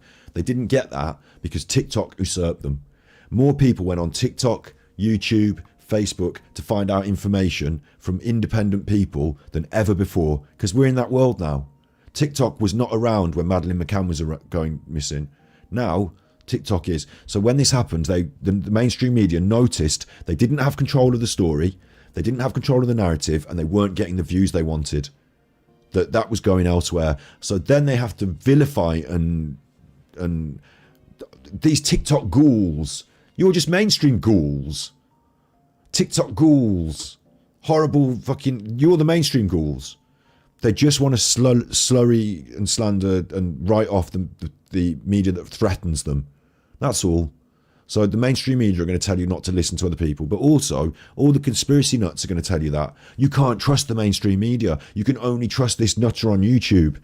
That's wrong as well. You need to be able to have critical thinking and to think your way through who's sending you the information and why. Who's disseminating the information in this way and why. Thankfully, I'm independent, so you know why I'm doing it, because I'd like views on YouTube, and what gets me views on YouTube is speaking from the heart and being real. Okay, so that's my modus operandi here. I say it as I see it, and if I'm resonating with the audience, I'm doing a good job, maybe. You know, I don't know. But for the mainstream media, there's a different set of reasons, isn't there? And for the TikTokers as well, there's a different set of reasons. So just be careful about what you're hearing and reading from any source. I'm encouraging you to listen to what I'm talking about and make up your own mind and be critical of it. Zay's Karaoke, £2. Skippall Car Park, 3rd of Feb. Peter Folding, 4th of Feb. I don't know. Anyway, I find that you've got a 15-minute window that she went in the water. And then from that, you're saying that... I got on my rant then. I was actually a bit wrong. It's not 8 minutes, is it? Because Penny arrived. The screaming was heard. They didn't give a time for the scream. Fucking hell. They didn't give a time for the scream.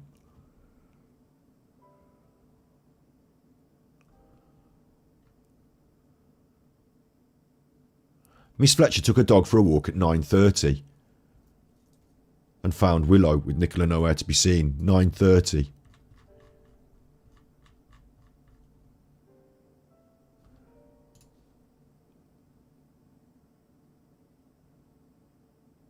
Miss Fletcher found Willow at 9:33. No, I'm right. 15 minutes. Like, how on earth did you fall in the river 10 minutes before this woman arrives and you don't get seen? Is Penny going to go to her grave saying, I wish I'd checked that river better? Or is Penny going to turn around and say, I looked up and down that river and there was no fucking person in that river, I'm telling you? We need to hear from Penny. We did hear from Penny and they didn't ask her about this. Because the barrister wasn't concerned with getting Penny to tell us that Nicola was not in the... She wanted her to seem like she was in there. So she didn't ask her. There's not a two-way conversation happening here. And the coroner's gone with that. If anything, we've been let down by the family's barrister. More than anyone. People are going to say it's a fix and the coroner's in on it. You know, Alan's going to say it's a setup and a cover-up for saving the face of the police. It's not that. The family's barrister argued in favour of this, and the coroner agreed with the family's barrister. If anything, we've been let down by the family's barrister. Therefore, we've been let down. This sounds really fucking weird, have been let down by the family, and that's why I think it's important to know who was paying that barrister. Was it Paul, who actually was funding it? Not who wanted it and who said whatever in the meeting or whatever. Who was paying for it, for that barrister, is very important.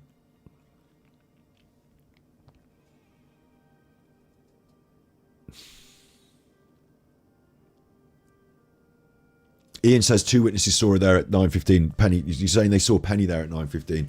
I haven't seen that in this inquest, so that's not part of Inquest Chapter 2. I'd have to look into it. Again, if it's not corroborated again, though, you can't... Bear in mind, right, now what's happening is someone in chat said, you in chat, Ian, said something, and I cannot prove what you've said is correct. You can't prove it's correct. Even if you've seen it in the news, they can't prove it's correct. I'll tell you for why. Eyewitnesses don't know what the fuck they're doing. There was a guy that said they saw Tia Sharp walking to the bus stop. Tia Sharp was dead in an attic.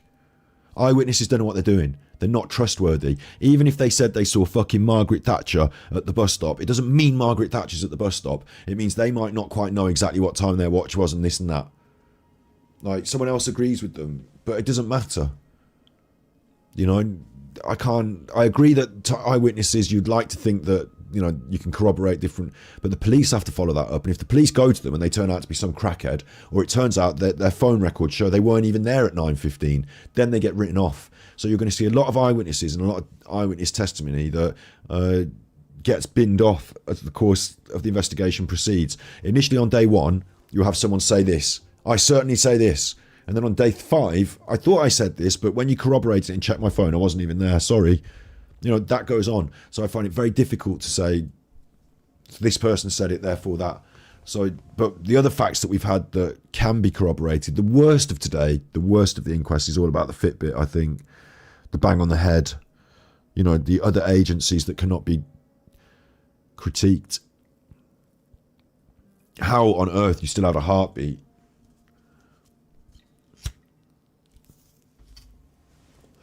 Because lest we forget that when we can verify what Penny's saying and all this because the phone records,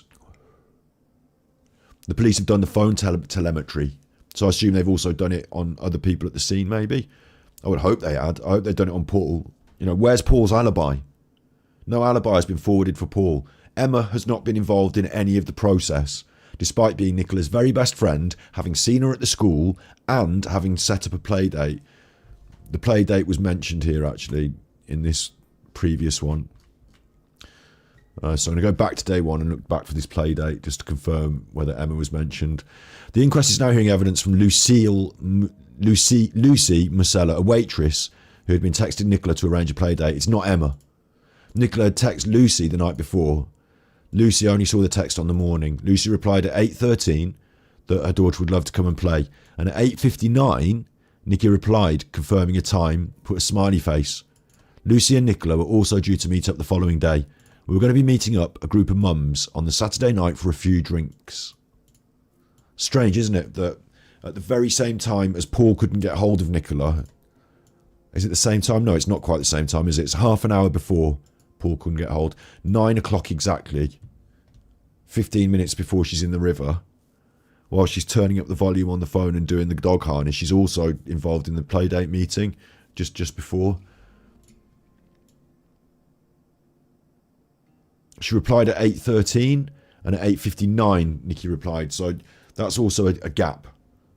Nikki didn't get the text at 8:13, see it, then reply to it. She was either checking her texts at 8:59, which she wasn't because she was on a works call in a work meeting. I would have to dig into the playdate plans, but initially that was supposed to be Emma, wasn't it? And it wasn't Emma. So the last person to see her alive was the woman at school who confirmed it was Nikki. She talked to her face to face. She knows her. That one we can probably put in the box of very, very nearly definite. I still don't know 100% because if it's Emma dressed up as Nikki and she's got glasses on and she's being quick and, you know, look at the dog in the back and look at this and look at that and I'm in the car and bye, you might be able to pass for it. But if you know someone and you know them and it's not them, you'd like to think that that was accurate.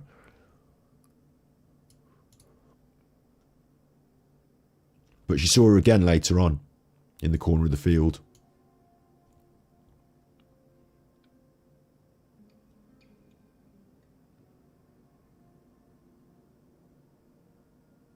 She was walking along. Willow was running up and down the bank, just having a lovely run around.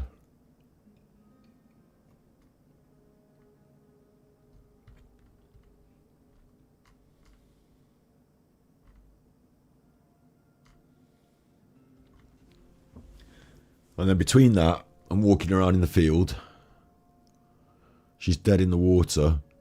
And then you've got 15 minutes, less than, and Penny's there, and no one can find her. And then no one can find her for like a month, despite just being right there in the river. Now, you forget, don't you, that because we focused on this inquest, you forget that they did not mention Peter Folding. Like, a lot of it has been made of Peter Folding not being invited, but I said in the first episode that the fact that Peter Folding isn't invited is kind of irrelevant because he's a third party and you've got the police divers giving evidence, so you wouldn't want to undermine the police divers by bringing in a third party to the inquest. Why would you need to? You've got the police divers. It's like showing no trust in them. So it's not been forwarded, like the family have not tried to contradict the police divers with Peter Folding's evidence. So no one has been required to contradict Pete. So they haven't brought in Peter Folding. Right, moving on. We've got coroner's ceremony. There's more ceremony. There's like 3 or 4 of these ceremonies, and I'm going to keep going on them. Are you all right in chat? How are we doing for time? Are you all right in chat? Because we're over 4 hours now. It's a big one, but I think it just has to be a big one, doesn't it? You know, I'm assuming you want me to keep going. You don't want me to take a little break and do another one tomorrow following up on this. You want the finish now, don't you? I'm not taking you all the way down here and not finishing it.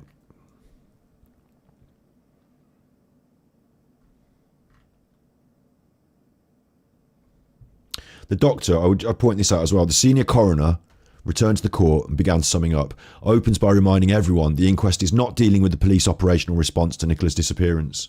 We're not critiquing the police and their response to Nicola's disappearance. We're not dealing with it.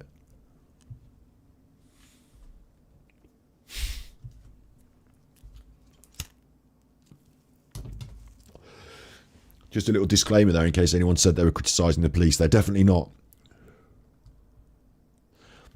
Coroner's summary, location. Continuing to sum up the evidence, Dr. Adderley said, the riverbank had an almost vertical drop. That's different. At the base, a stone wall had been built to prevent further erosion, and this provided no footholds or handholds. If you fell here, you would certainly enter the water. You might bang your head on the wall as well. But it does provide handholds and footholds. I haven't seen it up close, but you can get you on a bit of stone wall. I mean, I'd need to be in there and looking at it and prove it, but I think it's not going to be enough to sort of drag yourself out on the riverbank, but enough so that you can get hold of something. The opposite bank, 20 metres away, was also a difficult site to climb out. On January 27th, the Environment Agency said the flow over the weir was 0.49 metres. When the police did a reconstruction of the weir height, it was almost half this, but even at that level, it took a body over the weir, just, from what we saw, just. The flow on the river on the day Nicola died made it almost impossible to get out. That's interesting. For the first time, someone has suggested that she wouldn't have been able to get out if she got in, which is not their case. They said she was dead in 30 seconds from shock and breathing it in and stuff. But now we're saying it's not from shock, it's that she was in the river and she couldn't get out. So she just got tired and then drowned.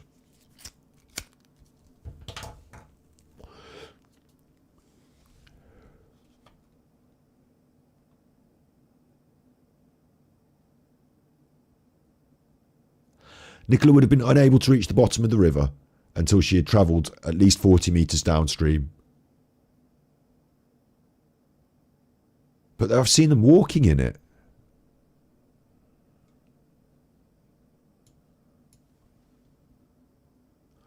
Two world-leading experts, Dr. Paddy Morgan and Professor Mike Tipton, experts in what, said Nicola would have been overwhelmed by cold water shock after falling into the water. The water temperature was 3.6 degrees. It would have elicited a powerful response in Nicola, not related to body size, but the rapid cooling of the skin. Of course, I've critiqued this a number of times. Nicola's clothing would not have slowed her response to cold... I'm glad they called that then, because I said it yesterday. I'm glad they... Her clothing would not have slowed her response to cold water shock. Yes, it would. Because she wouldn't have been cold so quickly.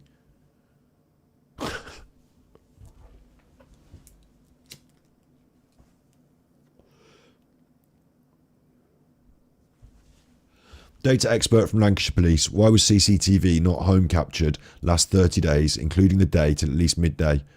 Says Zay's Karaoke for the £5 super chat.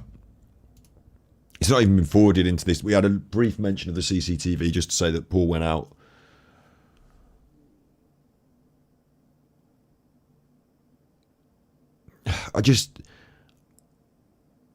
This is the result of those divers on that day.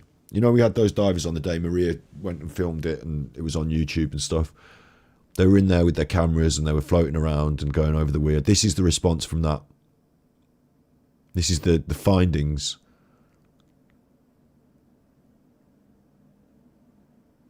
They weren't filmed doing anything by the bit where she fell in. Like, they weren't filmed trying to get out where she fell in. They seemed to be all right with the temperature of the water themselves. They were wearing wetsuits, but, you know, Nicola was wearing several layers of clothing and a puffer jacket.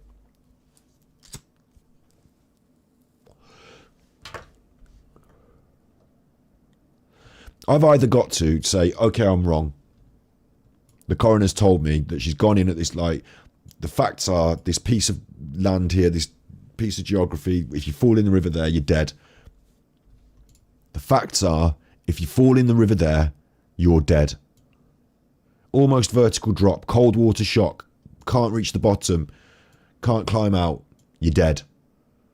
I'm surprised there aren't many, many more deaths in that part of the river, or in that river entire, because there's a lot more places like that along the river. I've lived by a river all my life. I've been in the canal where I couldn't get... I'll tell you this, time out, Scotty's story, you'll like it. You might not like it, I don't know if you'll like it or not. Why has my music stopped? My music keeps stopping, I don't know why.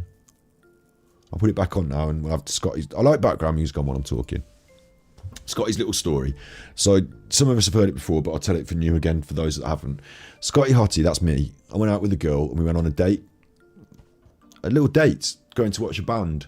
Cool band, cool music, man. I think it might have even been Finley Quay. We went to this place in my local town, Cox's Yard. It's right by a lock. There's a canal where it meets the river, and it's a lock. And you know, Scotty Hottie likes his smoking. Scotty Hottie went, "Oh, just you stay here by the bar. I got you some drinks. You know, you stay here by the bar watching that band. I'm going to pop out. I'm going to go to the toilet. Sorry, I wanted to say I'm going to go for a reefer, but I didn't want to say I'm going outside to smoke reefers. So I said I'm just popping to the toilet. I'll be back in a minute." So I went out. I'm smoking. I'm by the canal. This barge coming through. It's the restaurant barge. There's all these people having their dinner on this restaurant boat. And one of the lads that's doing the boat, I recognise, "All right, mate, how's it going?" "Yeah, all right." And they're pushing the lock, and they're doing the thing, and I'm like, "Oh, I'll give you a hand." I'm pushing the thing. We get this one gate open. Then what he does, he goes and he jumps from the lock gate onto the boat, and then he jumps off the boat onto the other lock gate, and he goes to push. And I'm like, "All right, fair play, you know, I'm handy." So I jumped on the boat, and then as I went to get off the boat onto the other gate, my foot caught on the like thing on the boat, and I went in the splush into the canal. It was fucking freezing. It was the middle of the night. It was more summertime, but it was the middle of the night, and there was no way for me to climb out. There was no, like, you know, I'm in the middle of a canal lock thing, and the guy that's my mate, he's got his foot on the boat, and I'm like, "Oh, help me out, and he's like, "I can't, because I'm keeping the boat from crushing you." So, like, if I move, the boat crushes you. So I am helping you out. And I was struggling against the wall and stuff, and I found a foothold. I did. Weirdly, when the lock water went down, I swear that foothold didn't exist. There's no sticky out bit. But I found a little foothold, and I got myself over to the bit with the ladder. You know, there's a bit with the ladder in the lock, and I fished myself out. And I was freezing. I didn't die in the fucking thing, but I've been in cold water at night time without being able to scale. The funny part of the story is I went back. The phone had been wrecked. Nokia. It was the Nokia days. The Nokia was, you know, water was coming out the Nokia.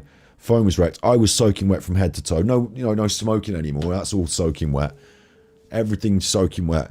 And I went back in the gig venue, and then I was on a date, wasn't I? Remember, there's like, she stood by the bar with the. I went and stood by her, and I'm like absolutely dripping wet from head to toe. And she's like, "Where have you been?" And I was like, I told you I've been in the toilet. No, and then I told her I went out and I fell in the river. Look, so maybe we're going to have to knock this on the head. And you know what she said? She said, "No, I want to stay and watch the band. Can we stay?" So I had to stay there for another fucking hour or whatever, freezing my tits off while we watched this band. And at the end, when we went out and left, I was like, "Can we now go?" And I was like, "I'm going to go and get a taxi." As I opened the door for the taxi, she said, "Oh, can you get him home quick because he fell in the river?" And they wouldn't take me because I'd fallen in the river. Stank and all that. So they were like, "No, I'm not taking him." So then she got in the taxi and went home, and I had to walk home in the freezing. So I've done a little bit of being in the river. Where have you been? Yeah, soaking wet from head to toe. I'm making a little light-hearted bit there, but I don't think this is light-hearted. Sorry for doing my little story in the wrong point, maybe, but you've fallen in the river here in Nicola, Bulley, River Bank.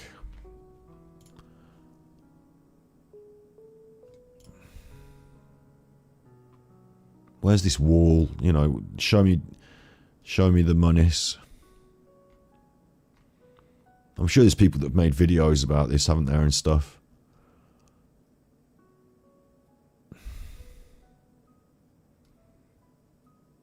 If it comes back to this, we'll do an episode where we review footage from the river and really, discuss it. But if it comes back to this, and it's simply that you couldn't get out near that bit of the... is this... Or was that where she was found? Like, this is it, isn't it? Because there's a rock wall that provides no handhold or foothold that looks like a set of stairs that you could easily grab hold of and sort of... Even if you didn't haul yourself out there, you could hold on. You don't have to drown to your death. This diver looks like they're stood up. Maybe she's shorter than the diver. Is that what it comes down to?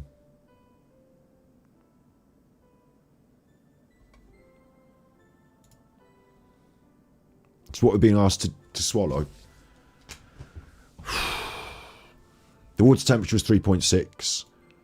Rapid cooling of the skin. Her clothing didn't slow her response to water shock. The doctor continued, adrenaline is released immediately, which can cause a person's heart to stop instant. Get the fuck.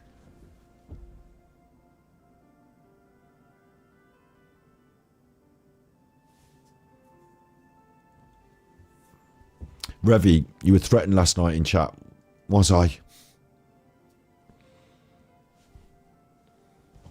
Adrenaline is released immediately, they didn't say she had a heart attack because her Fitbit carried on, but now they're saying she might have even had a heart attack. If this doesn't occur, there's an overwhelming urge to gasp. If Nicola's head was underwater, she could have inhaled 2 litres of water, which would have been a lethal dose. But of course, that wasn't found in her lungs. From your own inquest. There was a good chance Nicola's first breath was underwater. Even if it was above the water, then she became submerged. What? There's a good chance her first breath was underwater. Even though it's not, from your inquest and the levels of water that were in her system. Even if was above the water, if she then became submerged, an increased heart rate and blood rate would have used oxygen at a rate where she would have lost consciousness within 48 seconds. You're saying you can't hold your breath under the water for more than 48 seconds because your heart's going.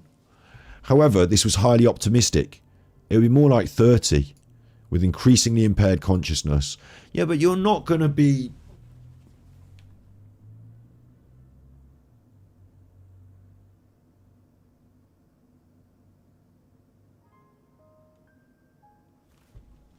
This is what they're saying. You've got 30 seconds in that river, otherwise you're dead. And those 30 seconds are spent freezing cold, in shock, under the water, at 3 degrees with all your clothes on, under the water, unable to pump your arms and legs. You can't get to the point where you can stand up. Such was the shock of immersion, Nicola would have been unable to stand up or float. Right? Get this. She's unable to stand up or float.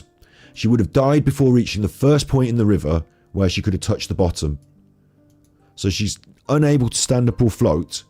She's unable to get to the first point in the river where she could have touched the bottom. But then she floats. After she died. Because she floated off down the weir. But she was unable to float.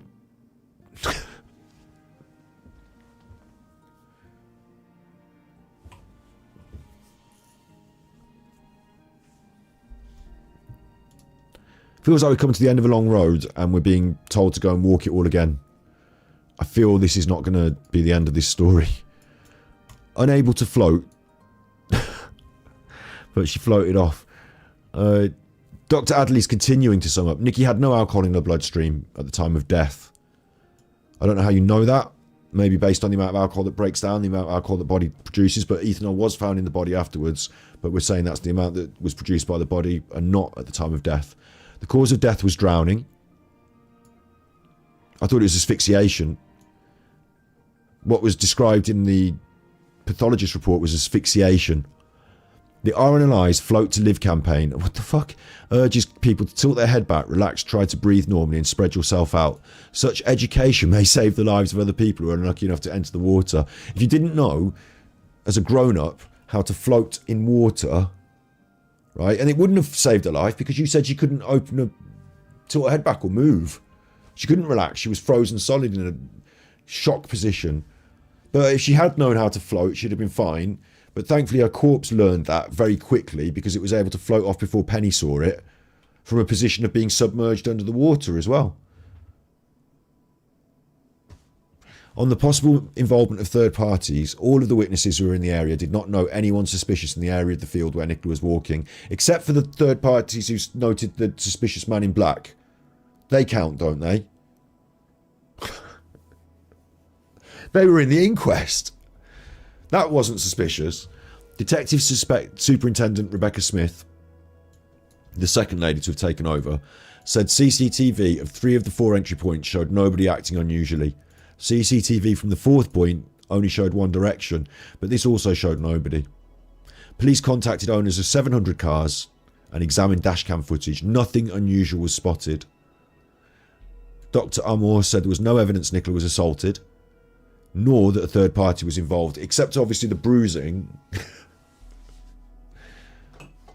That doesn't count as evidence that she was assaulted. And the screams that the doctor wasn't investigating, because the doctor wasn't asked about the screams, don't count. Not from the doctor, anyway. Although 2 women heard a scream, it was not of a nature which caused concern, and was some distance from where Nicola was. At the time they were heard, Nicola was probably already dead. So that's fine then. We can write that off. It's not like I said that it's possible Nicola was somewhere else. It's raining again. I couldn't be happier. Swish, and then Alison swoosh. sent tippies. Hi Scott, I heard today that Nicola's Fitbit watch detected a heartbeat for 8 days after she went missing. What the hell? Super Chuffer owes 10 hugs. Thanks. We discussed it yesterday. Yeah, we saw the Fitbit and the heart rate persisting, and we were told that was because water moves around and then it makes it look like you've got a heartbeat.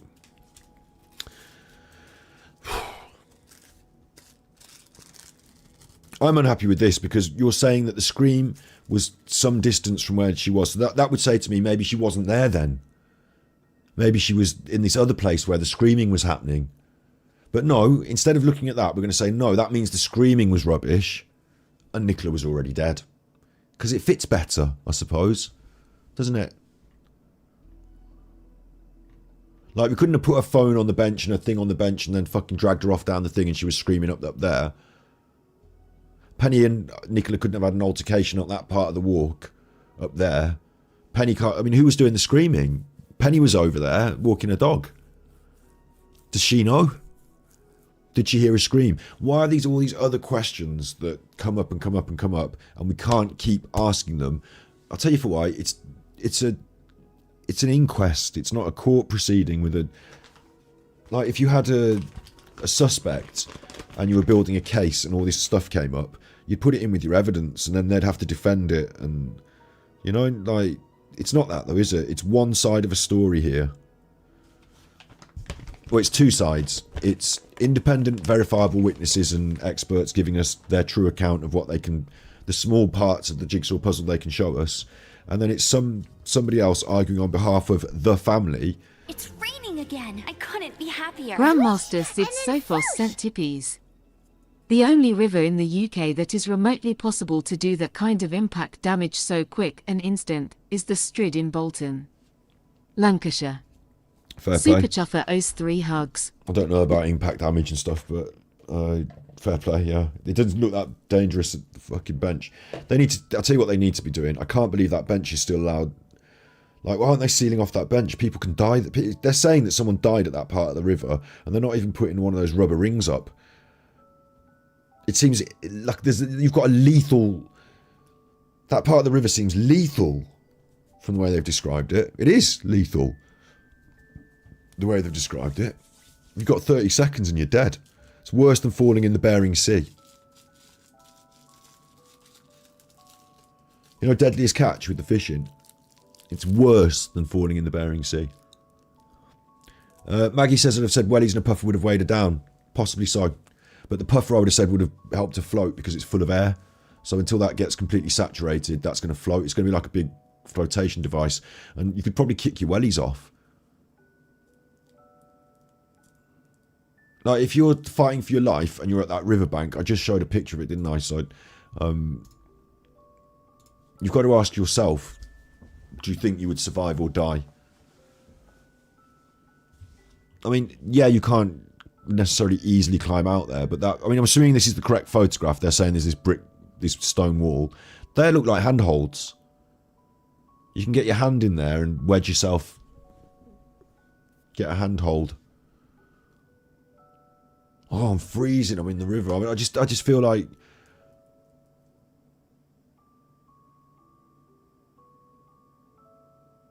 Like, they're in there. Everyone that went in the river, Peter Folding, all the TikTokers and the...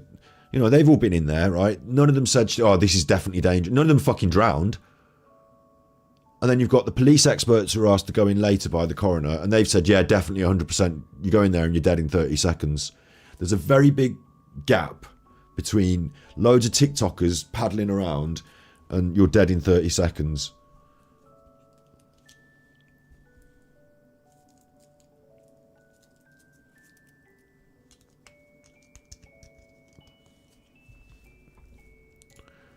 it's quite offensive in a way. I think. Like, don't you think it's kind of offensive to Nicola? To Nikki, to suggest that she'd, like, that's her fucked, you're falling, you're dead in 30 seconds. The conclusion, Dr. Adderley says that the medical cause of death was drowning, even though the pathologist said it was asphyxiation. He said it's likely that Nicola entered the water at 9:22, when her Fitbit recorded a significant spike in her heart rate. He's unable to determine exactly why she went in the water. On January 27th at 9:22, Nicola Jane Bulley fell into the River Wire and died almost immediately. You just said you didn't know how she entered the water. Now you're saying she fell. Because a minute ago you said you don't know how she entered, which meant she could have walked in. But now you're saying she fell into the River Wire and died almost immediately. He's now addressing each of the possible short-form conclusions. They are suicide. There's an absence of any evidence. Excluding a couple of comments over Christmas, treated as throwaway, there's no indication Nicola had any intention of taking her life. It's believed it would also be unusual for suicide. She would not have left Willow. No one likes this. We're all agreed on this. To leave her car keys in her pocket with her car in the school playground where her children would see it would also be cruel. There's no evidence to support this conclusion. All agreed. Natural causes. There's no sign of natural causes. Agreed. Accidental death. The only remaining conclusion is accidental death. And that's what's recorded. So it's not that they think it was an accidental death. It's just that's the only thing left on the table. So we have to say it is. So if I tell you that, like, third party involvement, this, that could be put on the table, you have to accept that as well. Do you? No. Accidental. Sorry, accidental. And, God bless her. She felt like, after all of this, it turns out, and I'll tell you what, I've had a comment on my stuff. Now that it turns out it's accidental death, will you say sorry to Emma and Paul? After all of this, after all these months, after all this investigation, after all these TikTokers, after all the Curtis Medias and the people going around and all of this, after learning that there's been screams and that she's been banged on the head today, after knowing that she was on her way out of a potentially abusive relationship, after all the Emma White putting the walkies around and all that, after all, like, bear in mind, right, she was found up here.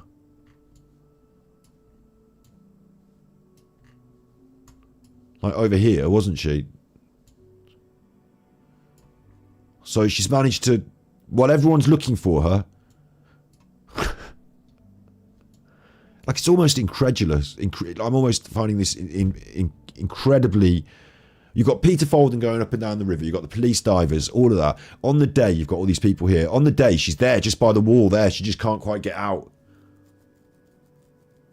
Paul's gone and stood there and looked down in the river and stuff. And, oh, well, she's probably not there then. Like, she was just there. Right under everyone's nose. But also, in 10 minutes, was able to float down all this bit. Once you're around the bend, you can't be seen, I suppose, can you? This bit, is this the weir here? That's where I say is a crossing. I think it's a little bridge. I don't think it is a bridge, is it? It's like the weir. Maybe that's the weir. Maybe you can walk across the weir. Maybe you can't. It looks like a little bridge to me, but maybe it's not a bridge. I've said that in the past, that it's a crossing there you can cross, but it might not be. Might be the weir. It's very shallow here, though, isn't it? You can literally walk across that bit. You've fallen in, yeah. You haven't floated this way up the river. You floated this way back towards the sea. And you've gone all the way down over this weir now. All the way round. Up here. Up here. Up here. Floaty floating. No one finding you. Days and days. People dredging the river. People going up and down in the boats. Floaty floating. You've got to get around this bend here. You're alright. You're going with the flow. Probably at night time more than anything. Keep from people seeing you. And then you're floating all the way down. Hello, sheepies. All the way up. Floaty floating. Still enjoying my trip down the river. Past these culverts. Next to Marsh Farm Hall. Well, it's back up here, isn't it, that she was found? Where's the lay-by? You know what I'm saying, though? Like, please.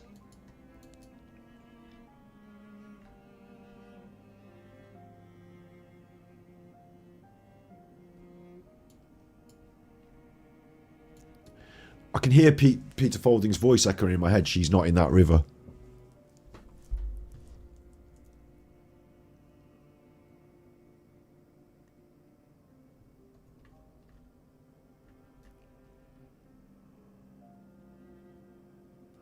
I would really like to think if I was drowning in the river right next to where my dog was and someone was there in 10 minutes, they would at least have found my body. It's too obvious that they didn't. Paul said he went looking over the hedges. But they've also said in the coroner's report that we've just read that she floated down to the weir and went over it, meters per second and all that. But they've also said that she couldn't touch the bottom, and that would be, and her clothes would have made it so she drowned. But they've also said that her clothes would have made it so she floated, but they couldn't because she drowned. It was too cold. I mean,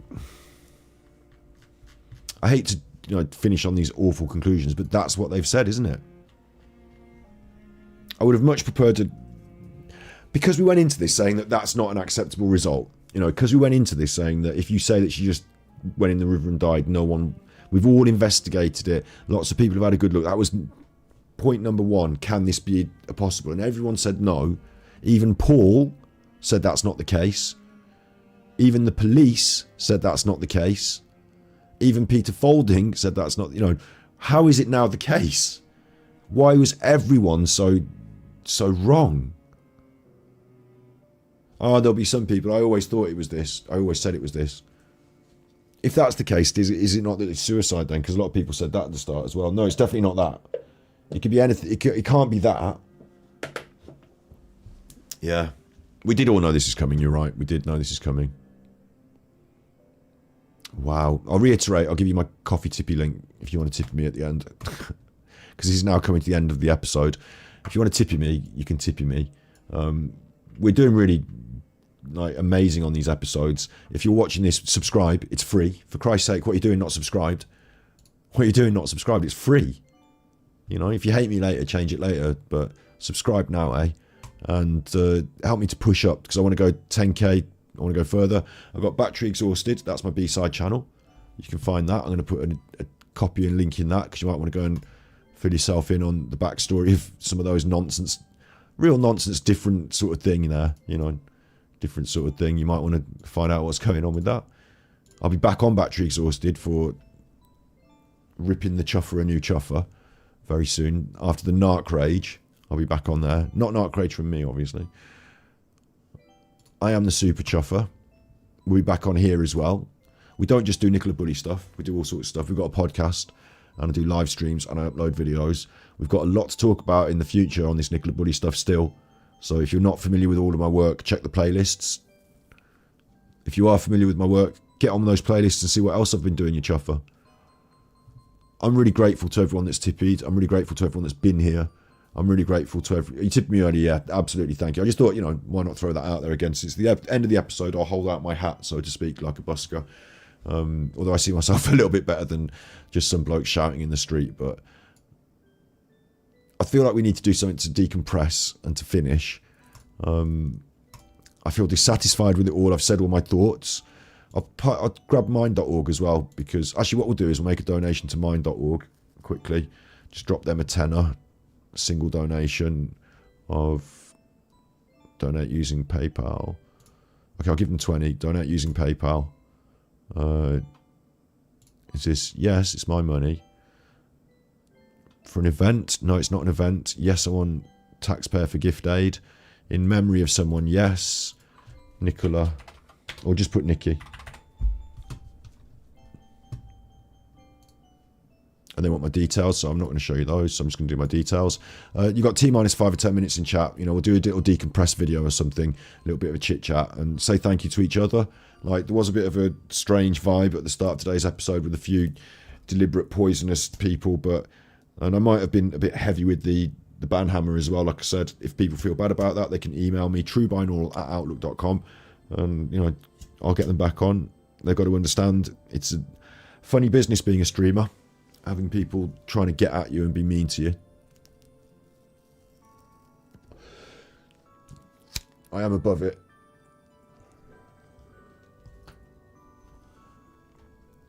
Let me fill in my details here.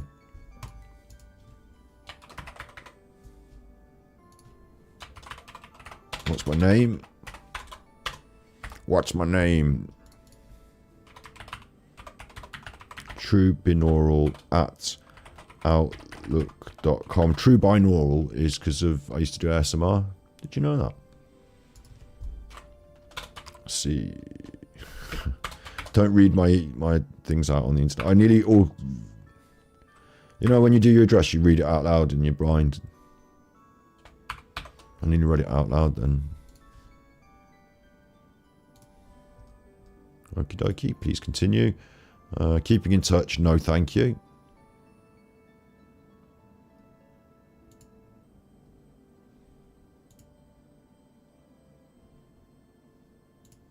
Please don't post things to me.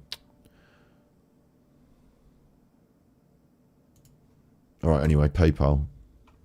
PayPal's on its way. Log in.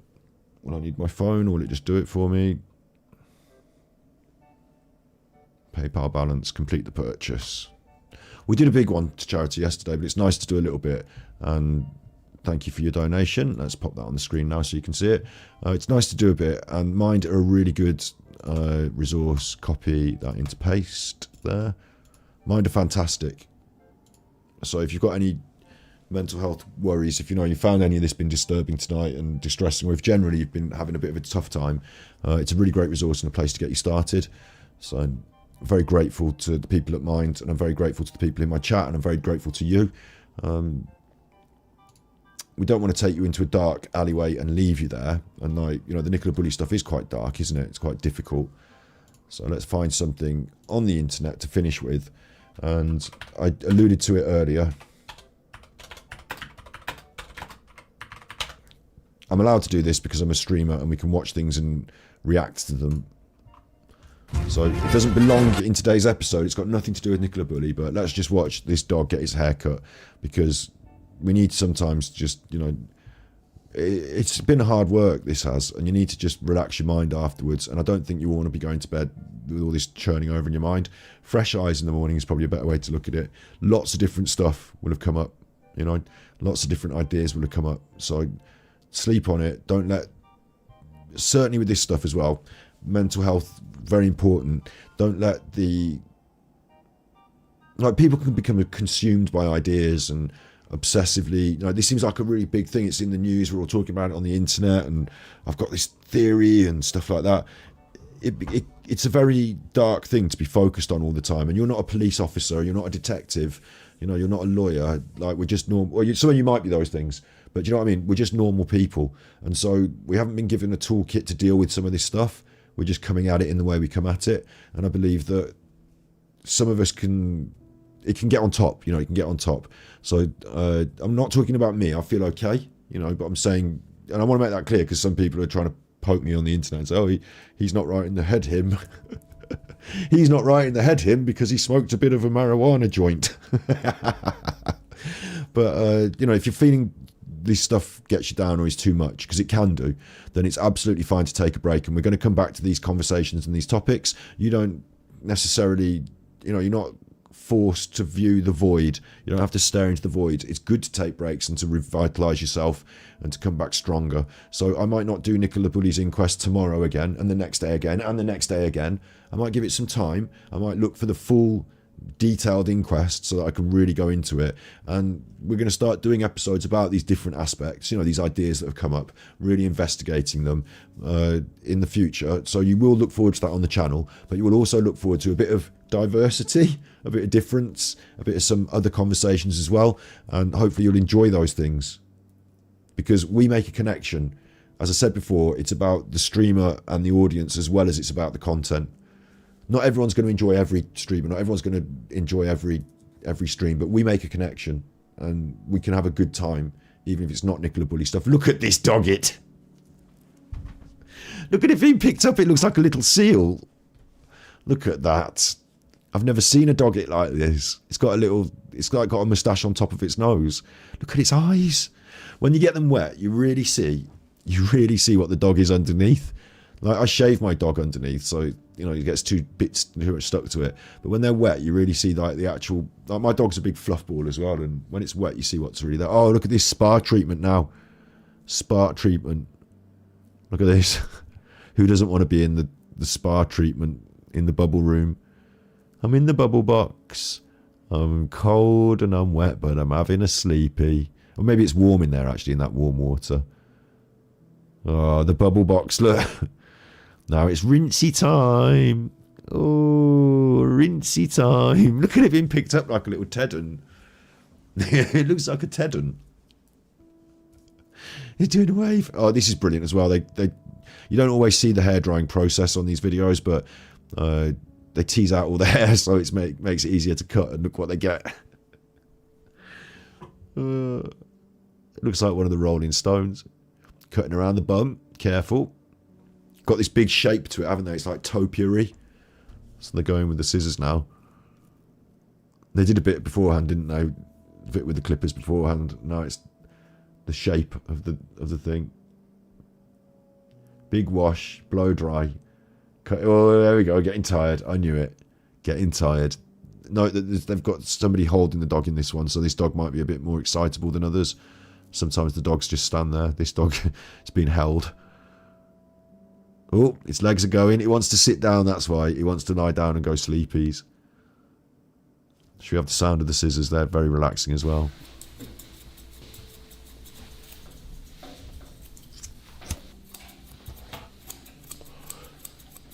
Very nice.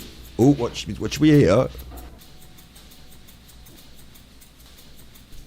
I love the fact that when I was a hairdresser, right, I'd be talking the whole time. You know, I'm on the stream here talking the whole time. I'd be like that in the salon as well. Not about the Nicola Bulley inquest, but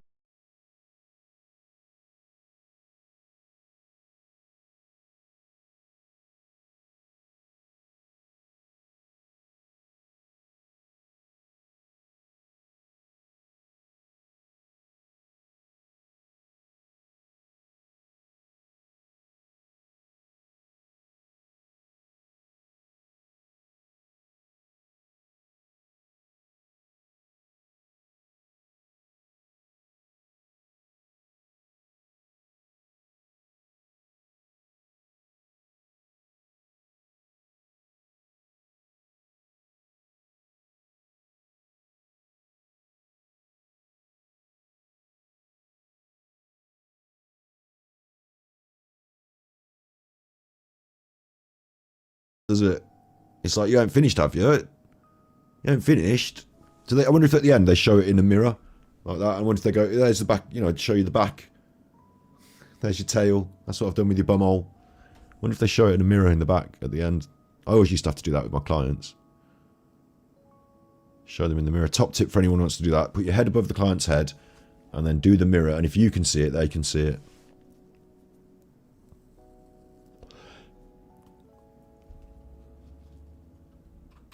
Good job. Look at his little nosing. It's like a doggy with a little pushed-in nosing, isn't it? Good job, you. Who's a little duppet? Who's a little duppet? Oh, wiping its eyes out. Look, don't get any bits of hair in your eyes. Wipe your eyes.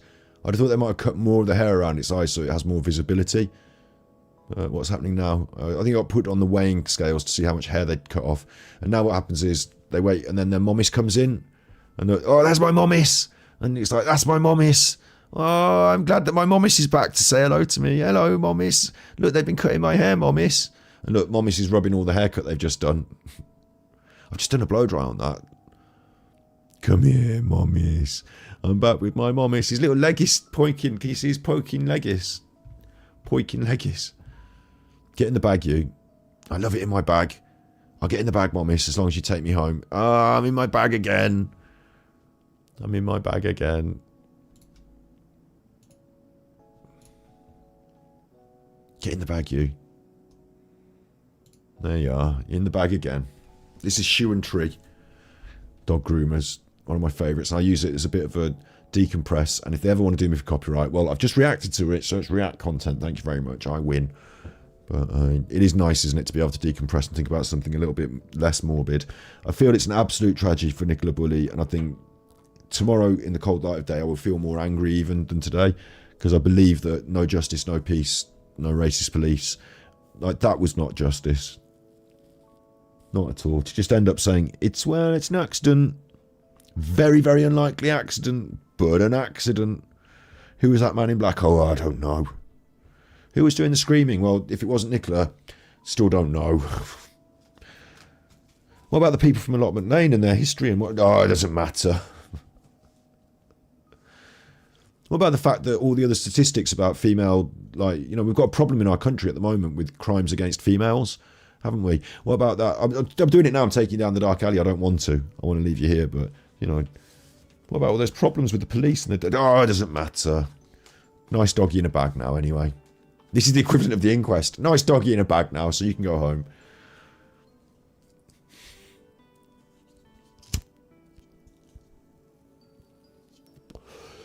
Nice doggy in a bag.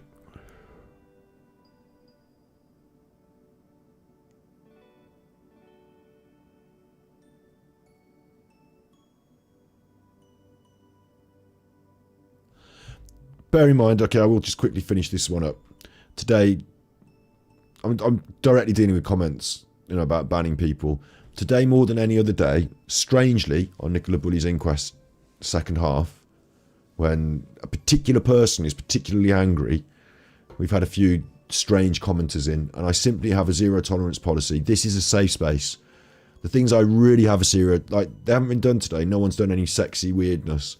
But if someone does sexy weirdness, no way. You're binned off straight away. Safe space. We've got the Discord. We've got the Chuffers, the Chuffragettes. They make a really good group. They're a really cohesive and nice group of people. And I won't have their mental health threatened by people trying to creep in with strange ideas, people trying to gaslight, people with two accounts trying to be your friend and also your troll. You know, I'm not having it. I know where it comes from. I know who's doing it. I'm not naive. So if you're worried about being banned and this and that, just behave and don't worry. I'm doing it for your protection, and there's no way I'm going to be like, oh, someone disagree with me, you're out. I'm not going to do that. I'm not going to take your ideas, promote them as my own, and then ban you. It's an open and fair forum, and it's the development of a really good cohesive community. So if anyone's naive enough to think they can threaten that with messing about, just smack their ass. That's all it is. So don't worry about that shit. I've got it, you know, it's all in hand. Sarah does a great job.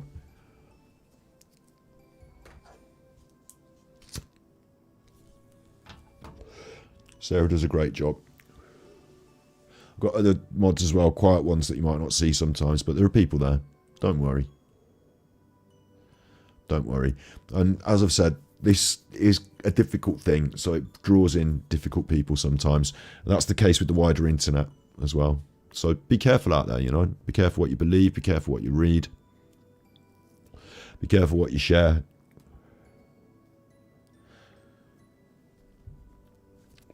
We really just want the truth to out.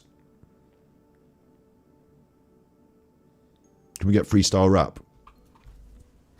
It's not appropriate for this, but I started one earlier. I said some lines earlier, and it was from something that I'd written before, and I was thinking, God, I wonder if I can remember all that. So the first verse of that is, I'm a trier, try your luck, all put together, sum it up, dumper, dumper, dumper, truck, what makes you think I give a fuck? I'm like, labels, out of fashion, rip you off like the tax and customs, I don't even need a reason. You're like, labels, out of season, I'm a king killer, committing treason, I'm Hassan, you're heathens, not passing the mic, so keep dreaming. You like boxes, you get beaten, you like foxes, having a dream season, this court's in session, so don't judge me when I party like Jamie Vardy, I score the hotties, I'm not into your glitterati, keep your Ferraris in your garages, conceptual art like a modern artist, installation make you question your nature, I'm naughty like Dizzy Rascal, not hip hop, I'm grime you arsehole, come from UK garage like London, team coach, let's do the Wenger, all bow down now like EastEnders, I'm Midlands, I'm Birmingham, other MCs are out of order, I'm serving them like aces, where your blood comes from is where your space is, I'm a Zulu,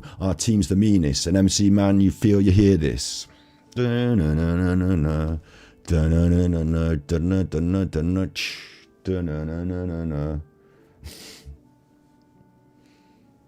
They call me roots and culture, I feed off me like a flock of vultures, bang out beats like I'm out of order, I'm out on the streets like Asbo orders, I'm on the corner out selling crack, hoods all buying up raps of rap, cut, they don't get me man, they don't know about my right hand.